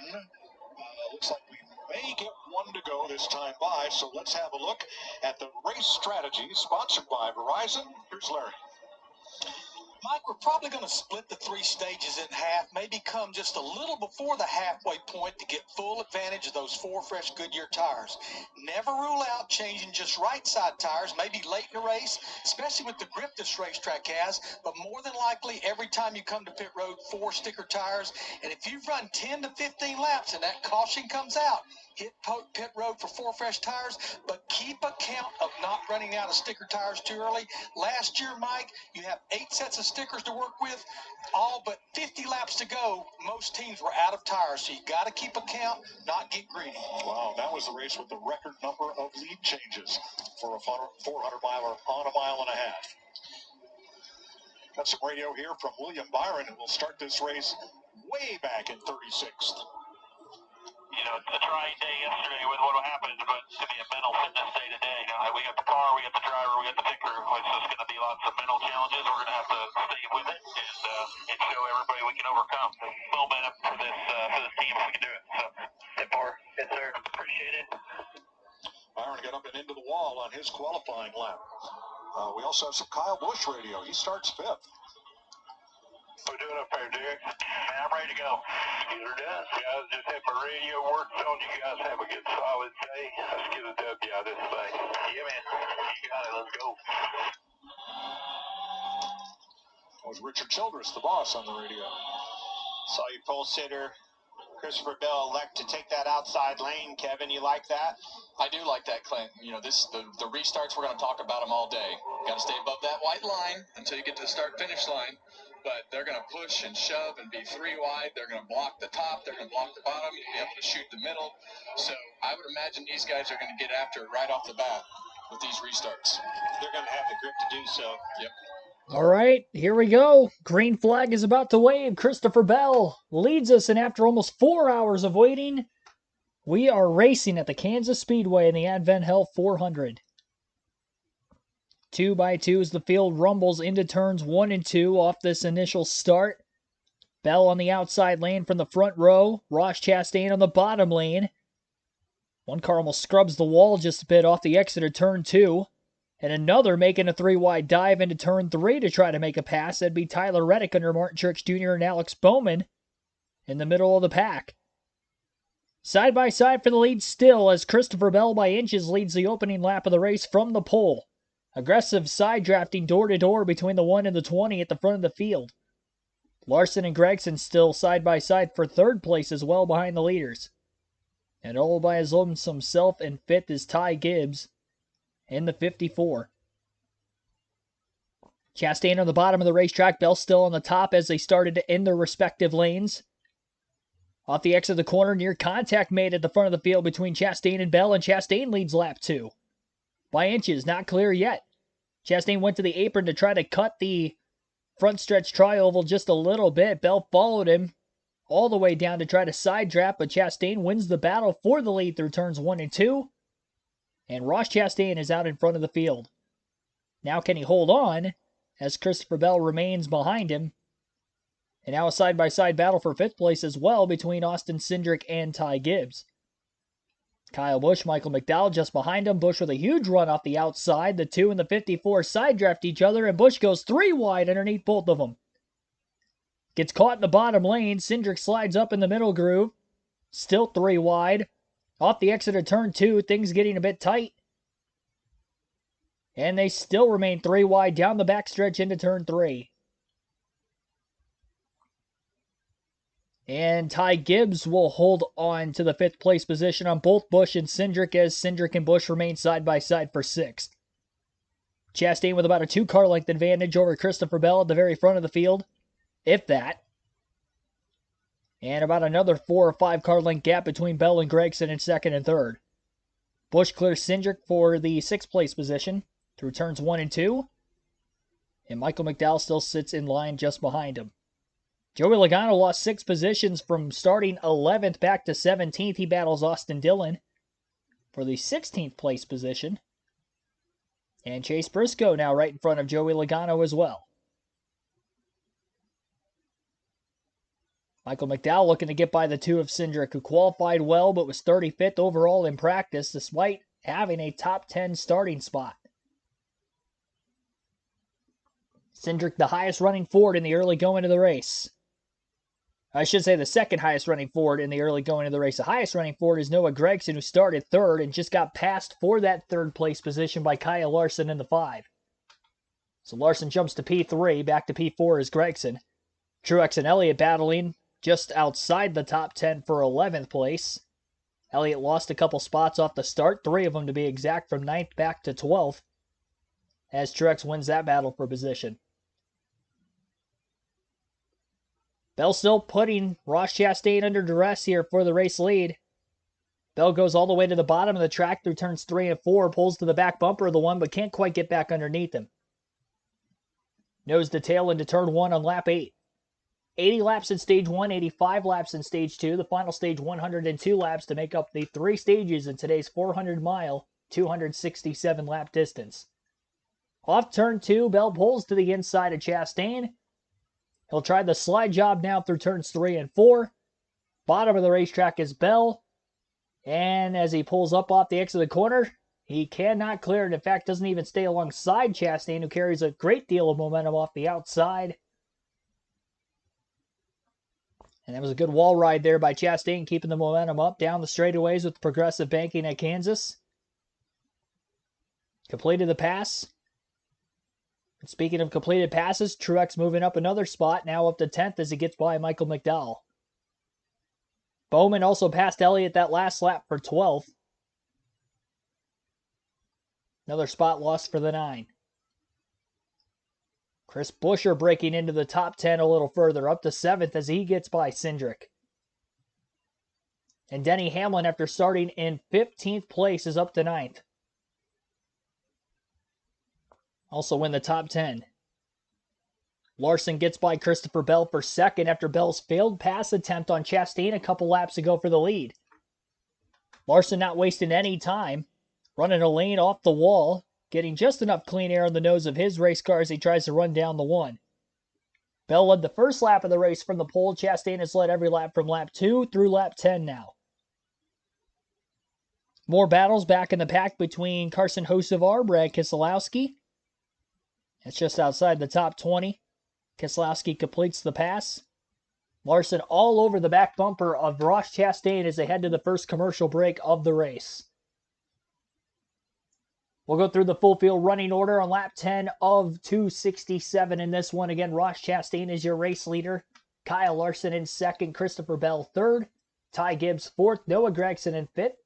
Kyle Busch in sixth. Chris Buescher seventh. Austin Cindric eighth. Denny Hamlin ninth. And Martin Truex Jr. in 10th. 11th is Michael McDowell. Alex Bowman 12th. Tyler Reddick 13th. 14th for Chase Elliott. 15th is Joey Logano. 16th place is John Hunter Nemechek, Chase Briscoe in 17th. 18th is Bubba Wallace. Austin Dillon in 19th and Ricky Stenhouse Jr. 20th. 21st is Ryan Blaney. Brad Keselowski 22nd. Carson Hocevar 23rd. William Byron 24th. 25th is Corey Heim. Josh Berry 26th. 27th is Zane Smith. Corey LaJoie 28th. Ty Gillen 29th and Justin Haley 30th. 31st is Daniel Suarez. Jimmy Johnson 32nd. Derek Kraus 33rd. Harrison Burton 34th. Austin Hill 35th. 36th is Daniel Hemrick. Ryan Preece 37th. And Riley Herbst rounds out the 38-car field. Larson and Chastain still battling for the lead. About a tenth of a second difference between them on lap 12. Caution free in the very early going of this one. Again, Bell led lap 1 and Chastain's led every lap since. Chastain about a tenth quicker than Larson that last lap. Basically a blocking game right now. Chastain's going to stay all the way against that wall and try to make Kyle Larson pass him from underneath. The longer the run goes, we'll see who that is going to favor as the tires start to fall off a little bit more. With the green racetrack right out of the get-go, you may see quite a bit of fall off in this first run, and then the track gets rubbered in a little later, and you're not going to see as much fall off in the later going of the race as well when the setups become accustomed to the new track conditions. Track was rubbered in quite a bit before practice started yesterday because the ARCA race was actually before the Cup Series had taken the racetrack. Actually, there was truck practice and qualifying, then the ARCA race, and then Cup practice and qualifying following that. So a green racetrack for the start of the race today, but a rubbered in racetrack yesterday. Still under commercial break. Again, you can watch the race on Fox Sports 1 for visual purposes, and you can listen obviously live here on KRC.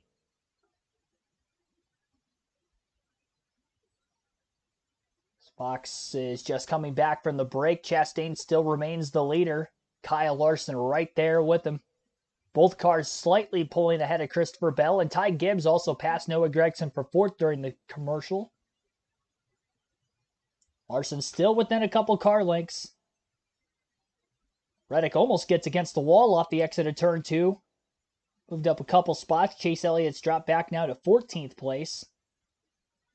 And Ryan Blaney up 8 spots from 26th to 18th in the beginning. William Byron up 15 positions from 36th to 21st in just 18 laps.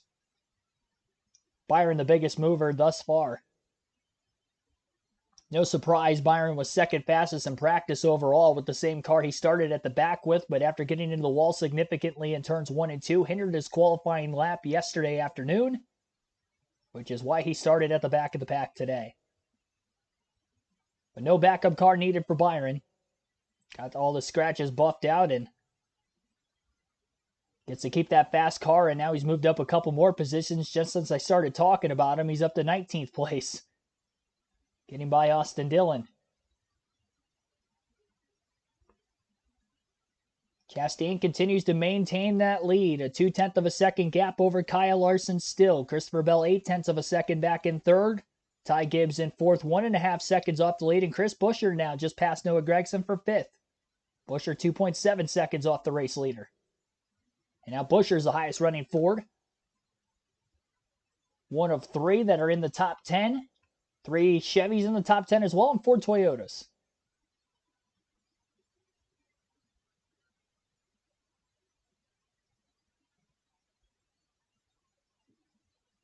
Big gains already for William Byron. Up 17 positions from the start of the race. Blaney up 9 now to 17th as he's slightly on the move. John Hunter Nemechek quietly has moved up 14 positions from the start as well. Nemechek began the race in 29th and is now 15th.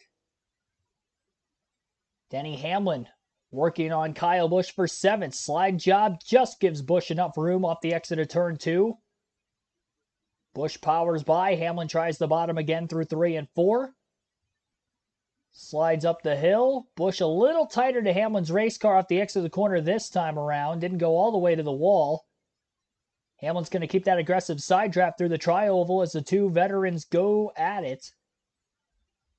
Hamlin has more clearance to try to slide up clear off turn 2 this time around. He is clear. Will Busch try the crossover? Kyle Gaines down the back straightaway. Stays in line behind Hamlin. Hamlin wins the battle. And now Denny continues to charge on, and now he's going after Buescher for 5th. Meanwhile, the last couple laps, Chastain has widened his gap out to a 7/10 of a second advantage now over Larson, and Bell's within a couple car lengths for 2nd again. Bell laying off the wall through turns 1 and 2. Chastain doing a good job at the very front of the field, holding on to his positioning. Working up on lap 24 this time by. Again, 80 laps in the first stage. And we'll more than likely see a lot of these teams try to split the strategy in half. Right around lap 40, we should see green flag pit stops. 23 laps complete, all under green here in Kansas. Chastain. That sounds like they're going to commercial break. I was going to play some of the coverage there for you. But while that's going on, I guess we'll just blow through the entire top 10 in the running order. Things still changing way quite a bit. Denny Hamlin, as I mentioned, just passed Noah Gragson on the track for 6th. Actually, just passed Kyle Busch. And Buescher moved into 5th, passing Gragson. Hamlin then soon followed. So Noah's fallen back 4 positions now from the start of the race, but still in the top 10 for the moment. So Ross Chastain, 9/10 of a second lead over Larson, consistently a 10th or 2 quicker lap the last 3 or 4 laps now for the 1 over the 5 car. But again, Larson remains in 2nd. And again, a 9/10 of a second difference. Christopher Bell, 1.1 seconds back in 3rd. Ty Gibbs is now 2.1 seconds back in 4th, and Chris Buescher still in 5th, 3 seconds off the lead. Noah Gragson battles back on Denny Hamlin. He's now back in the 6th place position, 4.2 seconds off the lead. Hamlin right there with him, also 4.2 seconds back at 7th. Kyle Busch in 8th place, 4.5 seconds off the lead. 5 seconds back is Martin Truex Jr. at 9th. Austin Cindric in 10th, 6.1 seconds back. Don't forget to hit the like button if you guys have not done so yet on the channel. We're at 140 likes here. I know the race is just getting started, but we have been streaming for a little over 4 hours already. A rainstorm in the Kansas City, Kansas area prior to the start of the race today and during the initial start of the race. So that is why we're just getting underway 24 laps into this Advent Health 400. Appreciate everybody that has stayed tuned throughout the course of our coverage. We did some Sporkle NASCAR trivia for a few hours here as we were trying to kill time on stream before, of course, the command and the firing of the engines as we are now into this NASCAR Cup Series race full gear. Appreciate each and every single one of you that tune in every week for these live commentary streams, and especially on a day like today where we weren't able to get things started under full power. But we are under full power now. That's all that matters. So again, our goal is 150 likes, but let's try to set a stream record for the most likes on a stream this season. We only have to get to 180 to break that goal. We're only 39 away, and we're still in stage 1. So let's make this the most viewed stream. Well, the most viewed stream is going to be tough, but the highest like stream on the channel this year, that could be huge. Check the game in your area. 28 laps laps complete in Kansas, all green so far. Ooh. Maybe a little contact there. These guys have been at it for a few laps. The whole break, I was watching these two just battle side by side. They're getting agitated with one another. Can't get the pass made. Reddick and Bowman. Chase Elliott made a run at them 2 laps ago down on the bottom and aborted when the track just didn't seem wide enough for 3 of them in turn 1. Well, at this point in the run, it's tough to make a pass on the bottom because of the lap time and the way that the cars drop off handling. Jamie? Well, you guys were talking about Kyle Larson running second right now, and Cliff Daniels, his crew chief, just finally checked in with him and said, "What do you need? Are you tight? You loose?" He said, "Honestly, I don't know what I need right now. If anything, I'm just a little bit free. So it's not terrible. Handling pretty decent right now." Larry Mack? Yeah, he just came back and said, "I've used my right rear tire up." But I would say we're going to start seeing 4 tire stops here within about the next 5 to 6 laps. Now, NASCAR and Goodyear conferred but decided not to have a competition caution. They thought track conditions would be fine. We've seen about a 1 to 1.5 second fall off over the first 30 laps of this race. Well, we see 2 cars already on pit road with Ryan Blaney and Todd Gilliland, and that's going to probably put some of these guys in a box to start that pit cycle. Somebody has to start that cycle. Make that Ryan Priest. Who did I say? Ryan Blaney. Oh, my goodness. Well, but those guys are doing it to try to save themselves a little bit of track time here. They were on the brink of going a lap down anyway. Let's try to short pit it and help this. It must be the barbecue from last night. Oh, wow. Reddick is definitely not going to the front like we expected. Here's some more. He's coming in. Truex, Bowman, Reddick, Blaney, I believe, behind him. Yes. And more. Well, here we go, guys. Pit road. We've seen it every single week. These pit crews are right on the verge of disaster with these quick 8.5 second, 9 second pit stops. The drivers want to get everything that they can, so no mistakes. Add Bubba Wallace to that group that's on pit road. Comes your leaders. Look how much time he saved by being able to use that one car as a reference point. Drove in right to the back bumper of Chastain. That's a huge aid when you're pitting. Just trying to figure out where that reference point is where that line is down at speed. Regan? Denny Hamlin at 11 car hits pit road right now. Report to the team is that his car is good. It is stable. He likes it. And the 17 to Chris Buescher, he's pretty good, just too tight when he went to the top side. Jamie? Well, we talked about Kyle Larson and what he needs. Just a little bit free, was driving it off the right rail. A little bit too much the one as well. Air pressure adjustment, 4 tires for both. Only 12 cars did not stop. They're door to door, those leaders off pit road there. He's going to see who wins down here in 1 and 2. Chastain stayed way low on the inside, was able to get there. We'll see how it sorts out after things cycle out. Yeah, and sometimes right on the apron down there, the front of your car will get really tight, and there's a ridge that runs right through the middle of that apron. And sometimes if you hook that ridge right through the middle of the apron or low, it makes it better. Here's leader Christopher Bell coming onto pit road. And that will leave just 4 cars on track that have not made this pit stop. How much time he saved and made up on pit road. Jamie. Christopher Bell started this race on pole. It was the first time this year he started on pole. Saying he feels pretty good. Doesn't know what he really needs. Likes the balance. It's neutral right now. It'll be 4 tires for the 20. So Derek Kraus, Austin Hill, Daniel Hemrick, and Burton. Yeah, and you see Kyle Larson. Kyle Larson is going to get by Ross Chastain right there. And this is when that loose car that used up the right rear tire the last run, they probably made some changes on it, and Kyle Larson has gone by Ross Chastain. And this is the time when you can make that middle and bottom lane work a little bit better than 20, 25 laps through the run where everything goes up the racetrack. Corey Hyde too fast exiting pit road in the number 43. Here comes Chastain back to the bottom, guys. Is he going to be able to clear him? He's going to move up in front of him. He does. That was close, Kevin. Well, both of these guys know that it is super important to keep control of this race, and that bottom of that racetrack right now is pretty good. We saw it on the start of the race, and we've seen it for the first couple laps firing off on these new tires. But you also have Riley Herbst in front of them, that they're getting ready to lap. He wants to stay on the lead lap, so you're going to have to navigate that traffic well. Now keep in mind, that's for second place. Right now is when the leader crosses the line, and that is Derek Kraus, who started last in this race, but has not made the pit stop in that number 16 as he makes his second start of the year.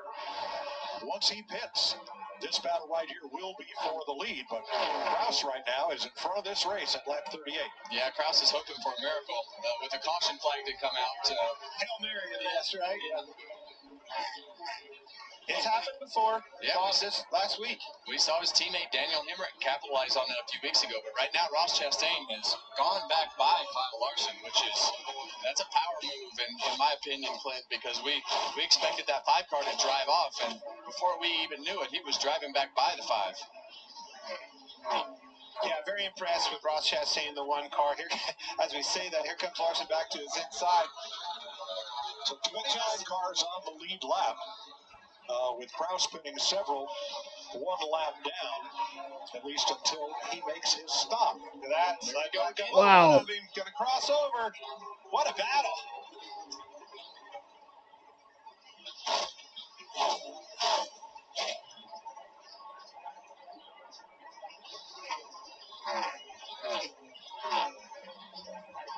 Oh, shuts him off. And that's what you have to be aggressive right there in taking that position. We saw it with Larson moving up the racetrack. You see Ross Chastain take that position right back from Kyle Larson. All right, we've got to go to commercial, but we're going to take you box side by side so you can continue to watch this battle. 40 laps complete in Kansas. Epic battle for the lead here in the middle of stage 1 between Ross Chastain and Kyle Larson. Halfway through the first stage unofficially, as we're 40 laps down, 40 still to go. The only car that has to hit pit road for their first stop of the day under green flag conditions would be current race leader Derek Kraus. Although Kraus is about to lose that lead in about another lap or so at the hands of Chastain and Larson, could become interesting in that battle for the lead furthermore as they contest onward.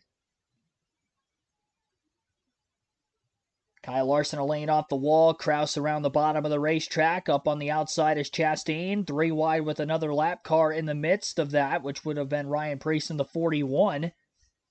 And Chastain will take the lead away from Kraus now in this first stage. Official lead change at the start-finish line. So Kyle Larson trailing Ross Chastain once again. Chastain has led for 31 laps already today. And Larson has not led yet. Christopher Bell led for 4 laps the first lap and then 3 during green flag pit stops. And Kraus led for 6. In the middle of these green flag stops, again, that 16 car still has to hit pit road. For fuel purposes, he should be able to go another 10 to 15 laps before having to pit. So there's still time for him to catch that first caution of the day to keep him on the lead lap. But if he does have to pit under green, he will definitely end up going a lap down before the end of this first stage. The other leaders are already working themselves into lap traffic. Riley Herbst, Harrison Burton, Corey Heim, and Ryan Preece have gone a lap down. Heim had the pit road speeding penalty, which is the reason why he had fallen off the lead lap and is currently in last.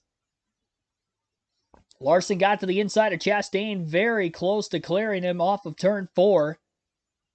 But not quite there, and they run door-to-door for the lead. Larson leads that lap at the line. Both cars down to the apron as they cut the center of the tri-oval. An aggressive battle for the lead, to say the least, here in the early going. With 44 laps complete, they have passed Derek Kraus, who is still on the racetrack. But now, Chastain and Larson, this is for first place. It has been a battle. Back and forth, slide up in front of them, cross back over, take position back. Every time I think one or the other is better, then they catches back up to him. We saw Kyle Larson start to fall back, drove right back to him, thought he was going to go by. Ross fights back, keeps the lead, so this is a great battle. But what you said right there, I love, Kevin. That's what you have to do. You have to back off. Don't stay right there in their way. Get a run, time it, and pounce on them. Now, for those of you looking for Major League Soccer, the Seattle Sounders versus the LA Galaxy, that match is starting now on FS2 or on the Fox Sports app. As we continue with NASCAR from Kansas here on FS1. Fifth place, Hamlin. And Bell, the pole sitter,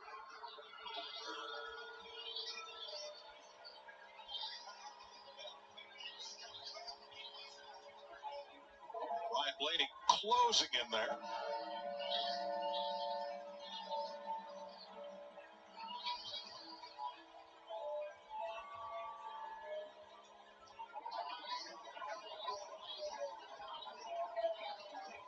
Well, we see this battle for the lead has kind of calmed down right here. And you look in third place right there, you see Ty Gibbs. He and Chris Buescher pitted a couple laps before Christopher Bell leapfrogged him. And Christopher Bell went back to sixth, and Denny Hamlin just got around Christopher Bell, so he's in fifth. Right, we talked about the tire fall off, almost a second and a half to the point of the race where they made pit stops. So Bell, by staying out those 2 extra laps, it cost him 2 spots. Here we go again, back door to door. Making that bottom work pretty good. It's going to be forced to run the bottom. See a slide job coming. It's going to slide up in front of him. One car's going to time it, fuel back up, beat him to the throttle, and back to the crossover. Yeah, and you see him try to get that little bit of side draft. Kyle Larson chases him down the racetrack to try to slow him down, and now Ross's times they're giving up 2-3 tenths a lap and letting that was a close one. Back to him. The fans came, they got wet, they waited. They finally filed into the grandstand. We got racing, and they're being treated to one heck of a show by 2 of the best of the business. Well, the guy right behind them that's made up the most ground is Ty Gibbs, and if those cars stay side by side, he's going to continue to make ground. But you see Ross kind of give the position there to say, okay, I need to get up the racetrack and not be so hard on these tires. Well, listen to this. They're running 32.07, 32.15 for the 5 and the 1. Behind them, Gibbs and Hamlin, 31.50, 31. They're using their stuff up. They're coming. Catching them in a big way as they're up there. Using their tires. For 12th place, and finally Derek Kraus comes to pit road at the end of his fuel run, 52 laps.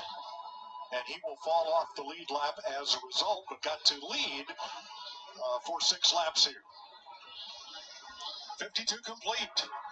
2 Chevys in front of 2 Toyotas and a Ford. Larson, Chastain, Gibbs, Hamlin, and Buescher, the top 5. A wild first stage battle for the lead between Kyle Larson and Ross Chastain. Slide job after slide job after slide job after slide job. These guys are going at it, but it has opened the door up for Ty Gibbs, Denny Hamlin, and Chris Buescher, who are all within 2 seconds of the lead now. And we're about 3+ seconds off the lead following the green flag pit stops. But the 5 of Larson, the 1 of Chastain have used their tires up this point in the run. Their lap times are slower by about a half a second a lap to that of the drivers behind them.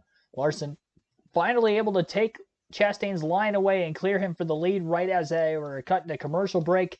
As a result of that, Chastain is finally starting to slip back just a little bit. Ty Gibbs is now up to 2nd place. Chastain back to 3rd. We'll go through the full field running order here on lap 54 of this one as we are in stage 1. Again, Kyle Larson is your race leader, 0.8 of a second out ahead of Ty Gibbs in 2nd. Ross Chastain is still in 3rd. Denny Hamlin 4th and Chris Buescher 5th. Christopher Bell in 6th after staying out of the pits 2 extra laps. That cost him a couple positions during green flag stops. Martin Truex Jr. is in 7th. Kyle Busch 8th. Noah Gragson 9th. And Austin Cindric is 10th.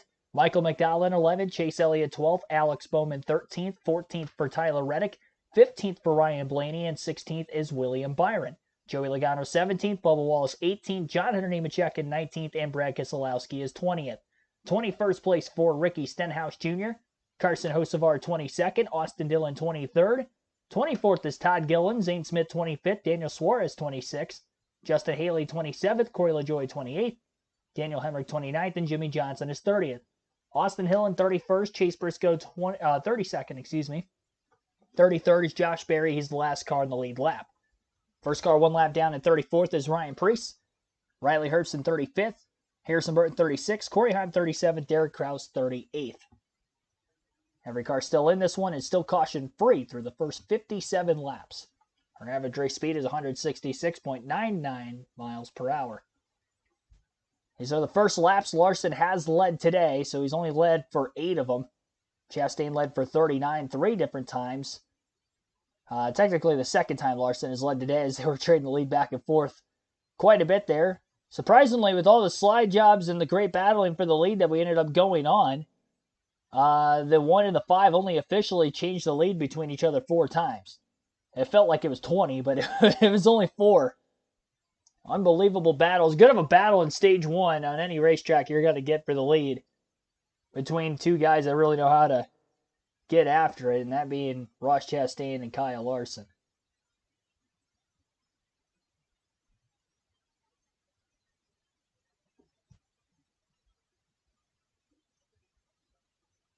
Couple battles on screen going on simultaneously. Denny Hamlin has just passed Ty Gibbs for the second place position during the course of the commercial break. I should say for third. Chastain got back by Gibbs for second. So Gibbs initially got to second place, and then Chastain got back around him. Then Hamlin got by Gibbs, and now Hamlin is going after second on Chastain. And despite starting in the 15th place position, Denny Hamlin might have a shot to win stage one, especially if Larson used his tires, battling Chastain as hard as he did. That seems to be the case. Denny Hamlin trying to go for 2 wins back-to-back weeks and trying to go for 4 wins already in these first 13 races of the season.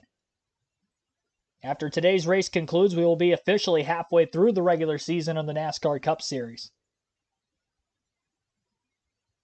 Season is clicking by in a hurry. And so is Denny Hamlin as Hamlin gets after the 5 of Larson.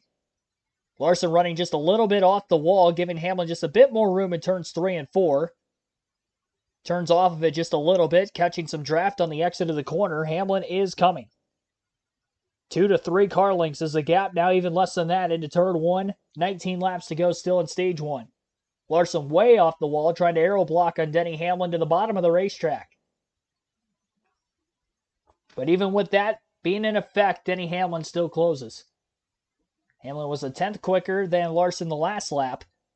This lap, Hamlin goes all the way to the wall. Middle groove for Larson. Big run coming for Hamlin on the front stretch. Hamlin looks to the apron. Larson blocks to the apron. Hamlin goes high. Larson blocks high as they anchor off into turn 1. Hamlin again to the wall. A little quicker than Larson. Larson goes up, trying to stay in front of the 11. This is the same aero blocking Denny Hamlin was able to do on Kyle Larson in the second half of that Dover race, really the second half of the final stage at Dover last weekend following the green flag pit stops, which then allowed for Denny Hamlin to win the race. A little harder to do that here with multiple grooves in the progressive banking at Kansas. Wider racetrack, a bigger racetrack, higher speeds, and Hamlin is there. Gets to the inside of Kyle Larson in a battle for the lead. They were side by side at the start-finish line, but through turns 1 and 2, Hamlin could not hang on to the left side door of Larson, and Larson is clear again. Hamlin going to the middle bottom groove of the racetrack. Larson turns down into the middle, side by side for the lead again, off the exit of the corner. Near contact made as Denny Hamlin is going to lead that lap of the line by about a half a car length. Larson on his door as they side draft, and here comes Chastain again. Chastain to the back bumper of both cars. Larson rips the outside through 1 and 2 and holds on to the lead for yet another corner. Larson leads this lap at the line. It'll be another lead change because Hamlin did lead that most recent lap. And now that Hamlin is struggling to get by the 5, Ross Chastain's there, and it is a 3-car battle for the lead as they're all within 0.3 of a second of each other. Larson trying to break the draft through the tri-oval. Hamlin goes down to the apron near the grass to try to stay in that line of Larson, but once they get into the corner, has to pull out of that line. Catch the clean air, gains ground on the bottom. Minimizing the amount of time gained for Larson on the back straightaway by using the top, Hamlin using the effect of the draft. Hamlin pulls to the left rear corner panel of Larson, middle of the corner. Larson had to lift. Denny Hamlin puts him in an uncompromised position, but Larson stays in the gas off the exit of the corner. Hamlin leads this lap, and here comes Chastain a second time to the back bumper of the 5. Hamlin now in deep on the bottom lane of the racetrack, could be in danger of losing second if he does not clear Larson. He's going to slide all the way up, and still door-to-door for the lead. Chastain pushes the 5 down the backstretch, gives him a big launch into turn 3. Larson goes all the way up the hill. As close to the wall as possible, turns off of it. Hamlin's coming from the bottom, still side by side for the lead. What a race here at Kansas. Hamlin again leads by inches at the line. Chastain not waiting to pull out of line 3 wide this time. He's waiting for the 2 cars in front of him to either sort it out or make a mistake. Larson gets loose on the outside lane, but stays in the gas. Goes down the racetrack on the backstretch to side draft Hamlin. Both drivers send it off into turns 3 and 4. Hamlin in the middle, Larson on the top. Hamlin side drafts left through the corner panel of Larson. Larson gets loose again, and Hamlin's clear. And now Chastain is coming for second on Larson. Chastain to the outside of the 5 for second place. Hamlin is clear for the lead with 12 to go in stage 1. And off the exit of turn 2, Kyle Larson is not going to be able to stay clear of Chastain. Chastain makes the pass. Hand out the window for Chastain. And Ross is now into the second place position. Larson back to third. After Larson lost a lot of momentum off turn 4 the lap before when Hamlin got around him for the lead. Denny Hamlin now out in front for the first time today, and he is, I believe, the 5th different driver to lead a lap in stage 1. 4th by race conditions, and then Kraus led during green flag pit stops. And all still caution-free in this race as well, as we have already seen 11 lead changes in stage 1. Still 33 cars on the lead lap. A lot of that being due to the fact that we have had aggressive racing and aggressive battling for the lead all the way from really the drop of the green flag to lap 70 at this point. I think Richmond Raceway is nicknamed the action track right now. Kansas Speedway is looking like the action track here this afternoon. We'll take our first ad break of the stream. You're listening to the Advent Health 400 live on KRC. 154 likes on the stream so far. Be sure to hit the like button if you guys have not done so yet. We're already to our goal, and we're not even to the end of stage 1 yet, so greatly appreciate all of you guys tuning in. We are over 4.5 hours into our race coverage today, and this is due to the fact that we had a 3+ hour rain delay at the start of this race before things finally got kicked off about 40 minutes ago. Denny Hamlin with a half a second lead over Ross Chastain in second. Kyle Larson already 1.8 seconds back in third. Chris Buescher's closing in on him. He's 2 seconds off the lead in fourth. And Christopher Bell to 5th place is 2.3 seconds off the lead. During all that battling for the lead, Bell moved past Gibbs for 5th on the racetrack. One Ford in the top 5, 2 of them in the top 10. Gregson still holding on to 9th. 3 Chevys and 4 Toyotas, all in the top 10 as well. Make that 4 Chevys and 4 Toyotas in the top 10. Hamlin's fastest lap of the day was post-green flag pit stop. That is not the case for Larson and Chastain. Although most of that post-green flag pit stop, they were battling for the lead back and forth with each other, so no surprise that they have not ran as fast of lap times. Working off of turn 2 right now with 6.5 laps to go in stage 1 is your race leader, Denny Hamlin.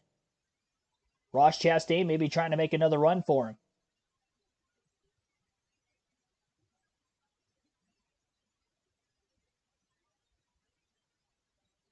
Larson trying to hold on for position.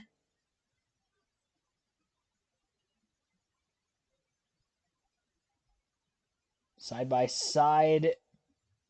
Buescher trying to make it on Larson. No, still a couple tenths back, it looks. The intervals were getting really close there for a second. In fact, Bell's actually closer to Buescher than Buescher is to Larson now. Inside the top 5. Fastest lap that last time by was actually Ross Chastain, a 32.114 to Hamlin's 32.141. Bell to the inside of Buescher for 4th place into turns 1 and 2. Doesn't go all the way to the bottom before sliding up. Buescher loses the nose of his race car just a little bit. He might have been in the dirty air of Larson in front of him. Just enough for Bell to clear. So Bell takes over 4th. Buescher drops a spot. Stage points on the line for each of the top 10. 1 point per position. And we're now just 4 laps away from ending this first stage and rewarding those points. One car got up against the wall, looked to be Tyler Reddick. Off of turn 2, got against the wall a few laps ago. Up against the outside of the racetrack. Back in the 14th place position, right around where he started this one, has not moved forward. William Byron, on the other hand, is up to 13th after starting 36th, and this first stage has gone caution-free. 3 to go, stage 1. The battle for the lead is on again. The former rivals, Ross Chastain and Denny Hamlin. Chastain all the way to the bottom of the track. Sliding up. Hamlin is there. No pass attempt made for Chastain, now trying to stay with Hamlin on the backstretch. What a first stage as it is blowing past us here at Kansas. Two laps for Chastain to get around the 11. Hamlin looking for yet another playoff point this season. Chastain, who is still winless, needs all the playoff points he can get with the lack thereof in the first half of the regular season so far. Seemed to have lost a little bit of ground in turns 1 and 2. Hamlin was all the way against the wall. Chastain about a lane off of it, trying to catch the clean air. Same thing through 3 and 4 for both drivers.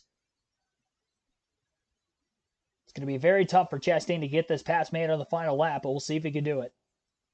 Meanwhile, battle for the final stage point in 10th between Chase Elliott and Michael McDowell further behind the leaders. And Bell is closing in on Larson. Got a lap to gain about 3 or 4 car lengths on him for third. Off of turn 2, Chastain within about a car length and a half of Denny Hamlin. He's got one last chance to send it through 3 and 4. He's going to try it. Chastain to the white line on the bottom of the racetrack. Nowhere near pulling up alongside Hamlin off the exit of the corner, and Denny Hamlin will win stage 1 at Kansas. Ross Chastain second in the stage. Kyle Larson third, Christopher Bell fourth, and Chris Buescher rounds out the top 5. Ty Gibbs in 6th, 7th place for Martin Truex Jr., Kyle Busch 8th, Noah Gragson 9th, and Chase Elliott holds on for 10th. So those are all the stage points awarded in stage 1. Caution-free, first stage at Kansas, but a thrilling one nonetheless. All the battles between Chastain and Larson, and there at the end between Chastain and Hamlin as well. Even the Hamlin-Larson battle for the lead was pretty good before Larson fell back to, of course, third as he burned up his equipment too early in the run. Third stage win of the season for Denny Hamlin as he wins stage 1 again here at Kansas. What a race so far. My goodness. Be sure to hit the like button on the stream if you guys have not done so yet. It has been a wild race so far here in the early going. Still have until the end of stage 2 to vote for who you think is going to win the race. 380 votes have been casted. 43% of you say somebody other than Larson, Hamlin, or Reddick will win. 39% saying Kyle Larson. 13% for Denny Hamlin, and 5% of the votes saying Tyler Reddick. Again, you have until the end of stage 2 to vote for who you think will win.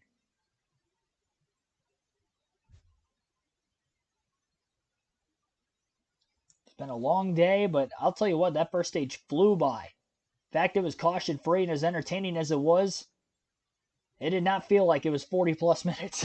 It was a thriller, all 80 laps, really. It really was.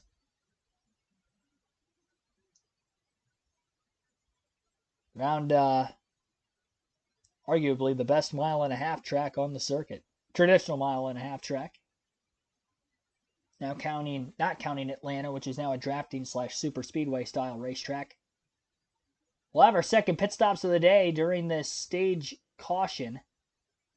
And you'll get to listen into those pit reports from the Fox Sports 1 booth. Hamlin led 18 laps in the first stage en route to the stage 1 win. Chastain led 39. 14 laps led for Larson, 4 for Bell, and 6 for Derek Kraus during green flag pit sequencing.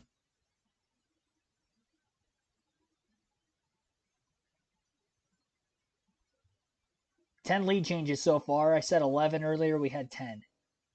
10 lead changes through the first stage of the race. We had 37 in the spring Kansas race last season. Felt like we had 45 of them in the first stage, but sitting at 10.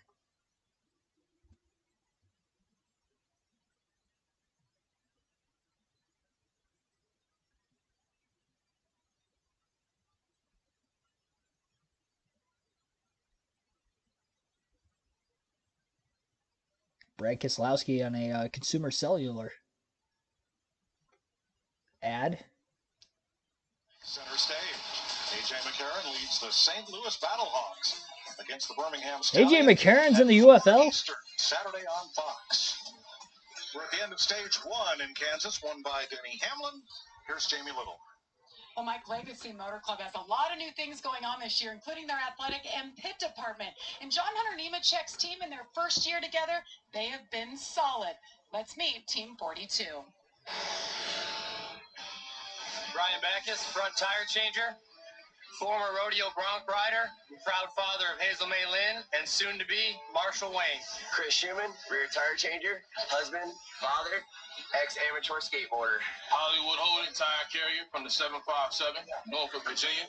I attended Hogwarts, Slytherin House. Hogwarts. Two-time Quidditch Cup champion. Matt Schlitter, Jackman, 2023 NASCAR Xfinity Series champion, former soror at University of Louisville. I want to give a shout out to my wife, Lisa, and my son, Mason. Rick Rozier, Bueller, hometown Milford, Connecticut, alum of Winston-Salem State University. 2023 Indy Road Course winner, and most importantly, father to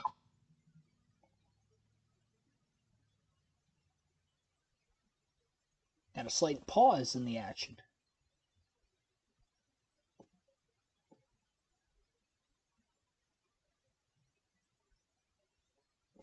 Waiting for the buffering to go through. Bryson and Alex. Daddy loves you. Hey, Rozier went to Winston-Salem State, and I understand we may race at their football stadium soon, which also happens to be Bowman Gray Speedway. Ben Bayshore is the crew chief for John Hunter, and Ryan Blanchard is the spotter. And there's the lowdown on Ben Bayshore. Buddy, you said exactly what I was thinking. I want that fueler on my side. If we're getting in a fight, you see the arms on that guy? Man, he had some pretty big biceps there. Picking heavy stuff up. Pit road will be open this time. 33 cars on the lead lap. Ryan Preece is the first of the 6 cars, 1 lap down. He'll get the free pass.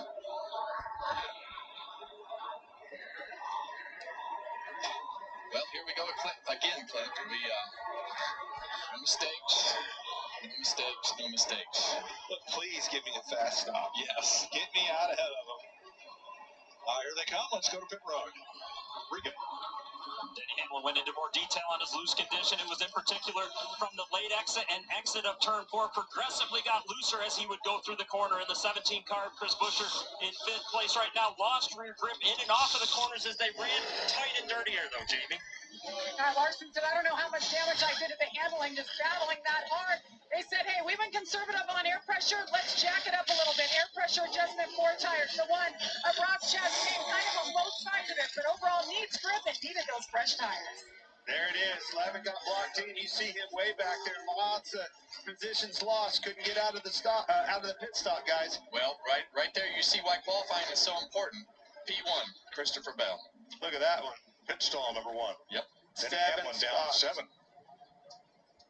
Well, he had a good stop. Let's dial up. Let's see if he learned anything about the track. Hey, Ross Chastain, it's Boring the Boys up in the booth. You got us? Hey, Clint. Thought you lost the radio earlier. Well, I knew you'd be in a better mood now. The boys got you out first, but that's because of that good pit stop that you had there and the stall that you had. All right, before the race, you told Kevin you didn't know what to expect about this track. Now what's it told you? Honestly, I was pretty confused at the end of that run. We were racing so hard. It was I had checked in with Bill a couple times on the balance, but I kind of got lost on how it migrated. So I told him a lot of back and forth on balance, but that was some fun racing. 10-4 on the confused. It seems to be working. Stay the course.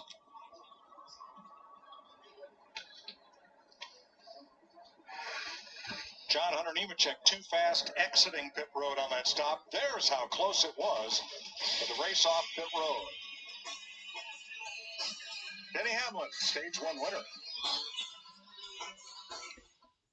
It had Christopher Bell winning the race off pit road, but that replay looked like it was Chastain. So waiting to see what the official wording is going to be here for who won the race off of the pit lane, as it was indeed very, very close. About to get into this first restart of the day after our first caution during the Stage 1 break at lap 80. Our diecast showing at the end of Stage 2. And don't forget about the Fantasy League. That those will lock up at the end of Stage 2 as well to set your starting 5. So if you're in our KRC League, be sure to have your fantasy lineups locked by then. Wild race so far at Kansas. Another lead change, obviously, during the midst of those green flag pit stops. Hamlin falling out of the lead. He'll be restarting 8th. After losing 7 positions on pit road. Wasn't a slow stop. It was the fact that he was slow getting out of his box. I believe it was Austin Hill in the 33 car that was in front of him.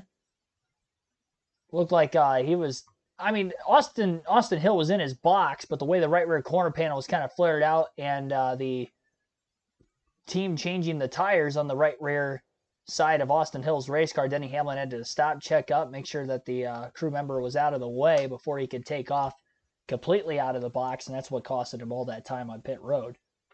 Chastain did win the race out of the pits. Fox's graphic had Christopher Bell. They showed the replay. It looked like it was Chastain. It looks like on our leaderboard it is Chastain leading. So Ross Chastain won the race out of the pits. Bell gains 2 spots with the number 1 stall, and he is in 2nd. Kyle Larson is going to be 3rd on the restart. Ty Gibbs 4th. You got Chris Buescher, Martin Truex Jr. up there. Kyle Busch, Denny Hamlin around row 4. Chase Elliott, Noah Gragson around row 5. Michael McDowell, Austin Cindric up there in the top dozen as well. So waiting for Stage 2 to begin. We get right back into the action once more at the Kansas Speedway in the running of the Advent Health 400. Take an ad break and then continue our live commentary coverage. You're listening on KRC.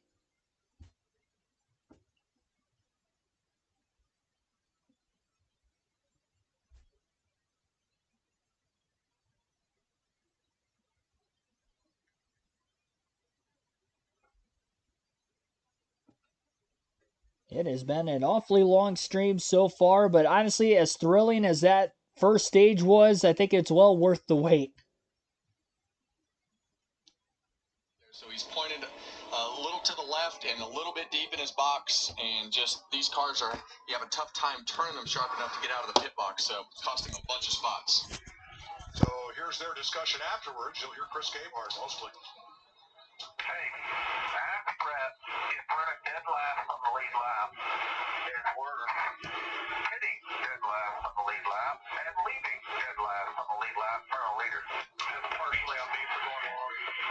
Yeah, I got it. We always got to be better, but it'd be nice to have a little courtesy. Both of those conversations are correct. I think Austin Hill, probably Brett Griffin should have told him. He was last, right? There wasn't a car in front of him. He could have pitted a little bit deeper, gave that leader some room, but hey, Denny could have backed his up a little bit as well. A little bit of give and take. Communication is key in a situation like that. There's your Toyota Camry XSE that leads the field. Here in Kansas, getting ready to restart with Christopher Bell on the outside of Ross Chastain. Now, several drivers, several teams are complaining about holding the right front tire. Yeah, and that's typically the case, and that's probably why we see these cars sliding around, is those right side tires are wore out. But I have to say this real quick before we go green. It just feels good, you know. Brett Griffin is so critical of everybody on his little podcast show. It feels good to be critical of him. I'm glad his name come up, and let's just put the blame on him, even if it wasn't there. Here we go. Yeah, green flag back in the air. Christopher Bell and Ross Chastain on the front row, just as we had for the initial start. Bell on the outside and Chastain on the bottom. Chastain the control car, though, this time around. Ross is nearly clear for the race lead in the center of turns 1 and 2 as they get up to speed. Bell carries the momentum off the high side now on the exit of the corner, and Christopher Bell almost clear, but Chastain hangs on to the left rear corner panel now. Down into turns 3 and 4. Door-to-door for the lead. Door-to-door for third. And door-to-door behind him. Chastain gets tight. Nearly makes contact with Bell. 3 wide for the lead goes Larson to the bottom. Gibbs to the outside is split in the middle. 3 wide is Chris Buescher. Up the gut as he picks up about 3 or 4 positions on the front stretch. What a move by Buescher in the 17. And backwards go the 20 and the 1 after nearly making contact. Neither one of them are in the top 3 anymore. In fact, both out the top 5. 6th and 7th is Bell and Chastain. As Larson leads, Buescher restarted 5th, but it seemed like he passed about 6 or 7 cars going through the tri-oval. Most of them up the gut. Tight as well. So easy to get the front end taken off up the racetrack off of turn 4. Well, those are the types of things that mix up the front of these fields, and you have the 2 leading cars now 6th or 5th and 8th on the racetrack, and now those guys have a lot of work to do with Christopher Bell and Ross Chastain, and Kyle Larson just kind of drove through there. Chris Buescher got themselves better track position, so really changed the complexion of the race at the front of the field. When better to get all you can get than right off a restart. Let's have a look at our Pod's big move. It's going to be this 5 wide battle past the line. You saw Ross Chastain go up the racetrack, and those cars get almost locked together. Now they're 5 wide going down the front straightaway. That's cool. Want to see it again? I do.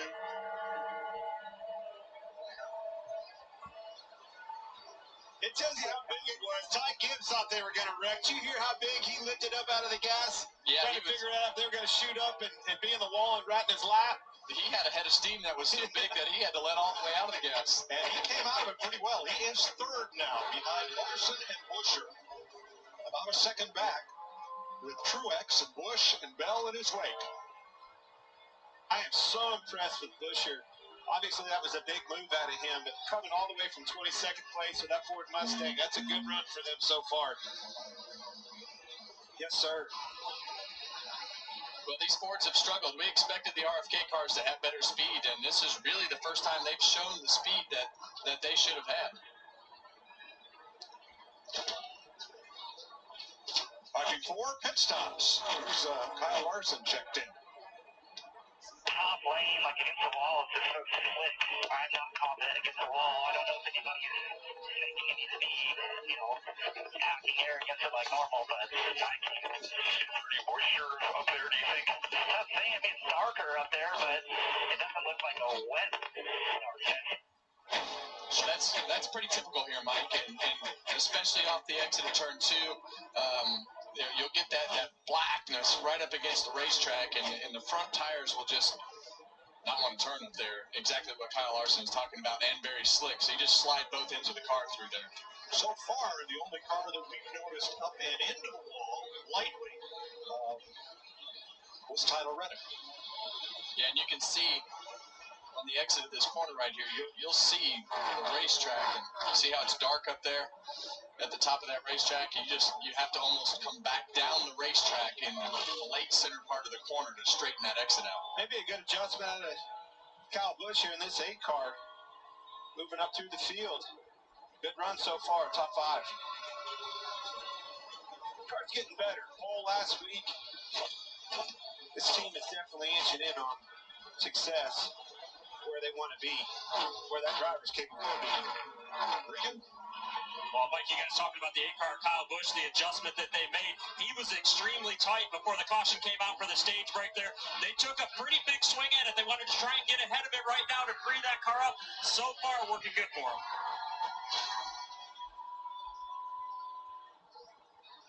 Kyle Busch about 2.8 seconds off the lead, held by Kyle Larson. 1.5 seconds up on Chris Buescher, then Ty Gibbs. Chevy, Ford, Toyota, 1, 2, 3. So as Kyle Larson leads, Chris Buescher 2nd after that restart as well. Ty Gibbs is 3rd, Kyle Busch 4th, and Martin Truex Jr. is in 5th. Christopher Bell in 6th, Noah Gragson 7th, Ross Chastain 8th, Alex Bowman 9th, and Denny Hamlin in 10th. 11th place is Michael McDowell, Tyler Reddick 12th, Bubba Wallace 13th, and William Byron 14th. 15th place is Chase Elliott, Brad Keselowski 16th, Ryan Blaney 17th, and Austin Cindric 18th. 19th place is Ricky Stenhouse Jr., Carson Hocevar, the rookie, in 20th. Joey Logano, 21st, Austin Dillon, 22nd, Justin Haley, 23rd, Jimmy Johnson, 24th, and Todd Gilliland is 25th. 26th place is Zane Smith, Josh Berry, 27th, Corey LaJoie, 28th, John Hunter Nemechek in 29th, and Austin Hill, 30th. 31st is Chase Briscoe. 32nd for Daniel Suarez, Daniel Hemrick, 33rd, Ryan Preece, 34th, Derek Kraus, 35th. 36th, Corey Heim, first car lap down. Harrison Burton in 37th, Riley Herbst, 38th. All 38 cars still on the racetrack. Current race leader Kyle Larson has led 4 different times, 25 laps led for him. Chastain has led the most so far with 43 laps led. 20 for Stage 1 winner Denny Hamlin. 6 for Derek Kraus during green flag pit stops, and the pole sitter Christopher Bell has led 5 laps today. And the only caution of the race was on lap 80 during the Stage 1 break. Free pass during the first stage end went to Ryan Preece. And a couple cars took the wave around. I believe Daniel Hemrick and Derek Kraus took the wave around. Both the colleague cars there on their pit strategy, staying out of the pits as long as they could. They went a lap down, so they will have to pit earlier, more than likely, than everybody else in this stage. They're going to try to last as long as they can to at least get within the fuel window to the end of Stage 2 on their strategy. Try to keep themselves on the lead lap when we begin the final stage. A 2.1 second lead for Larson over Buescher at the very front of the field. 146.13 mile per hour average race speed. And just over an hour after the drop of the green flag in today's race, as we're still about 31 laps away from the halfway mark of this one here this evening. Stream is going on almost 5 hours already. It's hard to believe. Still not quite halfway through the race, but appreciate everybody that had hit the like button so far, as we have already gotten to our goal of 150 likes on the stream. We got there before the end of Stage 1. Currently, as it refreshes, we are at 155 likes, so be sure to hit that like button still if you guys have not done so yet. If we get to 180, it'll be the most liked stream on the channel so far this NASCAR season. Getting the month of May kicked off with a bang. Speaking of the month of May, at the end of the month, we know the Indy 500 is on the horizon. I plan on doing the double on the channel. Indy 500, Coca-Cola 600 on the same day. Of course, we get to cover Kyle Larson running in both races. And I do plan on doing coverage for both as well. I did coverage for the Indy 500 last year. I think it was like the 3rd or 4th most watched stream last season. Definitely going to do it again this year. It's the biggest race in the world, in my opinion. Even as a NASCAR fan, it's the most prestigious race by auto sport side of things. Over 100 years running. I believe this year is the 108th running of the Indy 500, I do believe. Correct me if I'm wrong in the chat, but it should be a doozy. He didn't, though. Left his foot to the floor, and boy, did it pay dividends. All the way to second place. Boom. Thank you, boys. Yeah, it was Chris Buescher as we were going through the middle of those cars. That was awesome. What a move. What an opportunity, right? Yeah, and you just have to take those opportunities like that to be able to get the track position that you need. Well, look how bad it hurt Chastain. You saw him right there battling for Reddick. That's all the way back for contention position. And then Hamlin fell back on the pit stop, came in first, got kind of locked in, and now he is fighting his way back. Hamlin up to 7th spot without passing Bill Rickson. Sun's out, Kevin. This truck's getting slicker, putting more rubber down. Who does that play in favor? Well, I like Denny Hamlin, but I think when Kyle Larson has this track position like he has, he doesn't have to be as hard on that right rear tire.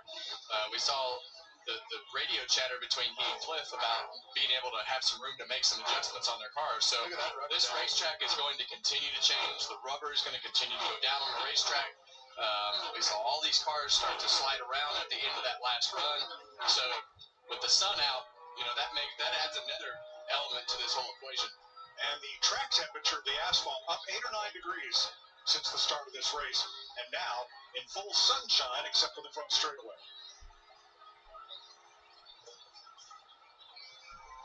Regan?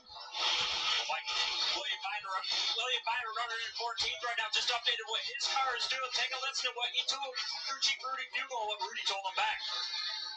Not really tight on the restart, but I'm tight with my fit. Okay, sun's out for the first time.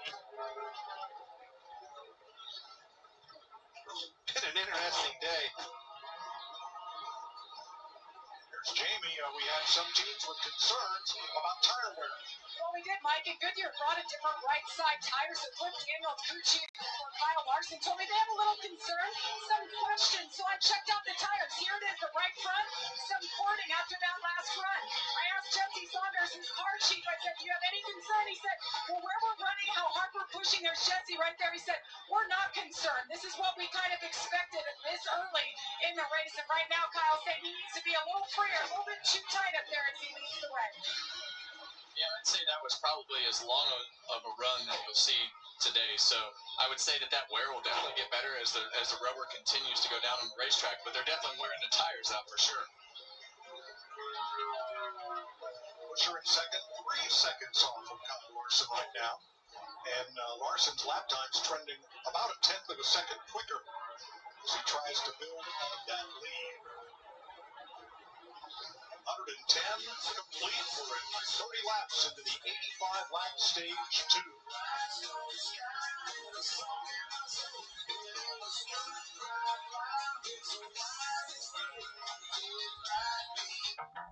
The 3 for Me only at Chili's is now available with the all-new Big Smasher Burger, piled up high with nearly half a pound. Under a commercial break right now on Fox Sports 1. Be sure to hit the like button again on the stream. Subscribe for more NASCAR content.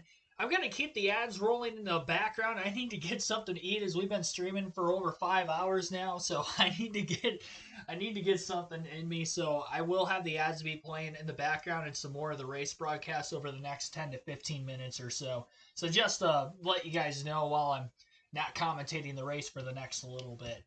Appreciate it. To auto-track business income and expenses. Save 30 hours each month. That's how you business differently. Wendy's Orange Dreamsicle Frosty, this takes me back, man. It's like taking a trip down memory lane. I didn't know they sold dreamsicles on memory lane. The flavor that takes you back. Get Wendy's new Orange Dreamsicle Frosty. Buckle up, big boy. It's Team Lisa versus Team Gordon. She can thunder pump off. We're done. Food Stars premieres Wednesday, May 22nd on Fox. Get an 11% rebate on everything at Menards. We're your one-stop shop for pet and wildlife supplies. Train your dog easily with this remote dog collar. It's waterproof and works up to 100 yards. Get it for $139.95 plus 11% rebate. Suncast storage sheds are excellent for protecting your outdoor lawn and gardening tools. They're easy to assemble and hold up in tough weather conditions. This 8x10 Tremont storage shed is $1199.99 after 11% rebate. Save big money at Menards.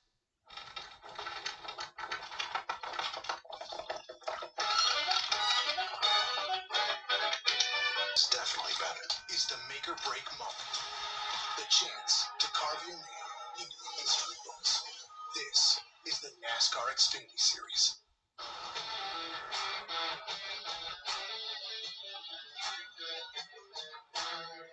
A lot of families having fun at Kansas Speedway. Big car show out in the parking lot today. The Camaro Club of Kansas City came out in force.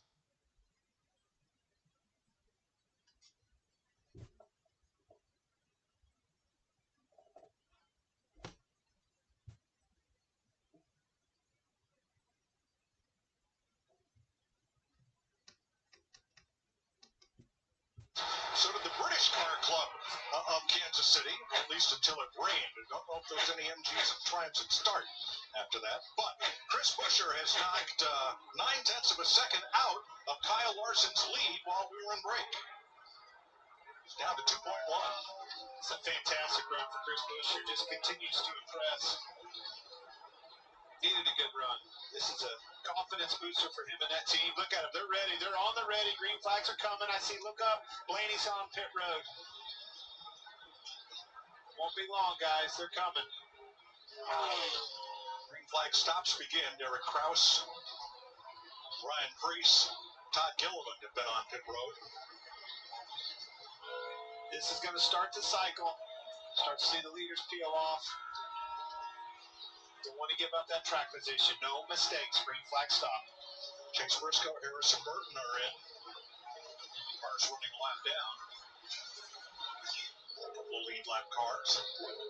And now it begins in earnest. We get about 8 of them all on pit road at once. Byron McDowell in, waiting on the leader. Okay, here comes your second, third place car. Busher, Gibbs.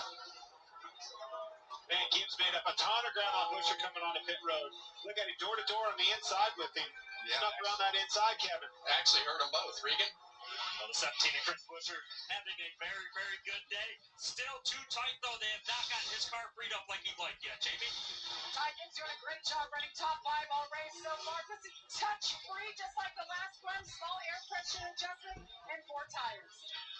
Nemechek overshot his pit, had to back up, and the leader's in. Regan. Well, Denny Hamlin in the 11 car, you see him there leaving pit road. He's happier with the car. They put the back of the race car in the track better for him. Not as loose this front, Jamie. Kyle Larson comes in from the lead, says he's pretty good here. Could be a touch freer, so another air pressure adjustment for the second time today. Regan.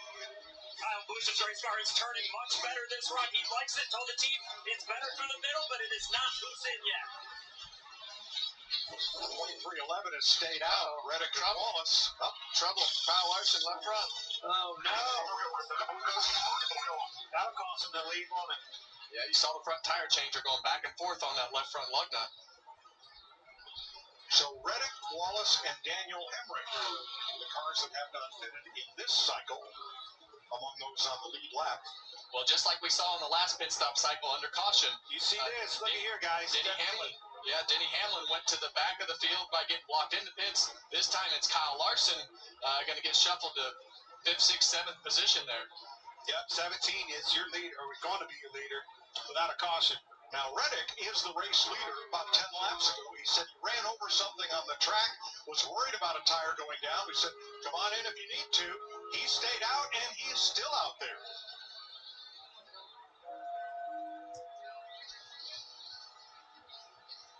Here, Tyler Reddick working that throttle, a lot of partial throttle through the center of this corner just to get that mid-corner speed up to where it needs to be as much as you can with the grip level that you have. So, giving up a lot of time right now. Yeah, he's about 1.3 seconds a lap slower than the cars that are on fresh tires right now.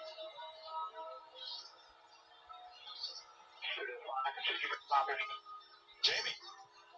I'm watching crew chief Cliff Daniels for Kyle Larson, watching the pit stop back. He's playing it back for him.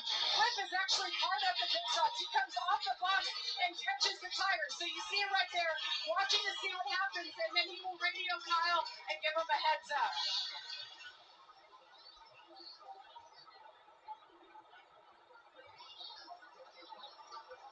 Daniel Hemrick makes his stop, so that will leave just 2311 cars, Reddick and Wallace out on track.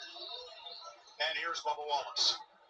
Yeah, you're just giving up so much time on the racetrack that, you know, you got to minimize the damage when you're giving up a second and a half a lap.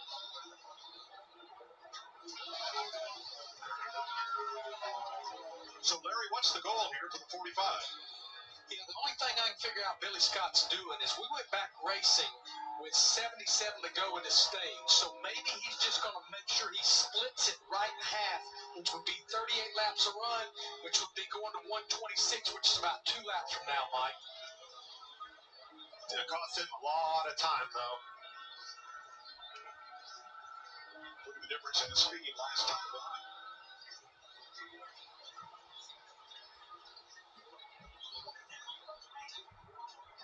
That's kind of a Hail Mary move a little bit there, Kevin, and I'm pretty early for that. Here he comes.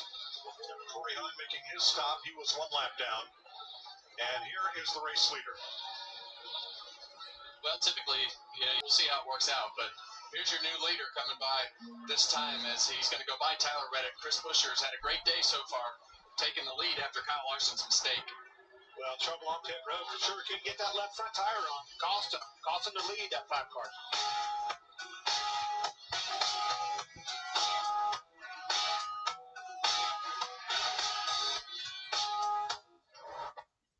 Ford F-150.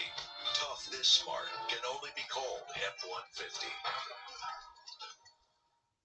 If you're someone who says, if only there was a delicious spicy chicken sandwich at McDonald's, you should know. There's literally the spicy McCrispy. Sharing our story. They on Fox, New York City, where the best of the best compete for the crown. In a pound-for-pound, paw-for-paw, all-out battle for glory. The Westminster Kennel Club Dog Show, sponsored by Carina Pro Plan, begins with the Masters Agility Championship next Sunday at 2 Eastern on Fox.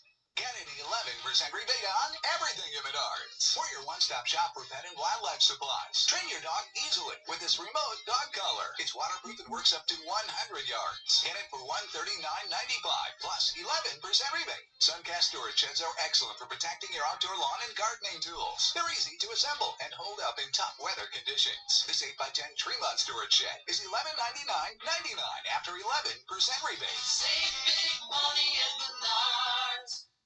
This week on Chewy, shop all your pet's favorites and get a $30 e-gift card. Enjoy more savings on more food, more toys, and more treats. More of everything they love delivered right to your door, only with Chewy.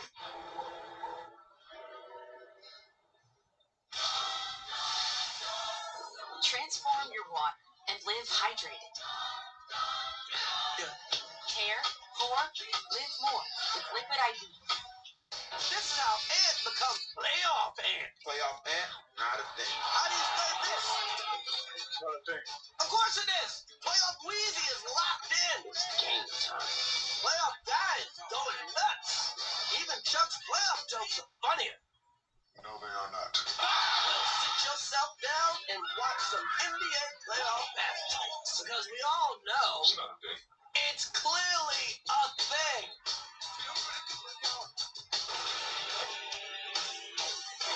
35 laps to go in stage 2 in Kansas in the Advent Health 400. Bull Busher leading Kyle Busch by a second and a quarter. Busch quicker that lap by about a quarter second. Yeah, and his car is, like Clint said, come to life this run.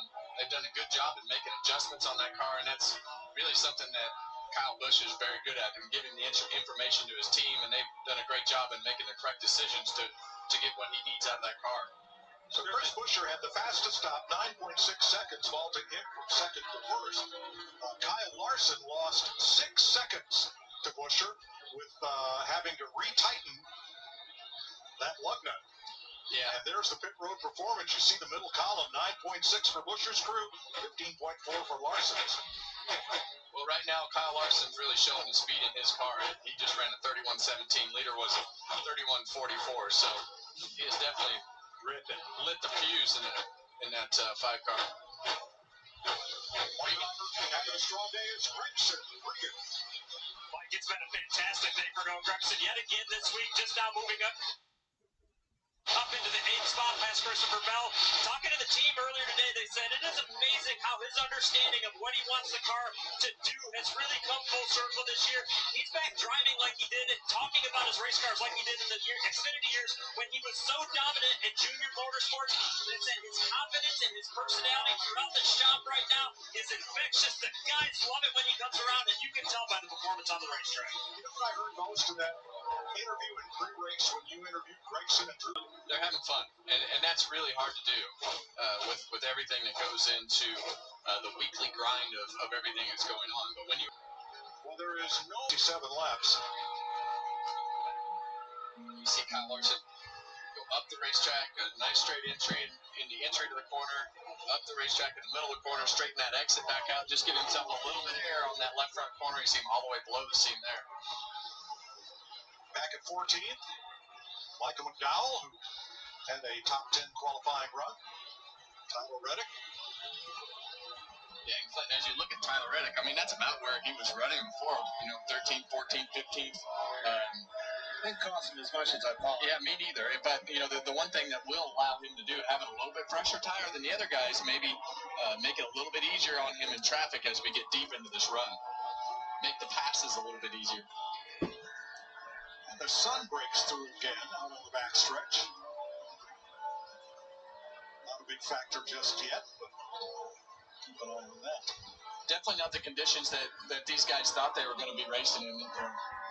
Let's see, what time is it? It's they really thought this race would be over by now, and here we are, almost to the end, 28 laps from the end of stage 2. So right along with Advent Health, boy, after barbecue, We had Mexican today for Cinco de Mayo. I might be heading to Advent Health. It's been a rough day. You know, rain, sitting around bored, nothing to do, waiting for this race. It's hard on the man. Well, we think Kyle Larson. Well, I didn't have any reaction to that one. you know, you were there. I was looking for a nap about an hour ago, but that's about it. Kyle Larson. Looking to the inside for second place. It's heating up. Not going to keep this car behind much. Well, you say that, Clinton. As we've got to the end of these runs, we've seen Kyle's car.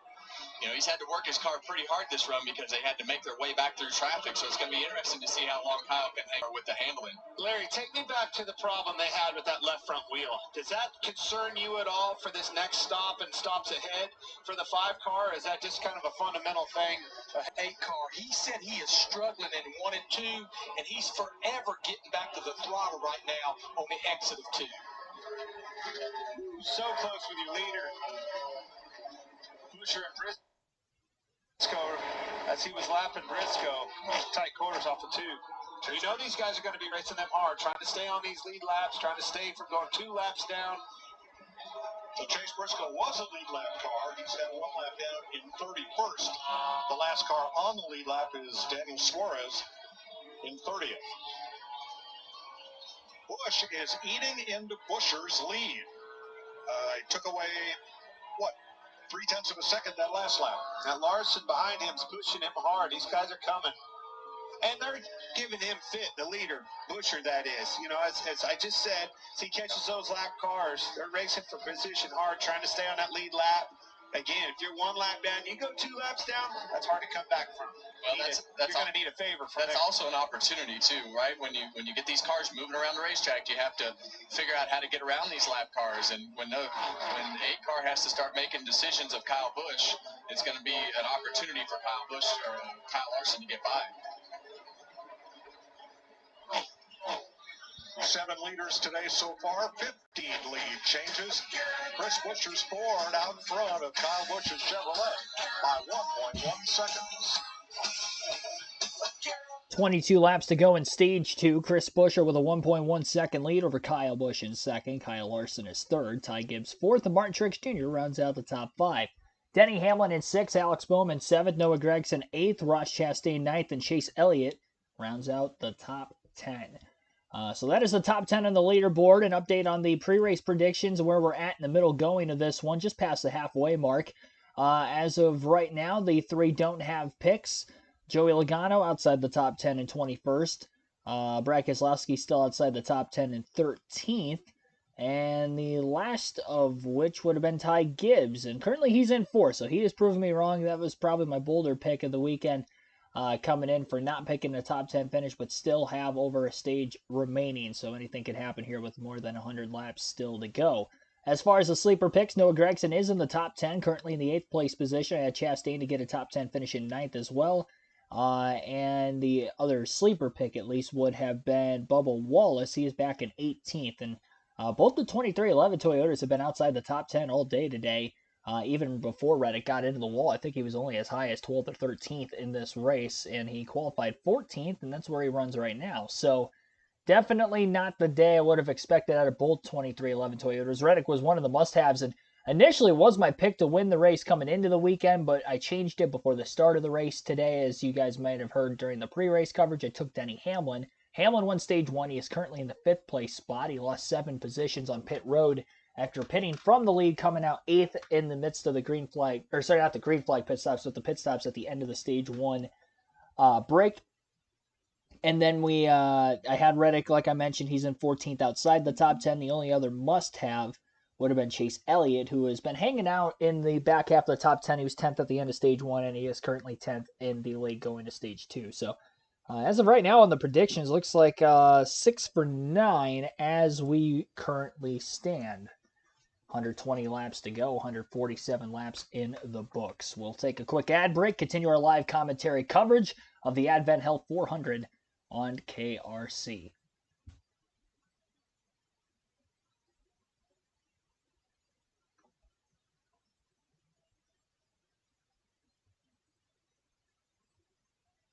Look at the time Zane Smith's putting down.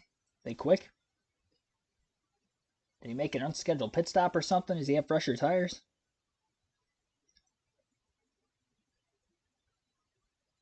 $31.8. Yeah, it is a little bit quicker than some of the leaders, but he is back at 24th. That was just that one lap, though. How even these cars are is really what that's telling of. I mean, a 32.0. Even Todd Gilliland in 23rd place, 31.9.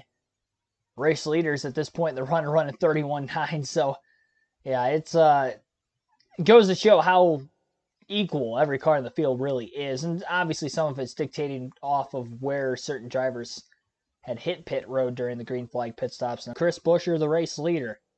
15 laps to go now in stage 2 for Buescher. We'll see if Larson can run him down. Larson finished 3rd at the end of stage 1 earlier today. Mentioned Hamlin won the first stage. Chastain was 2nd. Chastain back in the 9th place position. And Christopher Bell, who started on the pole today, back in 11th currently. After Chastain and Bell nearly made contact on the restart. A little earlier in this race, actually at the beginning of stage 2. The only restart we've had so far today. Neither one of those two have really recovered. Fell outside of the top 5 immediately. Continued to fall back over the course of this long green flag run. Be the second longest of the race. Of course, the first 80 laps went caution-free to the stage 1 break. Still no caution for incident. Even at this point in stage 2 as we're over 150 laps in.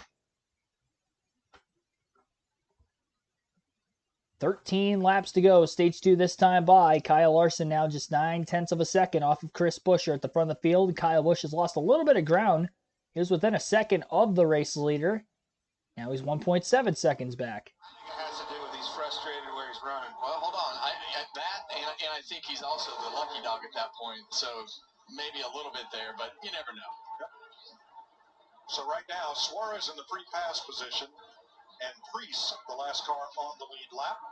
As we have a look at William Byron in 13th ahead of Brad Keselowski, and 4th place side by side. Well, here's another guy that had trouble on pit road, Denny Hamlin. We saw him get stuck in his pit box, lose a bunch of positions, having to work his way back through the field. But this is when that car started to shine at the beginning of the race, late in these runs. We've seen. And Hamlin does make that pass for the 4th place position on Ty Gibbs. Chase Elliott remains right in front of Reddick as well. Couple car length gap into turns 3 and 4. Chastain goes to the bottom. Reddick going to have the outside. There's a car right in front of Chastain, that being Noah Gragson, who also had the outside there, but Reddick still carries enough momentum despite that. Gets to the inside of Chastain, now looking to clear him into turns 1 and 2. Reddick going to slide up the hill. Chastain coming on the outside. Reddick has cleared him. Lapper in the way of Gragson. Austin Hill in the 33 is there. Reddick boxed in behind both cars. Chastain takes 3 wide to the bottom underneath Reddick and the lapper of Austin Hill. So Chastain battles back on Tyler Reddick. Might allow Gragson to get away just a little bit further. Chastain's going to battle hard for this point that is up for grabs between himself and the 45. And Chastain probably feels he's faster than the 10 also. Another reason that he may be battling Reddick as hard as he is right now. Reddick is going to win the battle, clearing Chastain a second time. Cuts to the bottom of the track on the second-year driver, Noah Gragson. In turns 3 and 4, Gragson to the wall. Reddick slides up. Side by side, and Reddick can't hang on, and that's going to cost him a position. That failed pass attempt by Tyler Reddick opens the door up for a third time for Chastain to get underneath him, and Chastain clears him into turn 1. Denny Hamlin has caught Kyle Busch for 3rd over this green flag run. Long way now into stage 2, but over the course of the last roughly 70 laps, Hamlin has gone from about 8th to at least side by side for 3rd. Chastain gets by Gragson through 3 and 4 for 8th place as well. And Reddick going for 9th now on Gragson. Lead still about 8 to 9/10 of a second between Buescher and Larson. Actually ran the same lap time to the 1,000th of a second 2 laps ago. And the last lap, Buescher ran was a couple tenths quicker than Kyle Larson as well. Busher catching a couple more lappers in front of him. Ryan Preece, the last of which on the lead lap. He had got the free pass at the end of stage 1. So trying to hang on to that lead lap. Daniel Suarez in 30th place currently. Into turns 3 and 4, that battle continues on. Bell is going to stay door-to-door with Elliott. On the front stretch, not a battle for track position headed into 0.06 of a second quicker than Chris Buescher the last lap. Hamlin still battling Busch for third, by the way. Hamlin cleared him a couple laps ago, but then Kyle Busch has gotten back to the outside of the 11. Reddick trying to get back underneath Chastain through turns 3 and 4. Reddick, high. 2 to go, stage 2. I believe, I'll have to check just to make sure, but I think this is going to be Chris Buescher's first stage win of the season. Yeah, it will be. I was going to say, I don't remember him winning a stage this year. So this will be the first stage win of the year for Buescher. If Larson is able to catch him somehow, it would be Larson's 7th. Larson's already got the most stage wins of any other driver. And by a wide margin at that. Final lap of the stage. Yeah, Larson has 6 stage wins. Next closest is like 5 or 6 drivers with 2. So Larson's pretty far and ahead of everybody else in that category. Chase Elliott gets to Noah Gregson's outside, and Bell is coming in hot from behind as well as they all battle for 10th. Buescher does hold on. Wins stage 2 by about a half a second. Door-to-door at the line for 10th. Gregson by inches gets Elliott. Elliott was so close to clearing him into turn 3, and Gregson did a great job battling back. And side drafted his way into 10th at the end of the stage, stealing that last stage point. So Chris Buescher wins stage 2. As I mentioned, this is his first stage win of the season. Kyle Larson 2nd in the stage. Denny Hamlin 3rd. Kyle Busch 4th. Martin Truex Jr. 5th. Ty Gibbs 6th. Alex Bowman up to 7th quietly. Tyler Reddick 8th. Ross Chastain 9th. And Noah Gragson in 10th. So that rounds out stage 2 here today at the Kansas Speedway. Be sure to hit the like button, subscribe for more NASCAR content if you, ladies and gentlemen, have not done that yet over the course of this stream. We are over 5.5 hours in. It has been a long day. And we still have one more stage of racing to go. Not to mention, I got up for work this morning at about 4:55-ish. I believe I had my alarm go off just before 5 a.m. this morning.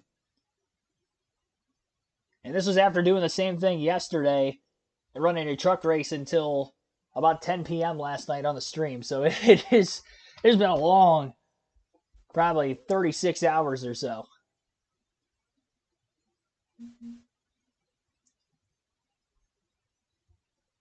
Stream keeps lagging for you.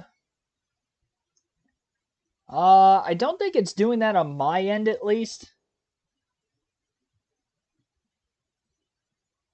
Shouldn't be.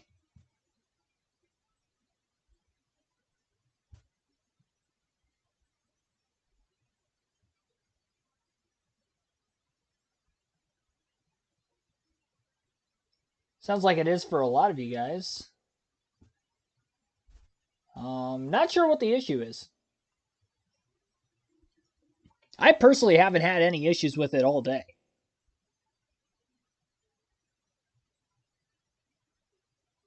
Make sure I'm still on the, yep, still on the internet.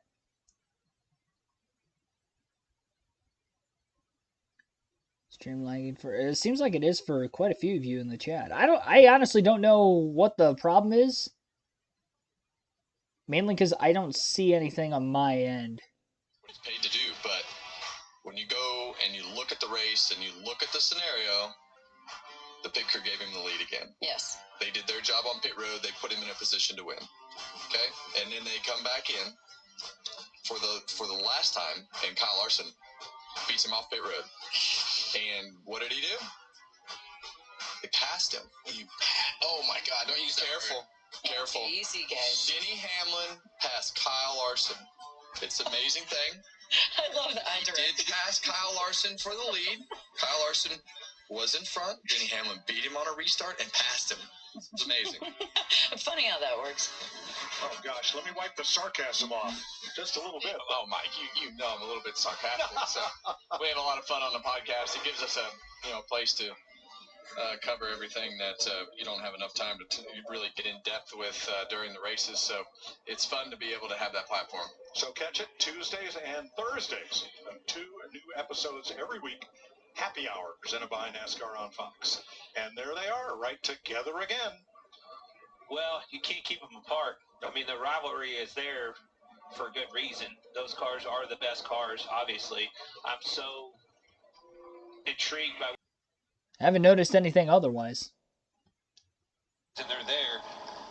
But I think by the time this race is over, it's still going to be those same two guys back. And I don't think it's the last time that you're going to talk about pit road with these quick pit stops, and could be something as little as getting into your stall just a little bit crooked or a little deep. I'm a little bit concerned of this car right here. The reason why, what happened there? He backed that lug nut off and then you put it back on. Something was not meshed up and right on that left front. I have to pay attention and make sure that problem's not reoccurring. Well, the pleasant surprise right now is Chris Buescher, who is our Stage 2 winner. He has been the fastest forward pretty much all day. It's Regan. Denny Hamlin reminded us earlier this run than any other run of the race, so they'll make an adjustment for that. In the 17 of Chris Buescher, he built a little bit too free after the green flag stops. They are already thinking ahead if they have another green flag stop, Jamie. Adjustments all day long on pit road to keep up with the changing track. The 54, Ty Gibbs, tight center off. They're going to make another air pressure adjustment to free him up a bit. The 5, we're keeping an eye on him. Remember the last stop was not good. This stop was good. 4 tires, air pressure. Look at this, guys. The 5 beat him out, but the 11 had trouble again. Ryan Priest, the 41, was coming in, blocked him, couldn't find his stall, stalled the 11 out, and gets held up again, guys. And my goodness. All right, so Hamlin coming out. Now, Priest's stall is further down. He's trying not to be in the way, and that's hard to do. Yeah, and my eyes are not that great, but it looks like there's a tear-off stuck on the top of Chris Buescher's car as well. We'll look at that during the commercial. Chris Buescher, Stage 2 winner for Ford. So Chris Buescher gets his first stage win of the season by winning Stage 2 here today at the Kansas Speedway. Waiting to begin Stage 3 in what has been a very long Sunday afternoon into Sunday night. So we were streaming for roughly 4 hours before the start of this race here today as a result of a lengthy rain delay. Yeah, I think something's going on with my Wi-Fi.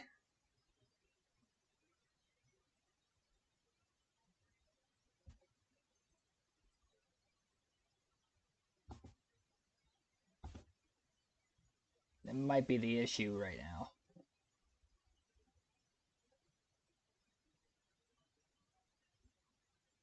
The live leaderboard back up and running again.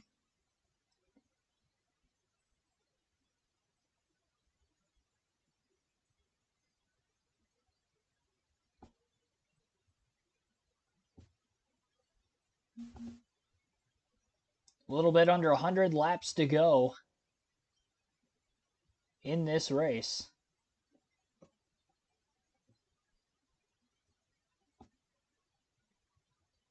Kyle Larson won the race out of the pit, so he'll get the restart as the race leader.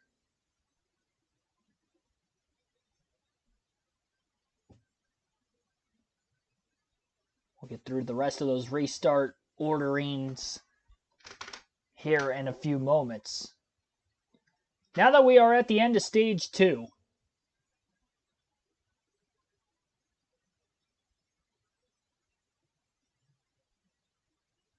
it is time for the diecast showing.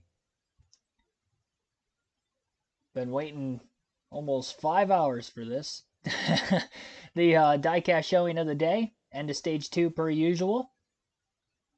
Get it up and running here.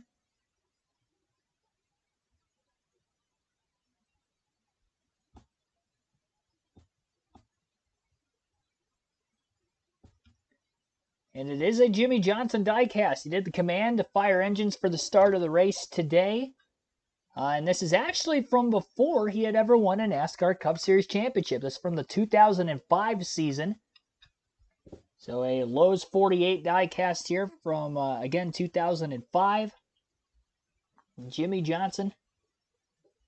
One of 3 Jimmy Johnson NASCAR diecasts I have, and then I have the IndyCar one as well for, well, that one's a 118 scale, but the 124 scale NASCAR diecast, I have 3 of those, and then an IndyCar diecast of his. So this is it. It's a classic Lowe's 48. Again, I believe this is 2005. I don't think this is 06 when he won the championship. I believe this is 05. I can probably check on the box just to make sure, but I am pretty sure this is from 2005. Which I got this one because this was the same season that we had the NASCAR. What game was it? I think it was NASCAR 06. I ran a season as Jimmy Johnson on there, trying to win a championship in the 2005 campaign.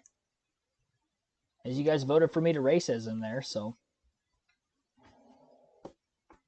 That being said, why I bought that diecast. I can't remember exactly what track I got that at, but yeah, classic Lowe's 48. Can't go wrong here. It's Jimmy Johnson. I mean, he's the greatest race car driver of my generation. So, my growing up generation. Kyle Larson might give him a run for his money, but still very early into Larson's career. I think overall race car driver, probably Larson, but when it comes to NASCAR, yeah, Jimmy Johnson, my childhood. I mean, he won 5 consecutive championships in my childhood. I mean, the guy was unstoppable. Yeah, 163 likes so far. We have already eclipsed our goal. Actually, we got to our goal of likes on the stream before the halfway mark. Be sure to hit the like button, though, if you guys have not done so yet, so we can try to set the stream record on the season for the most likes.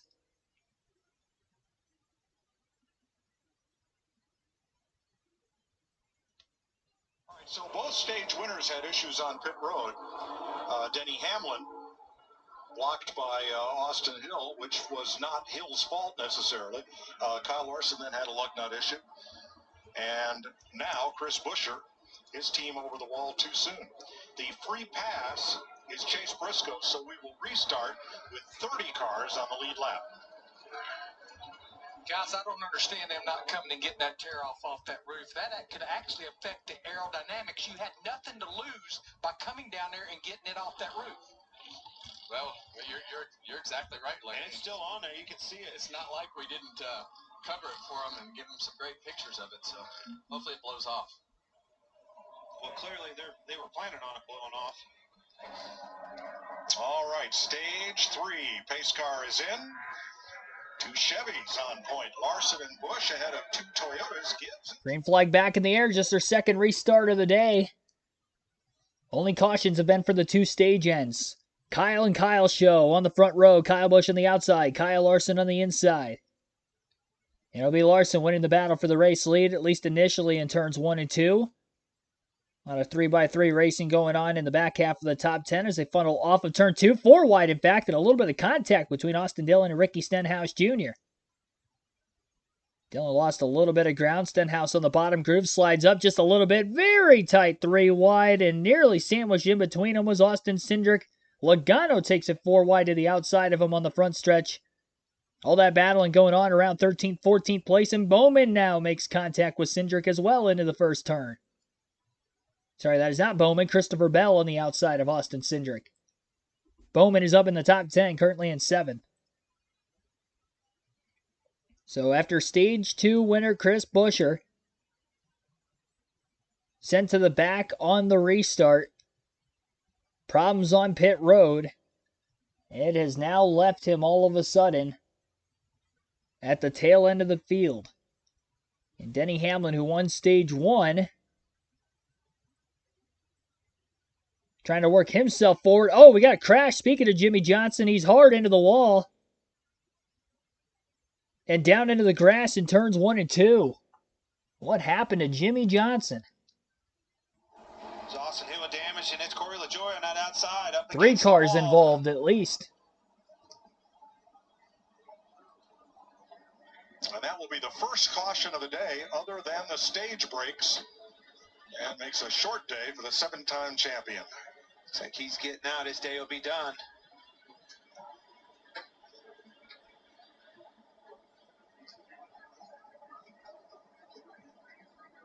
I saw 3 cars involved, and Austin Hill may have been the third of those. Riding with Johnson. Looking outside,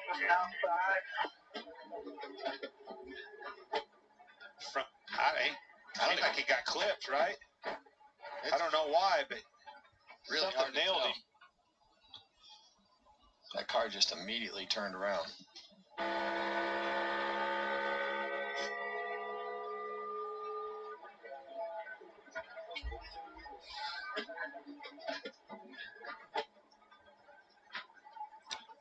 I think the right front tire might have started to come off.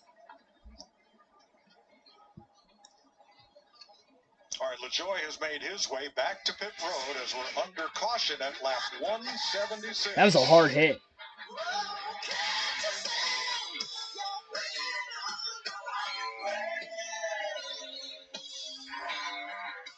It's almost like 2 separate incidents at once. Johnson spun, and then further ahead of him is where Corey LaJoie and Austin Hill had gotten together, and they ended up in the outside wall in turns 1 and 2 as well. Regardless of the fact, this is our first caution for incident today, and it didn't come until 90 laps to go in this 267-lap race. And now Kyle Larson will have to try another race start to hang on to the lead on Kyle Busch. Martin Truex Jr., Ty Gibbs will be up there. Tyler Reddick, Ross Chastain in row 3 on the restart. Alex Bowman, Noah Gragson still in the top 10. And William Byron up to a race-high 9th place position. His teammate Chase Elliott to his outside. Carson Hocevar up to 11th. Good run for Carson. Looking for a top 10. Came into this race 20th in the point standings, looking to build on that even more. And be sure to hit that like button if you guys have not done so yet. Subscribe for more NASCAR content. Just showed the Jimmy Johnson diecast, and then sure enough, he ends up in a wreck within 3 laps or so after the diecast showing. My goodness.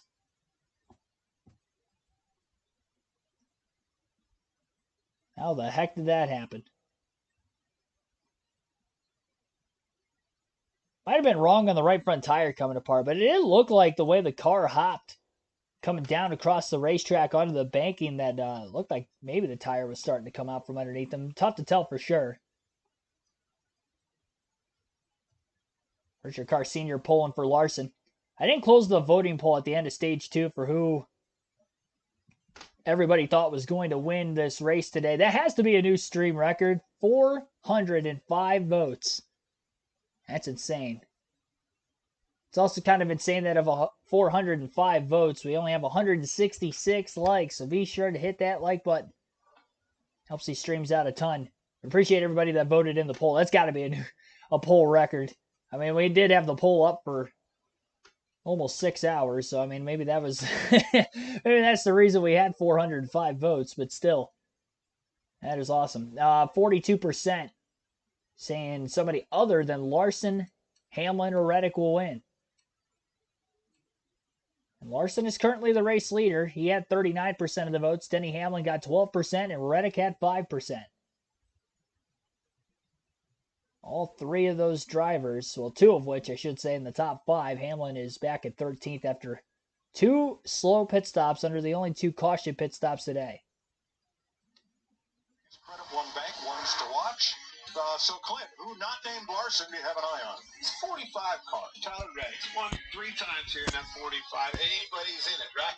All 3 drivers wanted a 45, but I think fell back a little bit. Track conditions are changing. My man's moving to the front, Kevin. Well, I like the 8 car, Kyle Busch. He's done a great job today adjusting on his car and doing what he has to do to consistently stay up front.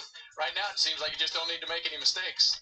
Well, I was watching Chris Buescher until the pit crew miscue, but I got an eye on Ty Gibbs. It's not a question of if, it's a question of when. Hey, maybe today. And that's your Credit One Bank ones to watch with 89 laps to go. Now, Jimmy Johnson lifted for something ahead of him.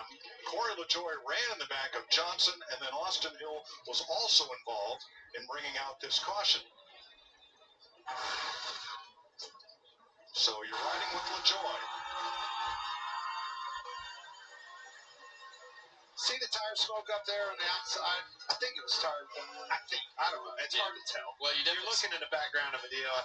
You definitely Surely see the check smoke. something, right? Yeah, you definitely see the smoke up there, and I think Jimmy saw that smoke, and the 7 car of Corey LaJoy was right on his bumper, spun him out.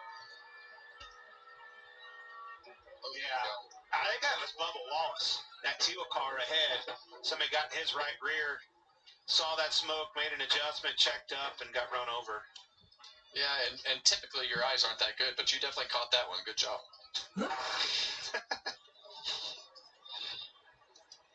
This is shaping up, boys. I like what you've said about Kyle Busch. This car is back. They're running well. They ran well. They were on the pole last week. This could be. Now, LaJoy is able to continue, but what happened in there left him questioning. You all right? Yeah. Was there a reason he just stopped? I don't know. Yeah, there was. It definitely was. Trouble ahead. And we saw the smoke finally, in that last view there. You can see it in his in-car. That's a bird's eye view. That's what he saw. He saw that smoke and checked up, made an adjustment. John Nemechek will get the free pass under this, the third caution flag of the day for Jimmy Johnson, Corey LaJoy, and Austin Hill. Lap starting to tick down under caution now. And again, this is the third caution of the race, our first for incident. Lap 180 currently around this 1.5 mile racetrack and under the 267 lap race distance. Stage winners Denny Hamlin, Chris Buescher today. None of which inside the top 10 for this next restart, though. Still outside the fuel window, so not expecting anybody to pit here, considering we only ran a couple laps during that green flag run as well. So with no pit stops coming up this time around, we'll have to wait and see how this next restart will play out on a couple lap older tires. Haven't had that happen so far today on the restarts.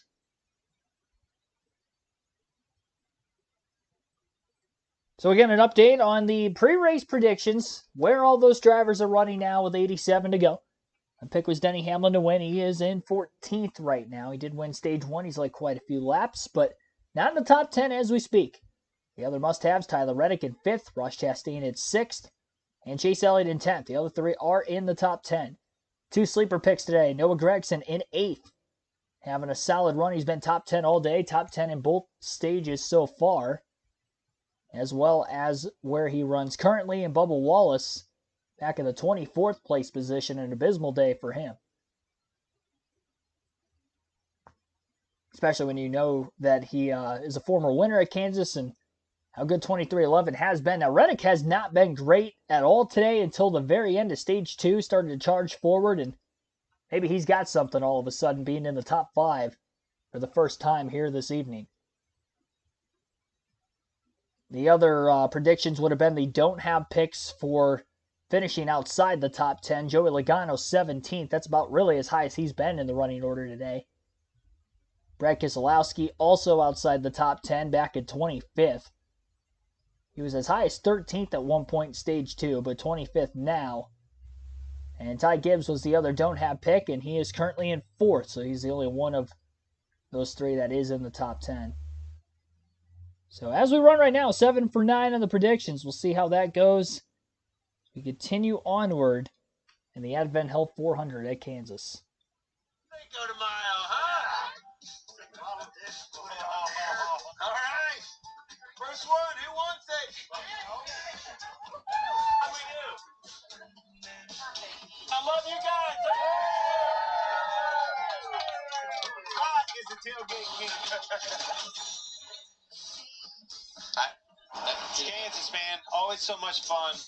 I'm telling you, the infield of these NASCAR races, if you haven't been, if you haven't camped, I've camped since I was a little boy in a motorhome. The experience at a NASCAR race that these people have, there's a reason they come back time and time again. Race after race, I meet people that have been coming for years, Kevin, generations, coming with their dad, coming with their grandpa. NASCAR has the best camping in any form of sport.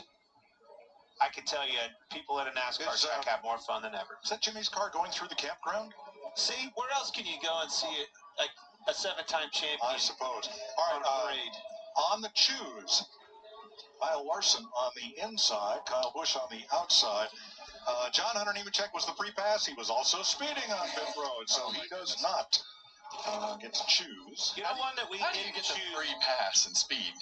One that yeah, that's really bad. One that we did not talk about, ones to watch, is this Truex. We know that he's dangerous. We know he's a champion. That's right. He's a quiet threat to this race. Well, keep an eye on Mark Truex. You can't be quiet right here. You're going to have to be aggressive. And these restarts are going to continue to get more and more aggressive. We've talked about it all day, but as we get closer to the end of this race, they're going to get more aggressive up front. So he's going to have to be aggressive on this restart because you're going to have to do what you have to do. 2 wide, 3 wide, push. Byron finally cracking the top 10. You heard Jamie McMurray talk about him all the way from the back. He did stall out. I was reluctant to kind of sell that because he was stalled out in that 15th place land, somewhere around in there. Finally gets that car in some better air, like he spoke of. In that top 10, that thing might come alive. All right, how about 84 laps to go on this restart. Anyone can be the last. We've had a lot of long green flag runs today. This would be the longest. Green flag is back in the air. Larson and Busch again on the front row. Kyle Busch with a little bit of a better restart. And as they roll into the first turn, door to door for the race lead, Fox having their NASCAR crank it up.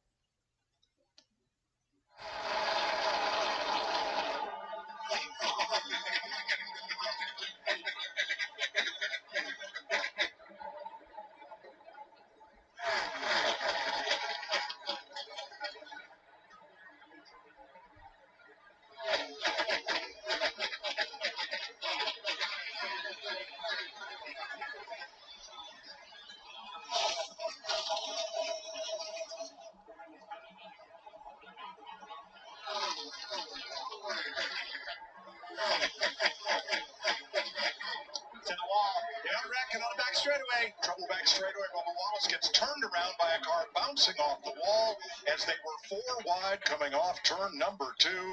I think it was that car right there, Austin Cindric. You said it was a car on that outside wall. Clipped Bubba as he went by, spun him around backwards. Michael McDowell involved. They were back there 3, maybe 4 wide with Cindric on that outside. Probably got aero tight behind the cars in front of him.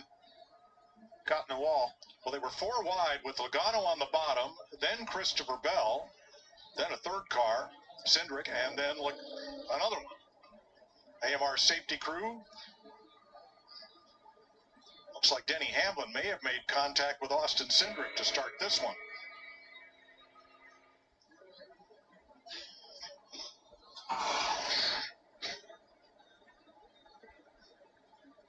You see Denny Hamlin in trouble, lifted out of the gas, moves them all up the racetrack from an adjustment.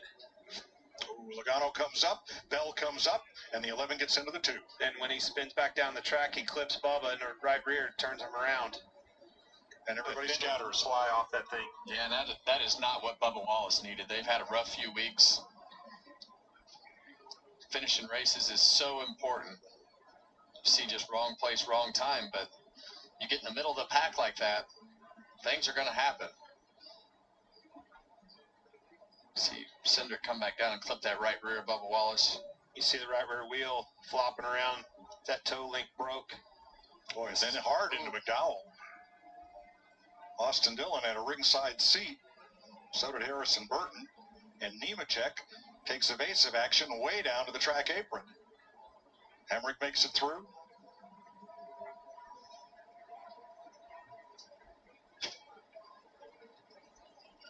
It was that way on the last restart. Just everybody going for it, pushing a little bit harder. Grip levels up. Confidence is up. 3, 4 wide doesn't work for long.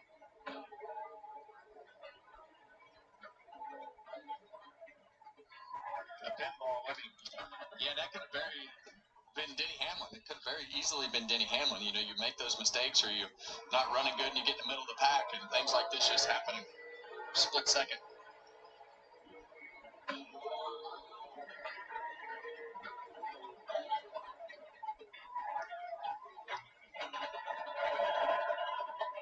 Now, Wallace and McDowell are able to continue after that.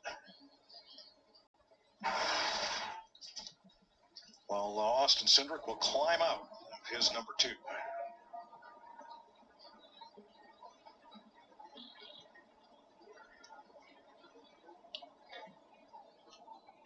Tough spot. Chris could start with the distance around the outside. I'm so tight, I can't get the throttle down, and I get past. But if I run low, I'm tight, so I'm going to have terrible runs off. So I'm just in a bad, bad spot. Yeah, and the further you get back in the pack, and in the middle of the pack, especially when you don't have options to put the nose of your car where you want it to be. Denny Hamlin was right behind the guy in front of him in the center lane because he couldn't go anywhere to the outside or the inside because of where he was at on the racetrack. So when that happens, you don't have an option of making your car do what you want it to do. So those restarts are tough. Track position is tough, but this track position happened because of mistake on pit road. But exactly what he spoke of right there, being tight, is what prompted that. That's what started that whole chain reaction of the wreck, really. Let's check with Regan. Well, Mike, Jimmy Johnson's been checked and released from the infield car center. Jimmy, we saw the contact going into turn 1. What happened from your perspective in the driver's seat? Yeah, just hard racing on these restarts. Certainly disappointed to get hit from behind, spun out, turn around, but I'm confident it wasn't on purpose. Just kind of one of those racing things. So unfortunate, but we'll dust ourselves off and take the Advent Health Toyota home and get ready to do it again in May. But just trying to set myself up for the corner, and obviously I got a little help from behind, and just kind of hanging on from there. All right, thank you, Jimmy. Corey LaJoie got into the back of Johnson, and then Austin Hill was involved. And Jimmy watching the 7 go by and giving him the long stare. Well, that shows you how frustrating it can be. Daniel Suarez gets the free pass. Cautions breed cautions. I think that's what Clint was drawing there. We're going to take you box side by side. Now, why would they take a side-by-side commercial break when we're under caution? Why do we have a side-by-side commercial break under caution, but then under green flag conditions we don't? That's a little interesting. Well, needless to say, 79 laps to go at the Kansas Speedway. Kyle Busch is your race leader. He was ahead of Larson at the time of the caution on the restart. They were side by side for the full lap and a half or so before the yellow flag waved, and when the caution did come out, last time in his scoring loop, it was Busch out in front. So Kyle Busch will be the control car, and these are the first laps Busch has led today. Coming off a 4th place run at Dover last week, trying to back it up with another top 5, and maybe his first win of the season here this week. I believe 2021 in the Bushy McBush Race 400 at Kansas, that spring Kansas race. It was the last time Busch had won a spring race at Kansas.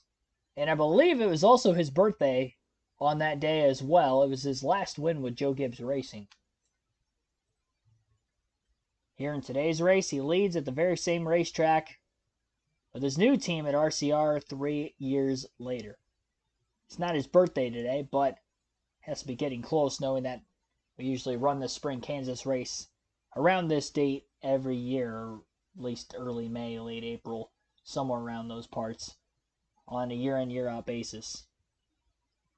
And people saying that I jinxed Jimmy Johnson. I showed the diecast showing of the day was Jimmy Johnson, 48 Lowe's diecast from 2005, and then yeah. Then he ends up wrecking, like literally a couple laps later. Boy, oh boy, oh boy. I wouldn't say McDowell had a near flip by any means, but right side tires came up off the ground when he got hooked in the right rear when Cindric came down the racetrack after his contact with Bubba Wallace and against the outside wall. And Denny Hamlin as well initiated contact. 169 likes on the stream. We're 11 likes away from a new stream record of 180. So be sure to hit that like button if you guys have not done so yet, so we can get to that new stream record on the season. Over 6 hours into the stream. We started 2:30 Eastern time. It is 8:36 Eastern right now. My goodness. Well, we hit the 7-hour mark. We have caution after caution after caution. This race could turn long. It has been caution-free through the first 2 stages. And we haven't had longer than a 3-lap green flag run since the start of stage 3. Kyle Busch, Kyle Larson on the front row. Then you got Truex, Gibbs in row 2. Chastain, Reddick, row 3. Bowman, Gregson, row 4. Byron, Elliott in 5. And row 6, Hocevar and Stenhouse again. Green flag back in the air. A terrible restart on the outside of row 1 for Kyle Larson. Busch is easily clear. Byron went to the apron 3 wide after crossing the start-finish line. He continues to try to move forward after starting 36th. Side by side for the second place position on the backstretch initially, but Larson pulls clear in that battle over Ty Gibbs, and Gibbs remains in 3rd. Byron gets really tight on the bottom of the racetrack, almost made contact with Gregson. Gregson also did a great job keeping it off of Bowman. All 3 stall their momentum out. So they try to hold on down the front stretch into turn 1. 3 wide just in front of them. Reddick, Chastain, and Truex all battling. And as they work their way up off of turn 2,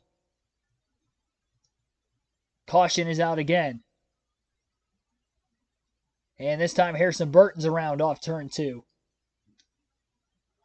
Not sure if that was the result of contact. All 4 tires are down on that car. Logano was in trouble off the 2 as well. Burton was 31st. Slid up the racetrack, but it was well ahead of them. These boys are getting it on. Burton would have been the free pass car, so there will not be one. He's going to be stuck with all 4 of those tires down. All right, way on the right side of your screen, Harrison Burton. He seemed loose. Whoops. This comes around on him. He was in the way Caprice, it looked like, and just got loose. A lot of dirty air back there, Kevin. Yeah, and they've had a tough day. They've run back there most of the day and just got out from underneath Harrison right there. And like you say, he's going to have trouble moving because all four tires are flat on the car, so it'll be sitting on the rub blocks. It won't move. Now, we did a little investigating after last week in the situation with Todd Gilliland, and NASCAR confirmed there are toe straps built in to the bumper cover, front and rear on all of these cars. They may be covered by helicopter tape and not visible, but they are accessible in case a car needs to be towed. But this one with 4 tires down, they need to pick it up, take it back to the garage. Yeah, and I'd be terrible at making those decisions because I would just do this. I would just hook it up every time and just not even worry about dragging the back of the diffuser off because it took way too long last week. But this week they just hook it right up and gonna drag it back. So in the last 25 laps, 3 caution flags, and we're building on cautions. Caution breed cautions. Darrell Waltrip started that with us many years ago with NASCAR on Fox as we get toward the end of a race. And here we are in this situation again. Why is it so prevalent? Is it because the cars are so close on restarts? Everybody's trying to get all they can on restarts? Or is it just the way it happens? It's that. Everybody's trying to get all that they can on the restarts because that's the place that you gain the most and the easiest place to gain the most. But now they're taking more risk because you can run the top, you can run the top, you can run the middle. But while they're taking risks, they're also holding the throttle down a little bit longer when it's getting tight, and they're starting to bang into each other and really take some chances. And all the while that's happening in the back, it's heating up in the front. Kyle Busch in this 8 car, he continues to impress. You picked him for the ones to watch there, credit one. I think you might be right. This would be a big day for RCR if they can get this 8 car in victory lane. Well, they've done a good job all day of just adjusting on their car and being able to put themselves in a position to stay up front all day. Now, let's check with our crew chief, Larry Mack, because last time we had some drivers top off, and Larry and I discussed we didn't think they could make it to the end. What about this time, Larry? Well, Mike, there's going to be 73 to go as they come around, and I think now if you did pit for fuel, I don't think you're going to see the guys up front pit, but if you're back in the pack, come on, get 4 tires, get that thing full of fuel, and you're right there on the threshold of being able to make it. Well, here's some Kyle Busch radio on just that topic. So this will be breaking up the stage a little bit interesting. I'm sure you're going to have some guys short pit like normal still. You'll have some guys that probably did it here that will run long and try to take advantage of it, hoping for a caution. So it's probably going to be a little bit of a mixed bag on strategy here at the end. Yeah, and this is where it's the worst spot to be the leader, because everybody's going to do what you don't do, right? Absolutely. This is an opportunity for somebody. Question is, who's this going to land in the favor of? Yeah, and then it comes down to how many guys pit, how many guys don't pit, how many stay out, what's your buffer. There's so many scenarios that go into this particular strategy right here. So, and sometimes the strategy is just do what the other guy doesn't do. What's what splits the field, right? Yeah. And that's what creates the opportunity. And I like Larry's cautious optimism that you could stop here and top off, and if there are more cautions, you make it to the finish. Decisions. Those boys and girls sitting up on top of those pit boxes are smart. They'll all have a theory and a strategy. As Rodney Childers used to tell me, it's never a guess. It's well thought out. All right, Ross Chastain and team have been talking it over. So we're still several laps away from window open under caution. Some of these guys are getting a little bit better mileage. We're kind of at that, if we pit now, we're still going to be a few short. That's why I like that I just drive it, buddy. You tell me. None of them are going to take, well, here comes a couple deep in the field, maybe. Who is that Hamlin? Hamlin's going to go for it. Busher, he's back from the back. It's going to take, this might be an opportunity for that 17 car. Loss of track position. Let's see if it catapults it back to where they need to be.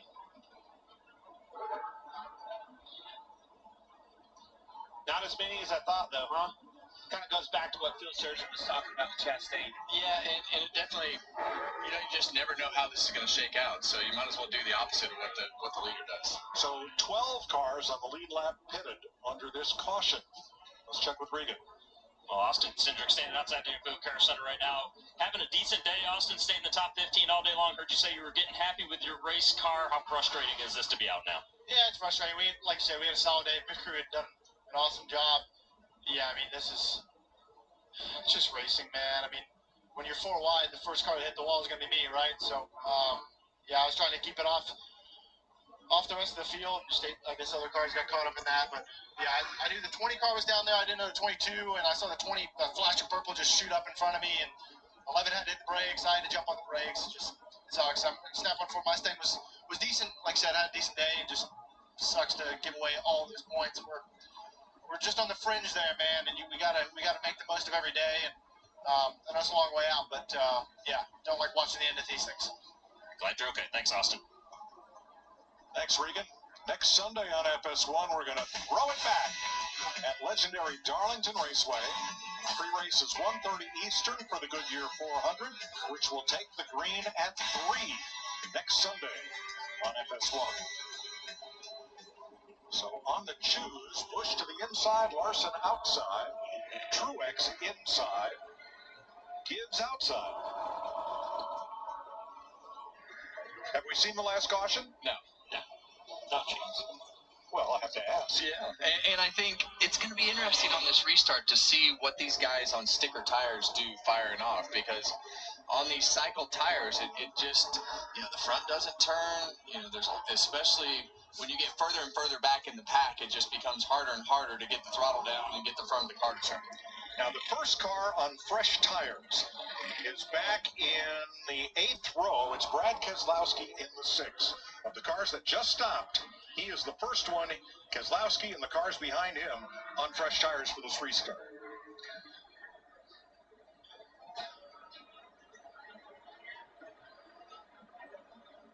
The longest green flag run of stage 3 has been, count them, 3 laps. They're adding up quick, Mike. The cautions. Yes. Not the laps. No. See the Hunt Brothers Pizza onboard camera there? I miss seeing all the Hunt Brothers people at the racetrack. Spent so many years with everybody from Hunt Brothers inside Joe Logano's car now. All right, guys. It'll be 70 laps to go when they come to the line. Busch and Larson in front of Gibbs and Truex, Chastain and Reddick, Byron and Bowman. Kyle Larson with a much better start that time. Much better push out there. Back into Ty Gibbs, pushing him up into that corner. Here it is, mano a mano. Come off the corner, door to door for the lead. See Kyle Larson chase him down Kyle Busch down the racetrack to get that side draft, so he's able to check him up down the straightaway. Sun's gone down, track's back cool, lights are on. It's going to be okay. Trouble, there goes Logano. Unbelievable, guys. Hold on, one more coming. All right, you're good. Get it going. We have a flat, guys. Joey was 16th at the time and had a lot of cars right around him.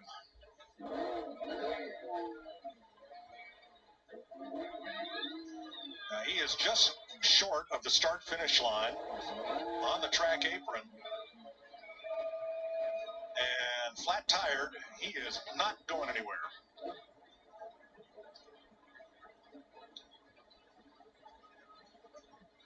So here come the steps wreckers and the AMR safety team to help them out.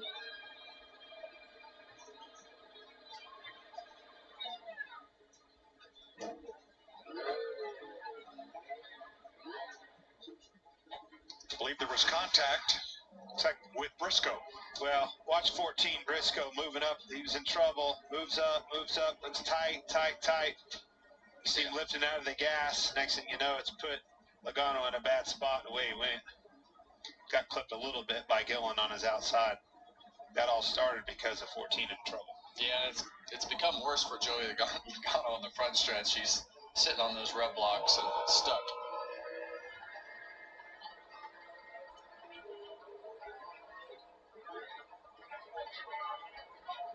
Wow. All this green flag running. Now we can't make a lap. Well, every caution lap that we run, it becomes more interesting with those guys that just pitted. Yeah, now you get closer and closer to the guys that didn't pit, needing to pit. Yeah, now they only have one lap on their tires.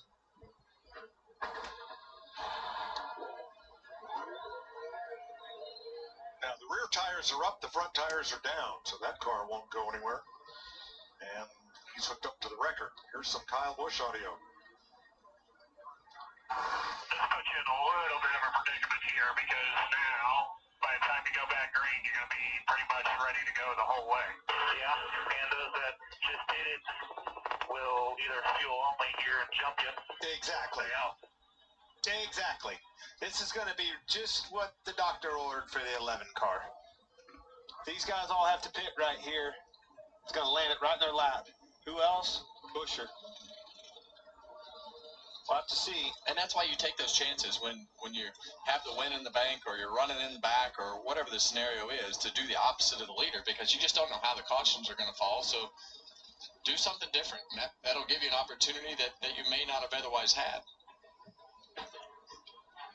So Logano's car goes off on the hook. Larry, how close are we to the window?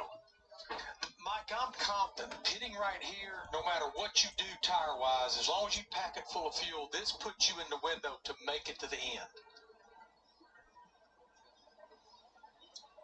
Well, if you do, and it looks like a lot of them are on the ready, it's gonna put the 11 and that 17 right in a catbird seat. Well, it should cycle Keselowski, Gilliland, Blaney, Hamlin, Dillon, and others who pitted late to the front, assuming they do not stop. Kyle Larson got the lead as of the last scoring loop crossed before the caution flag waved. And he's staying out. Well, it's still closed. Oh, that's a good reason. Yeah, I see the red light flashing down there. I think they just dropped Joey Logano off in his pit stall.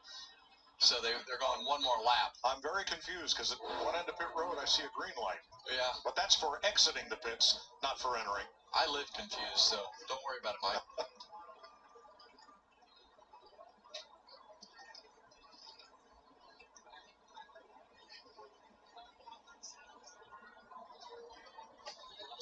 Seems like every Mike, the guy that's puts in an interesting situation, though, is Brad Keselowski, because he pitted at 181, where you look at Hamlin and Buescher, they pitted at 195. So that puts Brad in an interesting situation for that 6 car.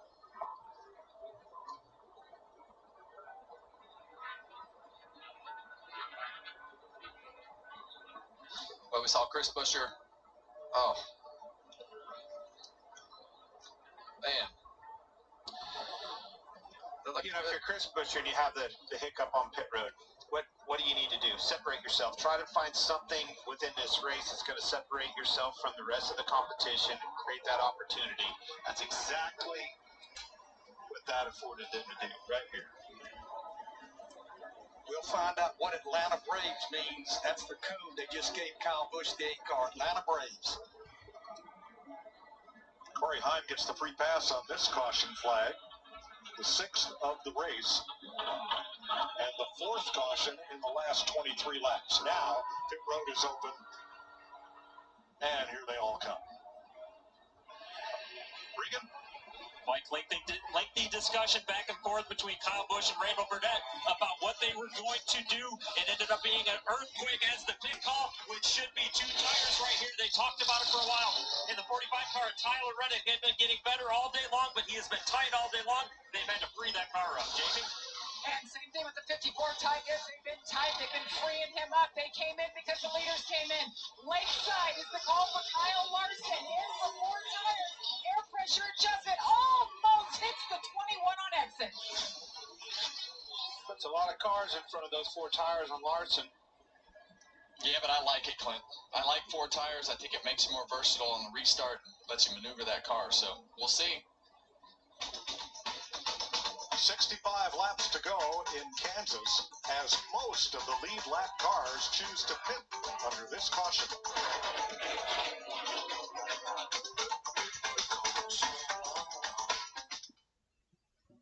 Well, the race pace just got a whole heck of a lot slower here in Stage 3, didn't it? Oh my goodness. Caution breed cautions. We had no cautions for incident Stage 1 and Stage 2, so only 2 yellows as of lap 165 are the stage cautions.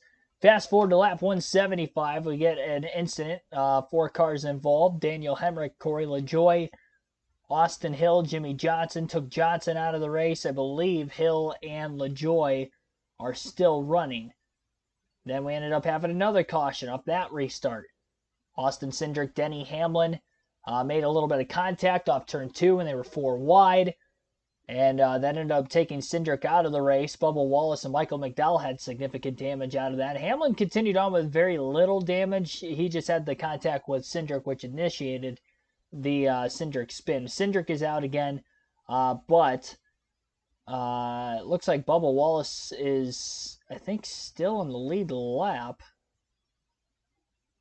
I don't see him anywhere. Looks like he's in 5th right now. He's one of the cars that just stayed out of the pits. That may not be accurate. Might have to wait another lap. But pit strategy might have actually worked out for him, even getting caught up in that incident. 34, Michael McDowell, also still on the lead lap in this one, and also in the top 10. Christopher Burt went for a single car spin off the exit of turn 2 on that restart. And then, obviously, the contact between Chase Briscoe and Joey Logano, which caused Logano to spin on the front stretch into the grass. Flat tire, got towed back to pit road, and that's why we're under yellow now. What a wild race here at the Kansas Speedway. We'll take an ad break. We'll continue our live commentary coverage here on KRC of the Advent Health 400 at Kansas. It's been a long day. We're almost 6.5 hours into this stream. Stay tuned. Hit the subscribe button. Like for more NASCAR content as we keep the coverage going.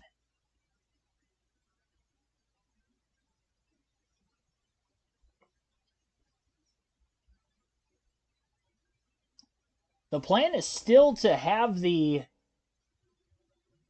usual post-race show where we'll get to get any interviews out from the finish of this race. Obviously, Fox Sports 1 has gone past the scheduled NASCAR airtime, so there probably won't be too many post-race interviews. Obviously, get it from your race winner, maybe 1 or 2 other interviews along with that. But you'll get to listen to that. We'll go through the full predictions and how that ended up shaping up coming into this final stage, and then take a look at the Fantasy League per usual as well, and get on out of here. That is all after the conclusion of this race. Hit the like button if you guys have not done so. Everybody hit the like button. We're almost 6.5 hours into the stream, and we're past our goal of 150 likes. We hit that back at stage 1. We're at 173. If we get to 180, it'll be a new stream record this season for the most likes in a single stream. So hit that like button. Front row for the restart, Todd Gilliland, Denny Hamlin. Row 2, going to be Justin Haley, Chris Buescher, Bubba Wallace, Michael McDowell. Row 3, all of the top 6 stayed out of the pits here because they pitted under the caution before. Kyle Busch, Ross Chastain, the first of which that did just pit. 2 tires for those guys, Noah Gragson, Christopher Bell. Restarting in the top 10, and then behind them, Corey LaJoie, Austin Dillon. Kyle Larson on the 4 fresh tires. He'll be the first driver on 4 fresh Goodyears back in 13th. He's got 6 cars in front of him that stayed out and 6 cars in front of him that took right sides only. So we'll see how this is all going to pan out. What strategy will work the best. 62 to go. Green flag back in the air again at Kansas. Down to the apron with a quick little block, and then back up the track is Gilliland. Meanwhile, above him, Denny Hamlin nearly clears him into the first turn. In the center of 1 and 2, Hamlin is clear and back out into the lead. Chris Buescher will get to second just behind him. Busch almost got in the wall. I think he might have actually grazed it up turn 2. Got a little bit of a bump draft down the backstretch from Christopher Bell to get him back going again. 4 wide. About 3 different rows deep off the exit of turn 4, and somehow they all made it through. Some cars are still 3 and 4 wide as they split around those in front of them with damage and older tires. The restarts get wilder and wilder, but yet this one somehow we haven't had an incident. With a hodgepodge of pit strategy up at the front of the field, I'm surprised we didn't see anything. So Hamlin finds himself back in the lead. First time since winning stage 1 that he has led today. 60 laps to go with the 11 car out in front. Kyle Busch, the first on those right side tires only from off of pit road. He won the race out of the pits. Restarted back in the 7th place position. He's up to 4th, and Chris Buescher is going after Hamlin for the lead off turn 2. Down the back straightaway, breaks away from the side draft. Low angle entry into turn 3 for Buescher on the bottom of the racetrack. Hamlin rounds the middle out. Still door-to-door for the lead. Off turn 4 is going to buy Busch more time as he's up to 3rd. Kyle Busch is charging. Buescher leads that lap at the start-finish line. Hamlin aggressive with the side draft of his own on the front stretch. And headed into turns 1 and 2. Buescher is nearly clear of Denny Hamlin. Off the exit of the corner, he slides up. Buescher back in the lead for the first time since winning stage 2. So both the stage winners out in front of the field and battling for the lead. Buescher now back out in front as he takes it away from Denny Hamlin. Buescher goes back to the bottom of the track through 3 and 4 again. Hamlin to the outside, but Buescher looking to pull away. You wonder if Hamlin's got maybe a little bit of damage on the right side of his car after that contact from Cindric earlier. And as we've gone into the nighttime skies of this one as well, Hamlin's handling of his race car is definitely not where it once was in the daylight hours. Kyle Larson restarted 13th. He was the first of which on 4 fresh tires for the race start. He's already up to 7th. He's got 2 cars with damage and old tires in front of him with Michael McDowell and Bubba Wallace that he may be able to get around. Gragson battles Elliott for position off turn 4 and a slight wall scrape for Gragson. Hocevar's cracked the top 10 for the first time today, up to 10th place. Right in line behind Martin Truex Jr. Just got by his teammate Corey LaJoie. As LaJoie and Haley, a couple cars that also stayed out of the pits, have now faded quickly out of the top 10 of the restart. Larson making a pass for 6th on Wallace. Wallace with a big push on the front stretch, pushing Larson even quicker forward down the front stretch and into turn 1. Larson quickly attacks on McDowell, and he makes 2 passes in 2 corners as Larson clears the 34. McDowell's teammate Todd Gilliland, the next car up ahead of Larson. Intervals between the top 5 on the racetrack. Chris Buescher a 10th of a second ahead of Denny Hamlin. Hamlin in 2nd. Kyle Busch 1.7 seconds back in 3rd. 2 seconds off the lead still is Todd Gilliland in 4th. And Kyle Larson in 5th is 2.4 seconds back. And Larson now closing even quicker. I think he's down just under 2 seconds off the lead. Hamlin is to the back bumper of Buescher. Buescher got around him pretty quickly on the restart. Denny is not going away, though. Maybe took a couple extra laps for the 11 car to come to life. Hamlin to the bottom of the track through 3 and 4. Gets to the inside of Buescher. 54 laps still to go in this race. Hamlin by inches leads that lap at the line, but he's not clear of the 17 yet.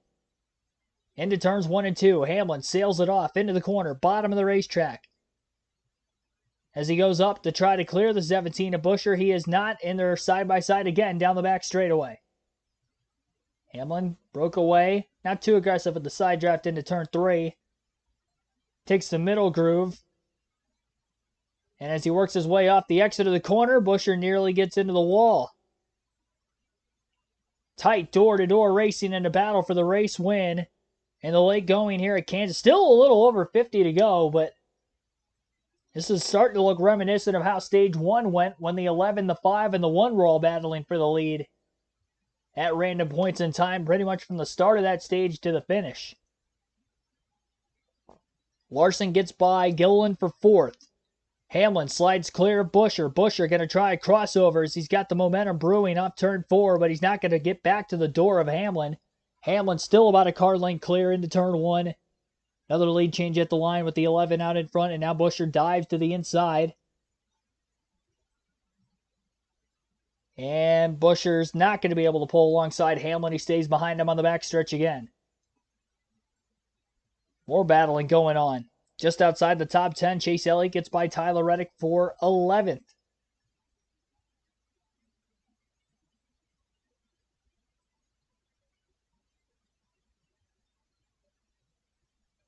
.51 laps to go. Not quite a record. That's its racetrack. That's its restarts. The progressive banking, Kevin, that you told us about in the pre-race show. This place just always seems to put on a hell of a show for these race cars. And it's really mixed up the field with the way that the cautions have fallen.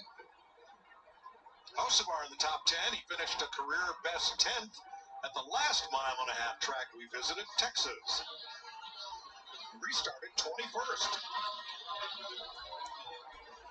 We see Chase Elliott on the bottom of Carson there. We all agree that Carson Hocevar is a gasser as we see the race for the lead staying heated up. It's not heating back up. It's just staying that way. Last lap, Hamlin, Buescher, and Busch ran identical lap times. Look at that. Sure did. 31:26, 31:26, 31:26. 1, 2, 3. Only car on the track that was faster was Chase Elliott back in 10th place with a 24. Well, next lap. Yep. Top 2 cars, 31:37, 31:37. Really.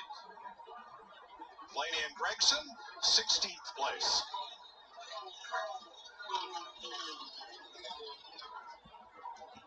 .48 laps to go this time by. Hamlin continues his lead over Chris Buescher.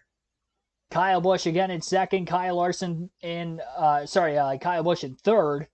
Buescher in second. Kyle Larson fourth. Todd Gilliland fifth. Again, that is the top 5. Late going of this race. William Byron back in the 20th place position. He just got into the top 10 before all these cautions in Stage 3. He's fallen backwards on a numerous amount of these Stage 3 restarts. Lost some time on pit road as well, and not a great weekend here for Byron. It all started when he got into the wall in qualifying yesterday and had to start in the back half of the field here today. Buescher to the outside lane has a run on Hamlin down the back straightaway after Denny went to the middle groove, giving Buescher a slight bit of clean air. Buescher up to the outside again, a little bit off the wall, as most of the drivers on the outside have been running today. They haven't been running right on it like we usually see here at this racetrack.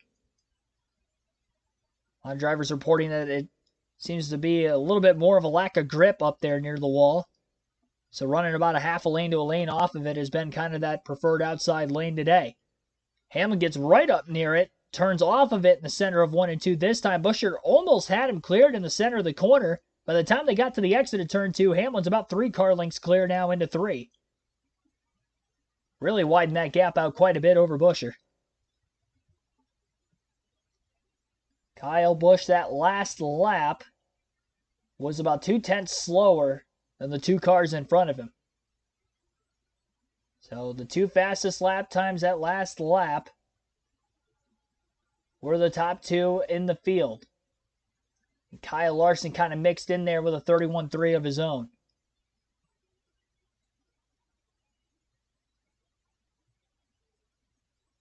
How is this race going to shape up here to the finish? Bubba Wallace still holding on to a top 10 spot at 7th after this restart. Martin Truex Jr. just behind him.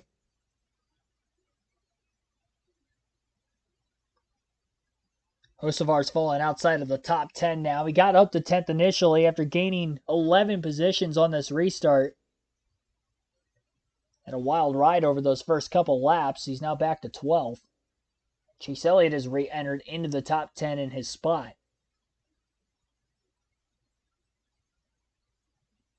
Ryan Blaney, I believe, in a race-high 13th place position, just got by Justin Haley. I don't think he has cracked the top 10 at all yet today, but he's getting close as we get closer to the end of this race. Buescher is not going away from Denny Hamlin. The minute one of these two passes another for the lead, they get a couple car lengths ahead. The other one reels them back in. And here comes Buescher once again, now on Denny Hamlin. He had a failed pass attempt for the lead on the inside through 1 and 2 about 3 or 4 laps ago. And now he's back to within a car length or so of the leaders into turn 1. To the bottom of the track again goes Buescher. Hamlin to the top. And off the exit of the corner, Buescher's going to lose more time down the backstretch. Hamlin widens the gap out by another car length or so into 3. Still plenty of time for Buescher to get after Hamlin in this run. Don't want to use up the equipment too early and really allow for Kyle Busch and Kyle Larson to make this race even more interesting than it already is. And they've got fresher tires on those two cars in front of them too, so there's also that going on top of the fact that they could be wearing out their tires even more, battling for position compared to a Larson and a Busch who aren't battling for position in 3rd and 4th at the moment. Side-by-side commercial break on Fox Sports 1. We'll go through the full field running order with 42 laps to go. Again, Denny Hamlin is your race leader. Chris Buescher sits in 2nd. Kyle Busch is in 3rd. 4th for Kyle Larson. Todd Gilliland 5th. Michael McDowell 6th. Martin Truex Jr. 7th. Christopher Bell 8th. Bubba Wallace 9th. Make that Chase Elliott now in 9th. Christopher Bell 8th. Tyler Reddick has fallen to 10th. Bubba Wallace in 11th. Ryan Blaney in 12th, 13th for Brad Keselowski, Carson Hocevar 14th, and Justin Haley 15th. Noah Gragson 16th, 17th for Josh Berry. 18th is Corey LaJoie, Ricky Stenhouse Jr. 19th, and William Byron 20th. Alex Bowman in 21st, Ty Gibbs 22nd, 23rd for John Hunter Nemechek. Ross Chastain's fallen all the way back to 24th. 25th for Ryan Preece, 26th for Corey Heim. Chase Briscoe 27th, Austin Dillon 28th. Zane Smith 29th, and Daniel Suarez last car in the lead lap in 30th. Daniel Hemrick is 31st, Derek Kraus 32nd, Austin Hill 33rd, Joey Logano 34th, 35th for Riley Herbst, Harrison Burton 36th, and the two cars out of the race today are Austin Cindric finishing 37th, and Jimmy Johnson will finish last in 38th. Chris Buescher's led 51 laps today. Kyle Larson, in fact, has led the most with 63 laps led. Buescher won stage 2, Hamlin won stage 1. Hamlin's led 35 laps as well. Chastain with 43 laps led, most of which back at stage 1. From the pole, Christopher Bell led 5 laps. 3 different times he led. Won a couple races off pit road. Hasn't led much under green.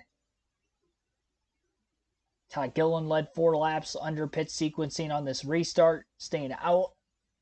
Green flag pit stops there. Kraus led for 6 laps back at stage 1. Tyler Reddick led for 7 laps during green flag pit stops in stage 2. And Kyle Busch has led for 14 laps all in this final stage, and those are all the different leaders in this one. Average race speed of 125.72 miles per hour at this point. Larry, what's the data showing you on Hamlin? Yeah, it looks like he gets loose every once in a while, Mike, especially the way he has to work the steering wheel and works the throttle. He's way late on the straightaway, both ends of the racetrack, getting back full throttle. It's like it changes on him almost from lap to lap. Well, it was definitely 2 laps in a row, a big hiccup, and Busher drove right to the outside of him and actually went around him. But as soon as he did, then he went right back to the whip, pushed that horse back by him. But Larson got around Bush behind them in the mirror. Watch for him to be coming. Keep an eye on them laps. Them lap times right there, the separation. And that doesn't surprise me what Larry's saying about Denny Hamlin's car. Just, one lap he's doing this, one lap he's doing that. Each corner it's different. Like, you have to just keep up with the car as it wears the tires down. It just acts funny and moves funny and does strange things. So just have to keep up with the car, keep up with the track, try to put the car in the right spot to get the thing. You see he's changed his line and straightening that exit out. So he might have been moving around trying to figure it all out. All right, 35 laps to go in this 400-miler. In case you missed it, battles for the leader, Kyle Larson, along with Ross Chastain and Denny Hamlin, all figure to be in the mix today. We've had them 5 wide at Kansas Speedway for the front spot. Chris Buescher threads the needle in a hole that was closing up there. Denny Hamlin stops deep in the box, then has trouble getting out of his pit after winning stage 1.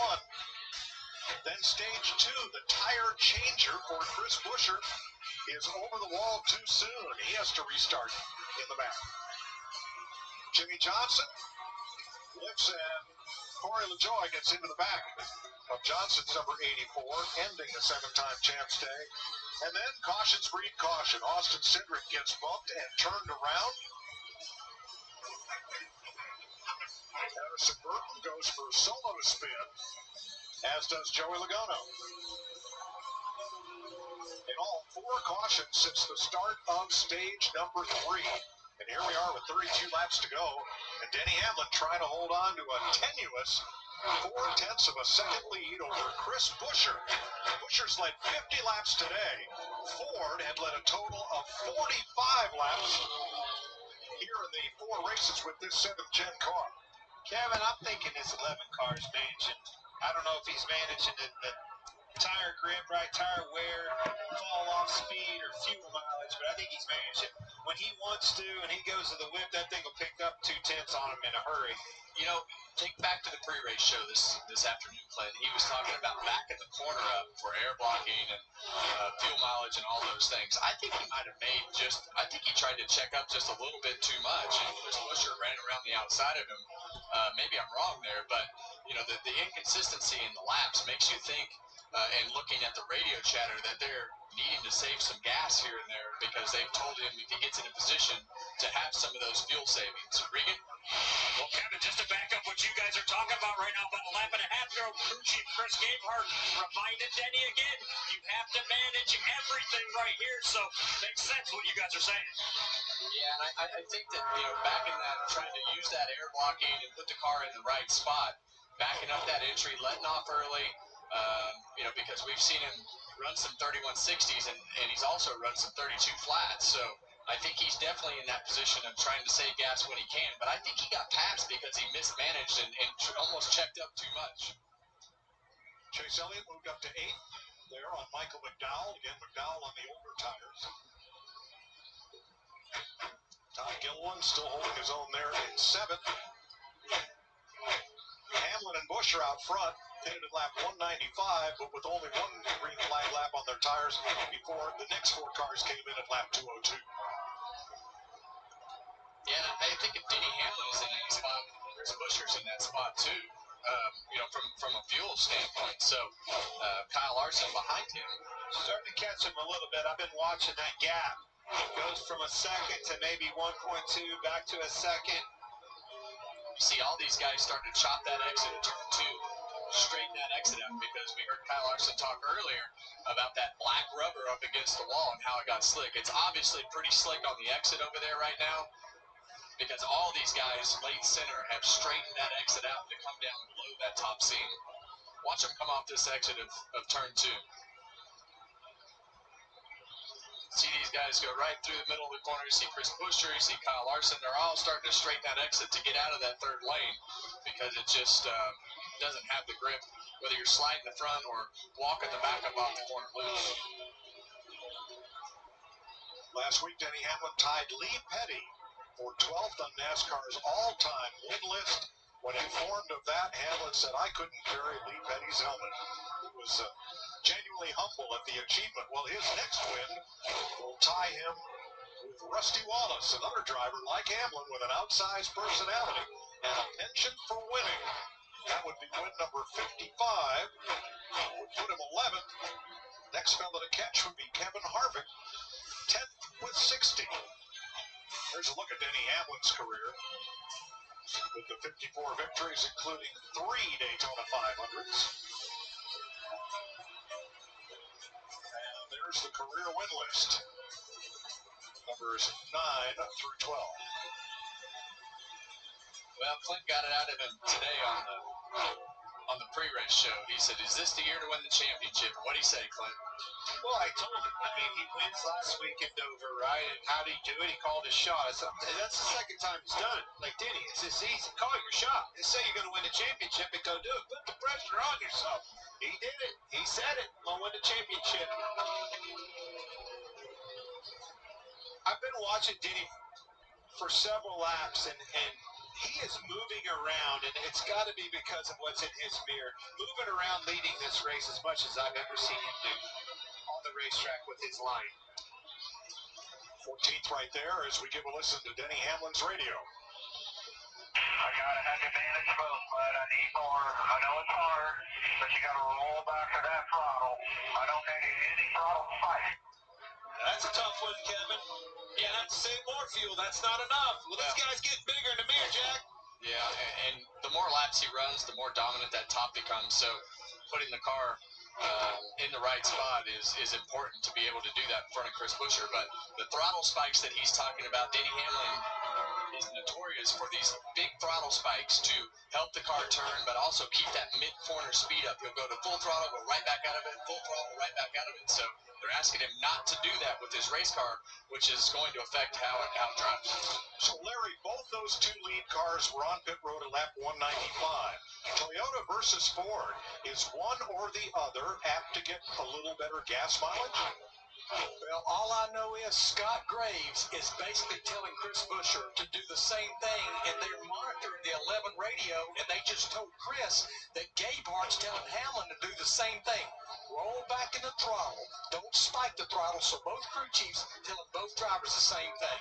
That's the reason Denny Hamlin's such a rep. I've watched him, raced with him. I've watched him for years now in this booth, and I've never seen him move around on the racetrack that much. He's searching around trying to find an area to get out of those spikes that you just talked about, Kevin, and where he could roll around here with as little as throttle as possible, yet maintain the lead. All right, here's an update from the 11. Mileage is going the right direction, but I do need more. Just got to keep moving the needle. Yeah, so if I was in this position, the two things that I would do is try to let off just a little bit sooner, getting into the corner, do the exact same thing that you've been doing through the corner, and then I would roll back out to 5, 7, 8% down the straightaway. And I know that doesn't sound right, but sometimes the car will run fast enough down the straightaway.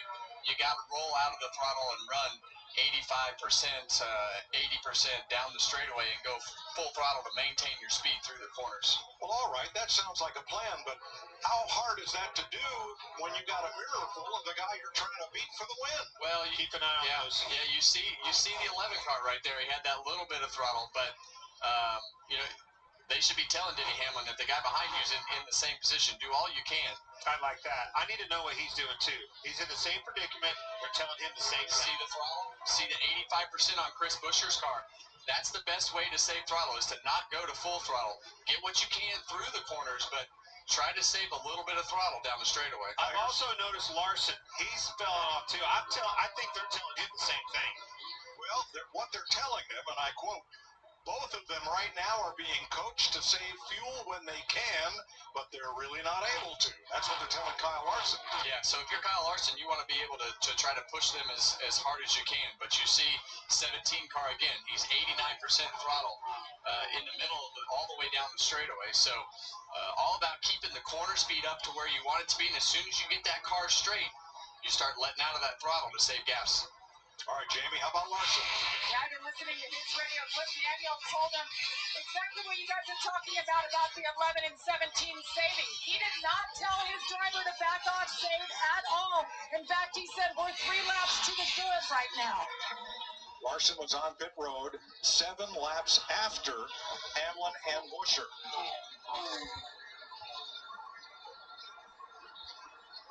Well, let's give you another look at the last 2 finishes here with 17 to go. And that was last May. Denny Hamlin taking it to Kyle Larson and going to victory lane. Then last fall, Tyler Reddick storms to the front and wins.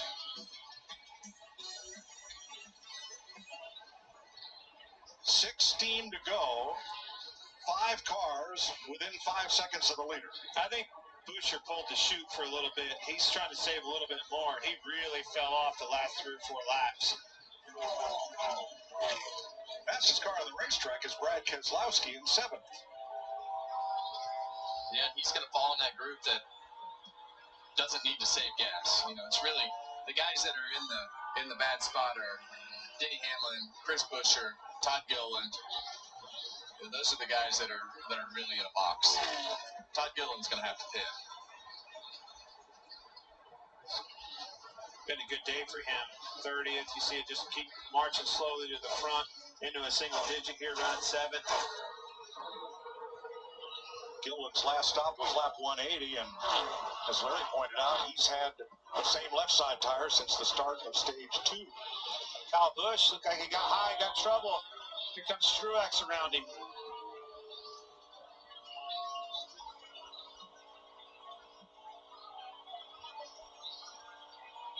Truex up to 4th. All part of that group that stopped at lap 202 from Larson on back to Keselowski. Ty Gibbs has come to pit road. He was running just outside the top 20 in a group with Chastain, Reddick, and LaJoie. Yeah, I think, like you say, Clint, I think Chris Buescher has gone into extreme fuel savings. Yeah, I think they called him off. He fell off drastically less. He is quickly going to fall into the clutches of Kyle Larson.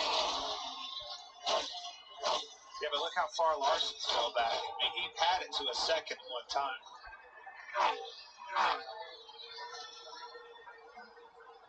And Larry points out, nobody filling up his mirror. Denny Hamlin has backed it off to save fuel. And that's what you hope. You hope you get in a position where you can just give that gap back up to get the fuel savings that you need. But if you can run through the corner like you need to and get out of the gas down the straightaway like you see right there on the throttle, you see Denny Hamlin just lift off to 60, 70% gas, driving through the corner, get back to the throttle. Right now he's just coasting right there. He didn't even touch the throttle. He's actually even moved down on the racetrack, running the middle through 3 and 4, and it was a little bit lower in 1 and 2. I think that's all just trying to figure out where you can go and save fuel. Well, let's go back to the leaders' radio. Same on the back stretch when you can. I really like the front. Same on the back. 1.4 out the back. Yeah, I need it all. He's getting a little nervous. Well, sounds nervous on that. Yeah, he does sound nervous. I'm concerned too, Clint, because you know the crew chief is telling him to save gas. He's got that huge lead, but 10 to go.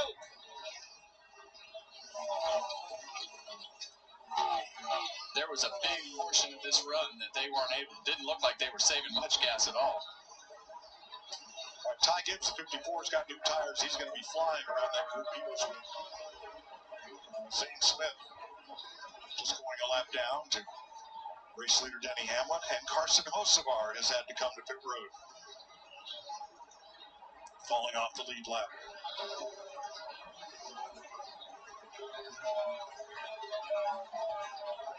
Gas and go for Osamar to run these final 9 laps. Yeah. Boy, Truex keeps coming.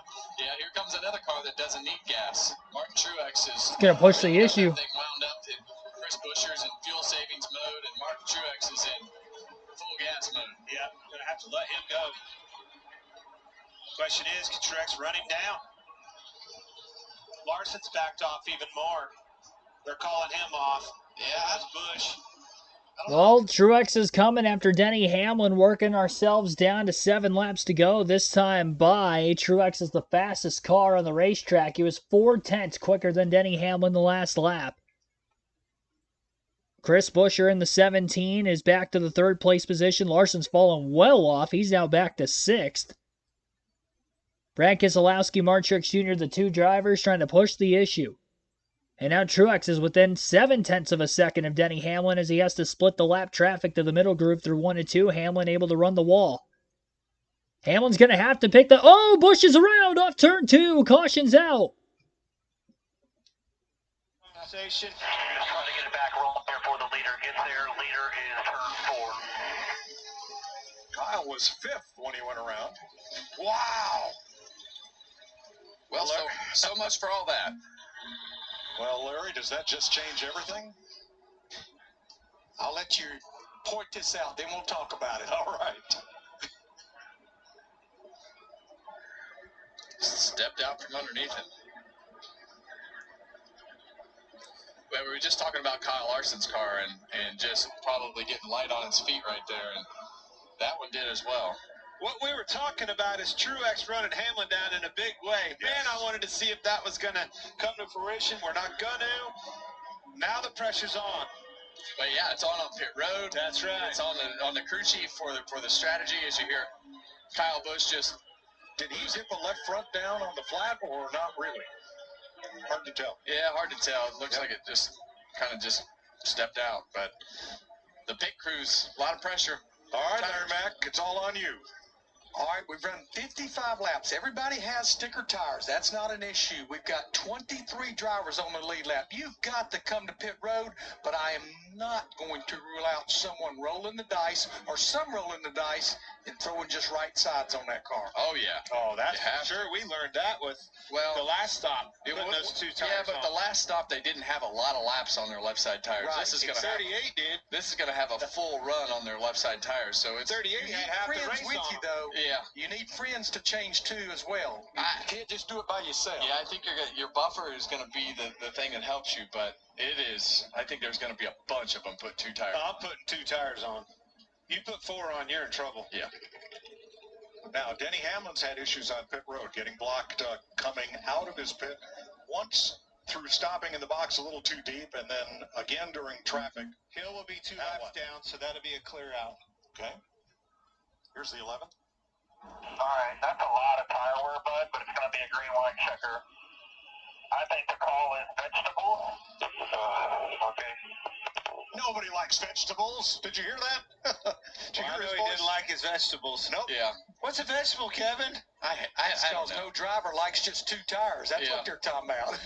Well, Buescher's call is red, white, blue. Well, everybody's in favor of the red, white, and blue. Yeah.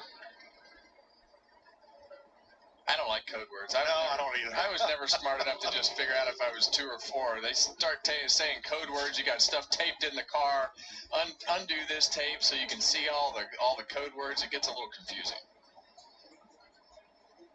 This is exciting. I believe Bubba Wallace is the free pass on this caution. So, are they all coming? I think it's still... Here goes green. Here they come. Regan. Like as they were coming through turns 3 and 4, that was when Chris Gabehart, crew chief for Denny Hamlin, said, bring it. We'll see what the call is here. As you heard, they've been talking to code words. As for the car, he has not said anything about the car this entire run. 2 tires for him. Martin Truex Jr., they've been getting better all day long. It'll be 4 tires for Martin Truex Jr. Jamie. Keep your eye on Brad Keselowski, the best he has been all night. They called him in for this stop, as well as the 5 of Kyle Larson. Larson saying just too tight. They were in 5th. Why not pit? All right, here comes Hamlin down to the end of the pit road. And this time gets away clean and gets out first. Buescher, he ain't out of it yet. Keep an eye on that 17. He's hungry. That was a really fast two-tire stop for Hamlin's guys. How about Corey Heim in 9th place? That's a great day. Yeah. It was really close. When Hamlin was pulling out, Busch was pulling into his box, and again, Doc got blocked. This kid's had a couple of great weeks. Yeah. You see Corey Heim right there in front of him, and the car right behind him is the first car on 4 tires of Martin Truex. So this is all going to come down to what lane is clear. Now, Heim had a penalty on the first green flag stop of the race. He's overcome that, substituting for Eric Jones, who is cleared to return to the track and will do so next week at Darlington. Well, the thing I like about Corey Heim and what he's done the last 2 weeks, here we are with 4 to go, and he's run all the laps. Still awesome. Won the truck race last night.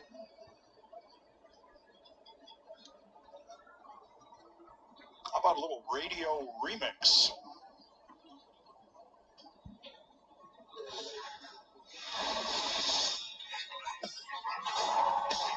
Up in the middle here. Tight, middle, to one, still middle. Get in 7 up. Well, that would be cool. Yeah, that's the old 7 car for you. Down, easy, come down. We're in it, not chilled. Just get rolling when you can. 7 caution flags. All 5 of the cautions for cause coming in stage 3. And now we go to overtime. Sponsored by Credit One Bank.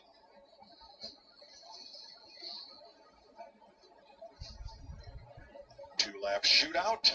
Green-white checker. Once the leader takes the white flag under green, the next flag will send somebody to victory lane. And if that caution comes out before the white flag, we do the whole scenario again, Mike.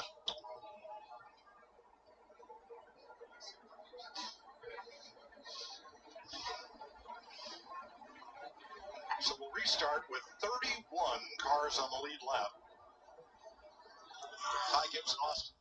Headed into an overtime restart. The top 9 all took 2 tires, and Martin Truex Jr. in 10th place on back will have 4 fresh Goodyears. I think there's plenty of enough drivers on 2 tires, and unless we get multiple restarts here, I don't see Truex cutting back through the field again. Another tough Martin Truex Jr.-like situation in 2024. He get a late race caution. He was looking like he was going to be in a great position to at least finish second to Denny Hamlin if he didn't get the win, and now it's going to be tough just to get back to there after their call to take 4. But for Hamlin and Buescher's sake, very fortunate that quite a few drivers behind him took 2. Getting the 1-to-go signal this time, I had to get another ad break in there. They went the last 40-something laps without a commercial. I wasn't expecting that, so we'll take a quick one, get this overtime restart in to you guys. You're listening live on KRC.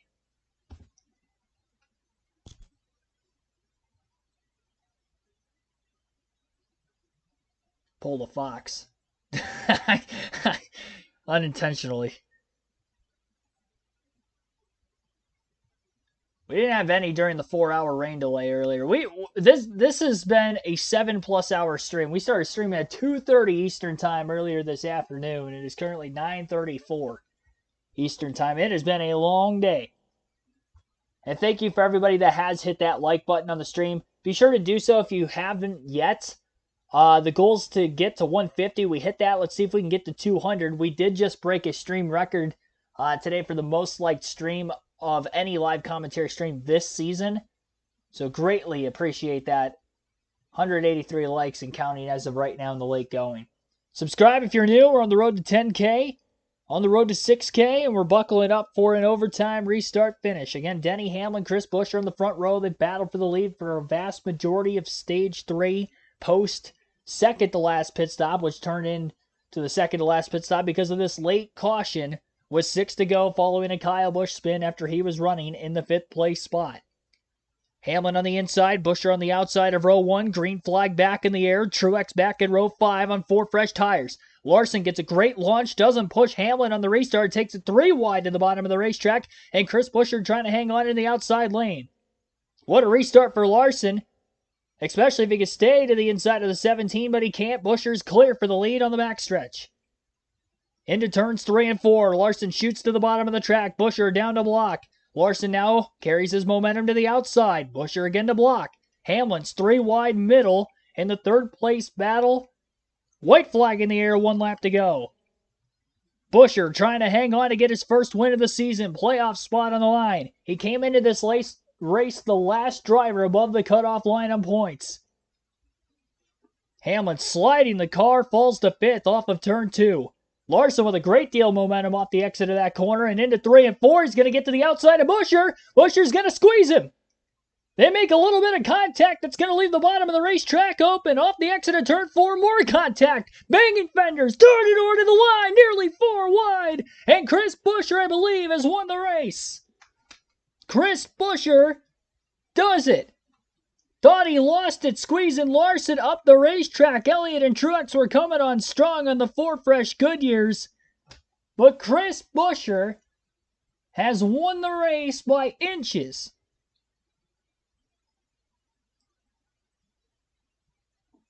I don't even know what the margin of victory was between Buescher and Larson, but it was close. Buescher having the shortcut down to the apron. It looks like Larson beat him. On the replay, it looks like it was Larson. It is that close to call. 1/1000th of a second is the margin of victory. It's showing Buescher now. I hate it for Chris Buescher.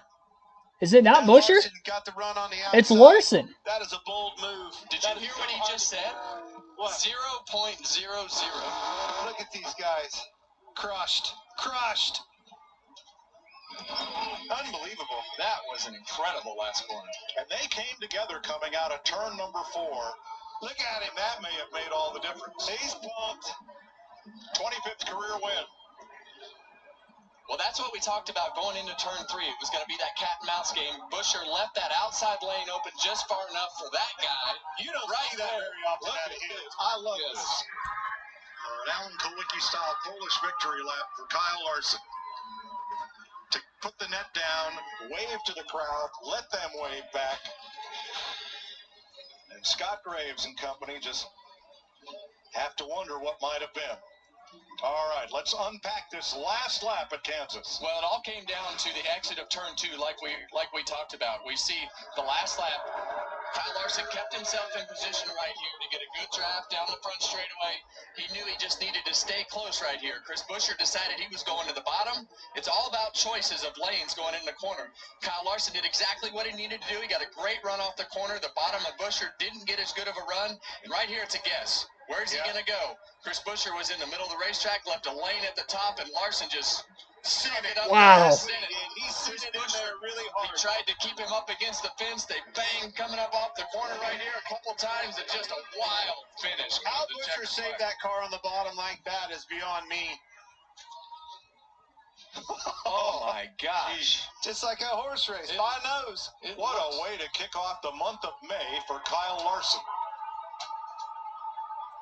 Yeah, the confusing part of that was the scoring monitor showed Chris Buescher winning the race, and then see the photos. Well, that first angle. What a that finish. angle, the first shot kind of showed him in the lead. When we went to that one, they were in trouble. You may unofficially have just seen the closest NASCAR finish ever. I believe it. Wow.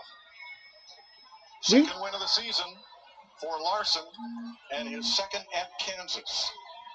He's led over 600 laps this year, led 63 of them tonight. He went for it. Checkers or records is what he did right there, and he come up with the checkers. .001 is the official margin of victory, closest in NASCAR history. Jamie Little. What a thriller in Kansas. Officially the closest finish in NASCAR history. Take us through that last lap.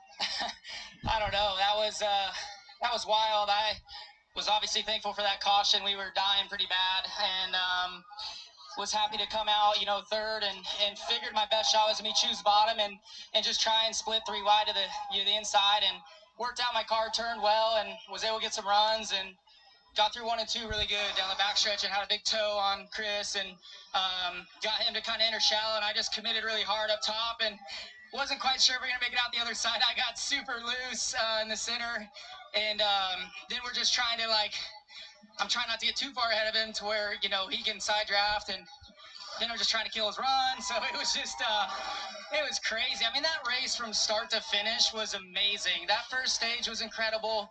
The second stage, you know, at the end was fun. And then that whole last, you know, stage with the wrecks and cautions and then, you know, fuel strategy and tires running long and all that was wild. So you guys got your money's worth today. And I'm just proud to be a part of the show. Kyle, I don't know if I've seen something like that. Chris Buescher thought he won. He was out here. I thought he won. At what point did you hear we won? Same thing. I didn't know if I won or not. I was pumped for the finish, and I can't remember if it was Cliff or Tyler. My spotter said that, you know, the 17 got it, and I was like, hey, good job today, team, because that was a great race. And then I got to about turn 3, and Tyler was going crazy up on the roof. So just incredible finish there. I wish we had more mono halves. This, you know, we all bitch about the package and all that, but these mono halves, these cars just race so amazing. So hats off to this whole 5 team, HendrickCars.com, Chevy, Junior Ramen Bar, Valvoline, everybody who's a part of this. This is so cool. Month of May is going to be great for us, so hopefully this just starts some momentum. Kyle Larson wins in Kansas.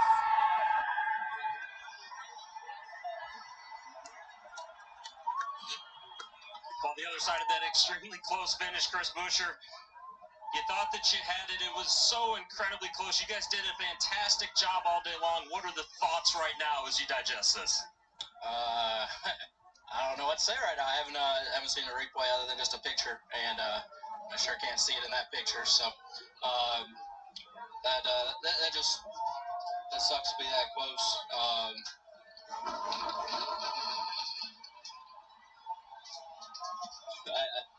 I still can't see, but yeah, I guess tearing it apart. It was a great finish for us. A really strong day, a lot of speed in this Castaway Sports Mustang, and you know, we really needed that. Needed to win more, and yeah, I thought we might have had that one. Had a lot of speed there, firing off. We were really good, and really all day, and I'm really proud of that. And it gets back up there, and you know, tried to cover what I could, and gave him half a lane too much, I suppose. But you know, good hard race right there down to the line. But yeah, just that hurts. You mentioned the speed that you guys had that you showed today. How important is that as we go forward? Some more mile and a halves coming up and the season progresses here. Yeah, it's I mean, speed's good. Wins are better. So need to be in that situation again. Need some trophies, need some check flags, and put ourselves in a much better spot. Thanks, Chris. Now, on that last lap, Denny Hamlin was third in the middle of the back straightaway. He had to lift for Elliott and Truex. But here's the reaction at the line for the 17 team. They've got it. They've got it. Until they didn't. When NASCAR announced over the radio, the winner is the 5. That's what he heard. Jamie? How about Denny Hamlin? They told him, I think it was veggies, and you're like, veggies, and you had to come down pit road. How hard was that to go through, having to stop and then facing another restart like that? Well, it was the right call. Certainly was the right call from Chris' standpoint. I was just worried about cars in the back staying out and us losing to no tire cars, but it didn't work out. Anyway, you know, just hindsight, certainly I would have restarted on the outside, knowing that the 5 was going to split us the first chance he got to go for the win. So once he did, it just killed all the momentum. You know, you get drag going from both sides of the car, and I was a parachute in the way at that point. So, but, you know, I had a good view of the great finish. And the great start, great finish for Denny Hamlin brings it home top 5, guys. Thanks, Jamie. Larson, Buescher. For the second straight spring Kansas race, I think I can attest to you guys that this was one of my favorite races to call on the channel. I thought last year's was good. My goodness. The closest finish in NASCAR Cup Series history. Kyle Larson, unofficially, 1/1000th of a second, wins this race. A lot of wildly close finishes in NASCAR this season, not just on the Cup Series level, the Xfinity Series level as well, and it's all come in the first half of the regular season in all three series to bait.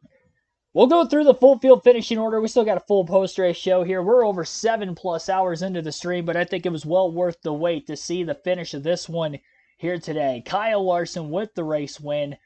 Chris Buescher again brings it home in second, 1/1000th of a second, the margin of victory. 600ths of a second back to third, and just 700ths of a second to Martin Truex Jr. back in the fourth place spot. 75/1000ths of a second, the difference between the top four, as Elliott and Truex were coming on strong there at the finish. And the gap between Elliott and Truex was only 15/1000ths of a second, just over 100th in that battle for third, as they probably would have had a good shot of winning if the race was another lap longer than it already was. Fifth place to round out the top five, as you just heard from him. Denny Hamlin rounds that position out. Christopher Bell brings it home in sixth. Alex Bowman seventh. Even with Busch spinning, falling to 19th, still got back up to 8th on the restart. I don't know how that happened. He was 19th after his spin, and then he ends up still finishing with a top 10 in 8th. He really only lost 3 positions from where he spun in 5th to where he ended up finishing in this one. Noah Gragson ends up with a 9th place run. Michael McDowell rounds out the top 10 after being top 10 in both practice and qualifying, and same for Gragson as well. Great weekends for both of those two Fords. Brad Keselowski finishes 11th, Ryan Blaney in 12th, John Hunter Nemechek 13th, Todd Gilliland 14th, and Josh Berry 15th.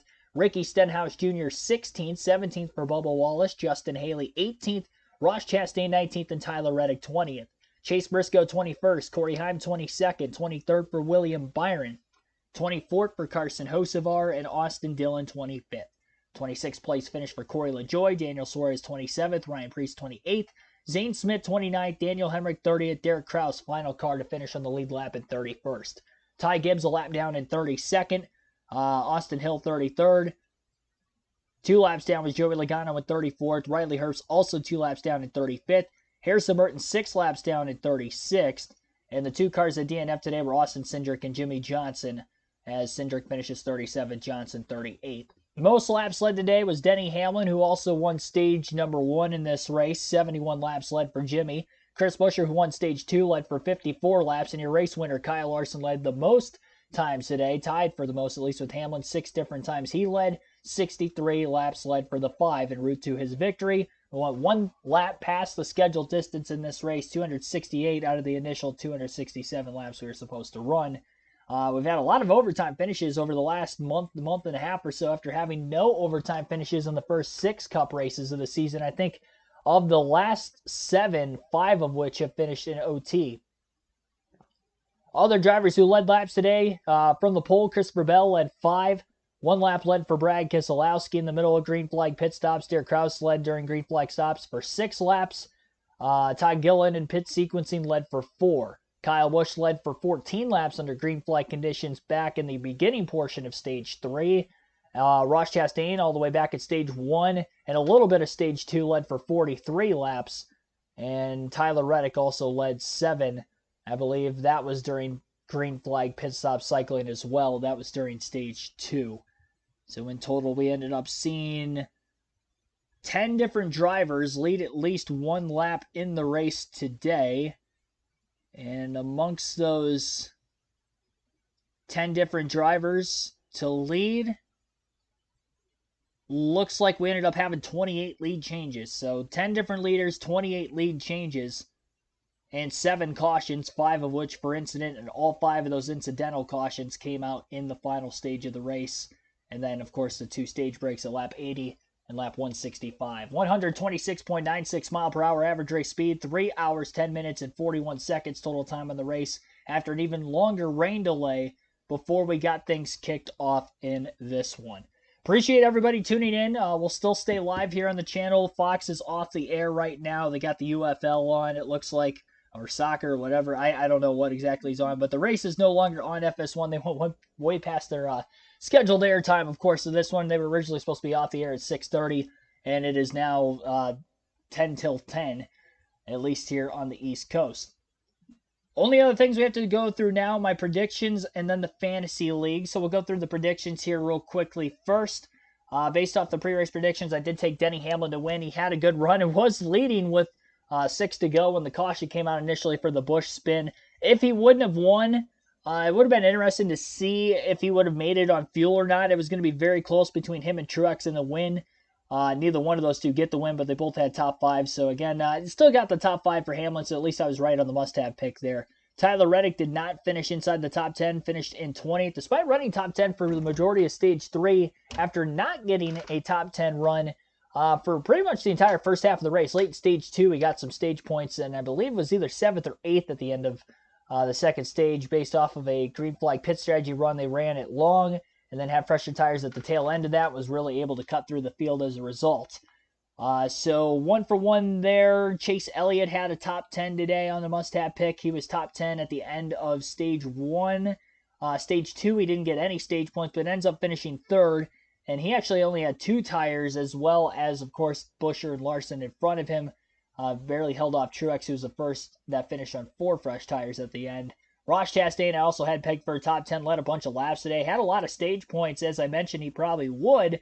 Didn't expect him to lead as many laps as he did today, because I believe he led the most laps at Kansas today than what he had at Kansas his entire career combined up until that point. But he also didn't get a good finish on top of it, which I was wrong on that. Finished 19th. As far as the must-haves go, split 2 for 4 there. 2 top 5 finishes for 2 of them, and the other 2 outside the top 10. So, yeah, 2 for 4 there. The sleeper picks, I had Noah Gragson as a sleeper to get a top 10. He ran top 10 all day. Great day for him. 5th top 10 of the year for Gragson already in 13 races. And he's got 3 top 10s in a row as well. 3rd at Dega, 6th at Dover, and a 9th today at Kansas. And again, he was top 10 in speed all weekend. He was 4th overall in practice, qualified 3rd, and he ran pretty much 6th through 10th the entire day today. Had stage points in both stages as well. Solid points day. Left him in my garage in my fantasy lineup, unfortunately, at the end of Stage 2. I don't know who I would have put him in for, though, because I had Elliott, Hamlin, Larson. Who else I have on that team? Chastain, who scored a lot of stage points, and at the time was in the top 10 still. It would have been tough to decipher who I would have put him in for, but yeah, he was in my garage. He ended up out placing Chastain. Hindsight's 2020, but that probably would have been the move to go with. Regardless of the fact, got the prediction right on him getting a top 10. The other sleeper pick, Bubba Wallace, finishes 17th and ran pretty much 15th on back for the majority of the day. So 1 for 2 on the sleeper picks. It's 3 for 6 there. The don't haves. Brad Keselowski finished outside the top 10. Really didn't run there at all today until the final probably 50 laps of the race. On his pit strategy, he was one of the guys that were going to be able to make it on fuel, so he wasn't saving that last run and went from about 17th or so. I think he went from 20th on the second to last restart, if I remember correctly, all the way up to 6th, right behind Busch when Busch ended up spinning. So, had a top 10 going, and then after the pit stops, he took 4 tires. A lot of guys obviously took 2 there, and really outside of Truex, nobody else on 4 tires is able to cut through that field of cars in front of him on 2, as there were 9 drivers that took 2 with right sides only. So that held him back. He finishes 11th, still got the prediction right. No stage points for Keselowski today, too, so not a great points day, all things considered. Decent finish. Joey Logano was another one of the don't have picks today. He ended up getting in an incident, and one of the many incidents at the beginning of Stage 3. He finishes 2 laps down at 34th. No stage points for Logano as well. Came in barely above the cutoff line on points. I would not be shocked if he's back below the cutoff line after a very tough points day. He only scores 3 points total today with no stage points and 3 points for his race finish. Ty Gibbs, I also pegged not to finish in the top 10. He had not finished better than 14th in his 3 prior starts at Kansas, 34th in 2 of them. So now Gibbs, with the 32nd place finish a lap down today, has finished outside the top 30 in 3 of his 4 Kansas starts. If he makes the playoffs this season, we know Kansas is back in the playoffs. If he has a deep playoff run in the round of 8, I circle this as a track that he has to get better at if he's going to want to make the championship 4. We know the Gibbs cars have a lot of speed, especially in the shorter tracks right now. Again, Gibbs has to get better here at Kansas. As far as the don't haves go, went 3 for 3 there. So overall in the prediction, 6 for 9. Only other thing we have to go through now is the fantasy lineup. You can join the NASCAR Fantasy League on the NASCAR.com website or the NASCAR mobile app. Search for KRC League. That's our league. Chance to win 2 tickets to any NASCAR race if you're choosing the following season if you win our regular season or playoff championship. Sign up with your email. It is free to join. So be sure to, let's see here. Be sure to search for KRC League. KRC in all caps, space, and a capital L on league.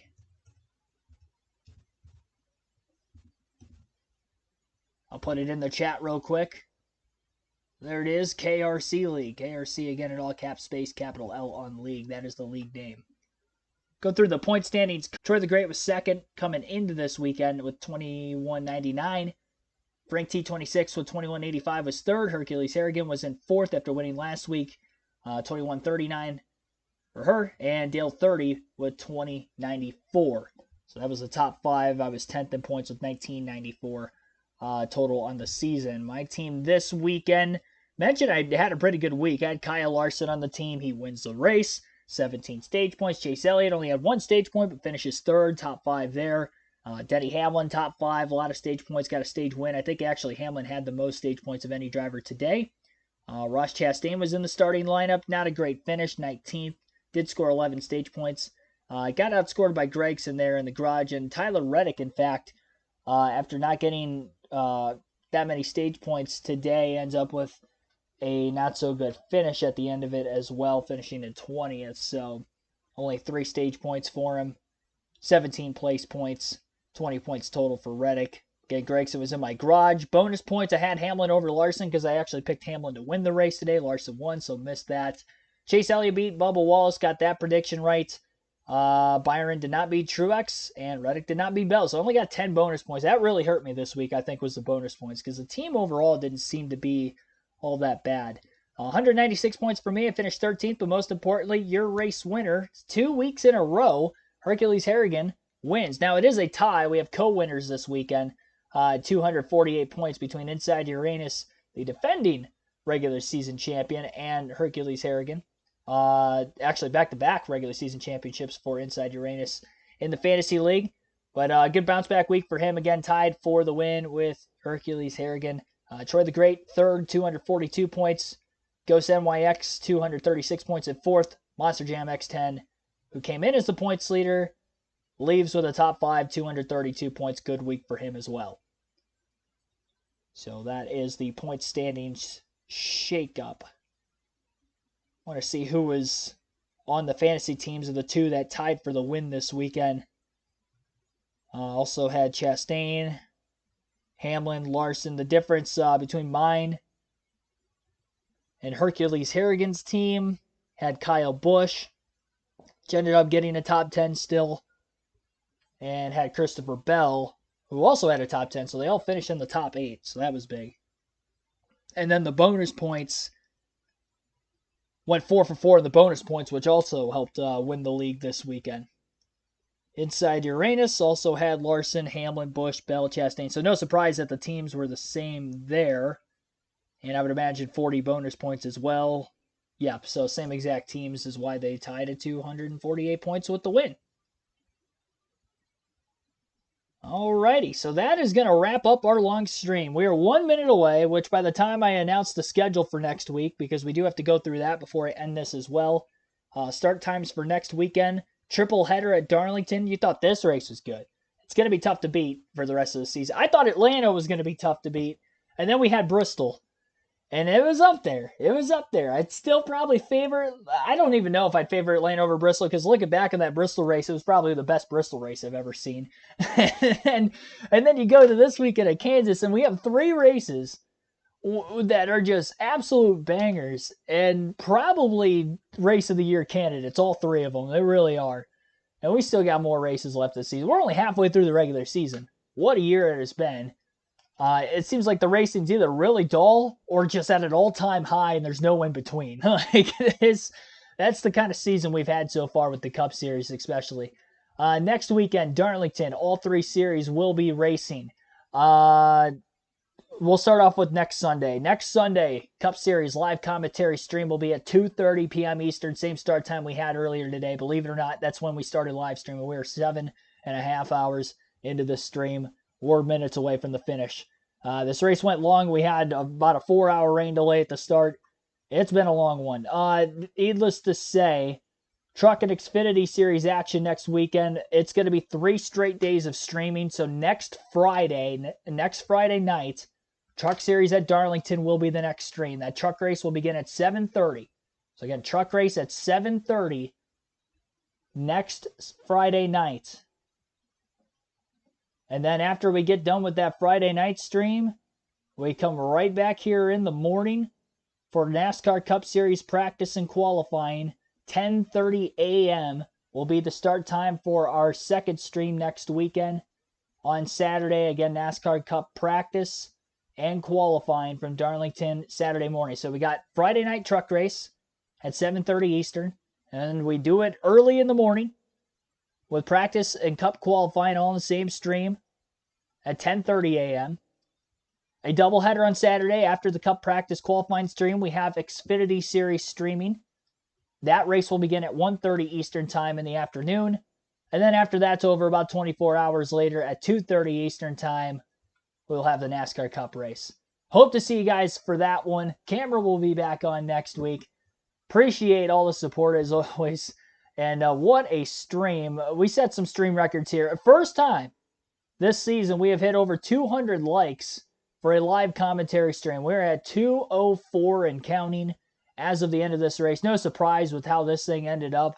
Not just for the length of it, but the classic finish, the closest finish in NASCAR history we saw today. Congrats to Kyle Larson getting the race win. Well deserving of that. Subscribe if you haven't already for more NASCAR content, live commentary streams every NASCAR race weekend like this. And I will hope to see you again next time. See you Friday night, everybody, for the NASCAR truck race at Darlington. Have a good rest of your Sunday night and rest of your late weekend.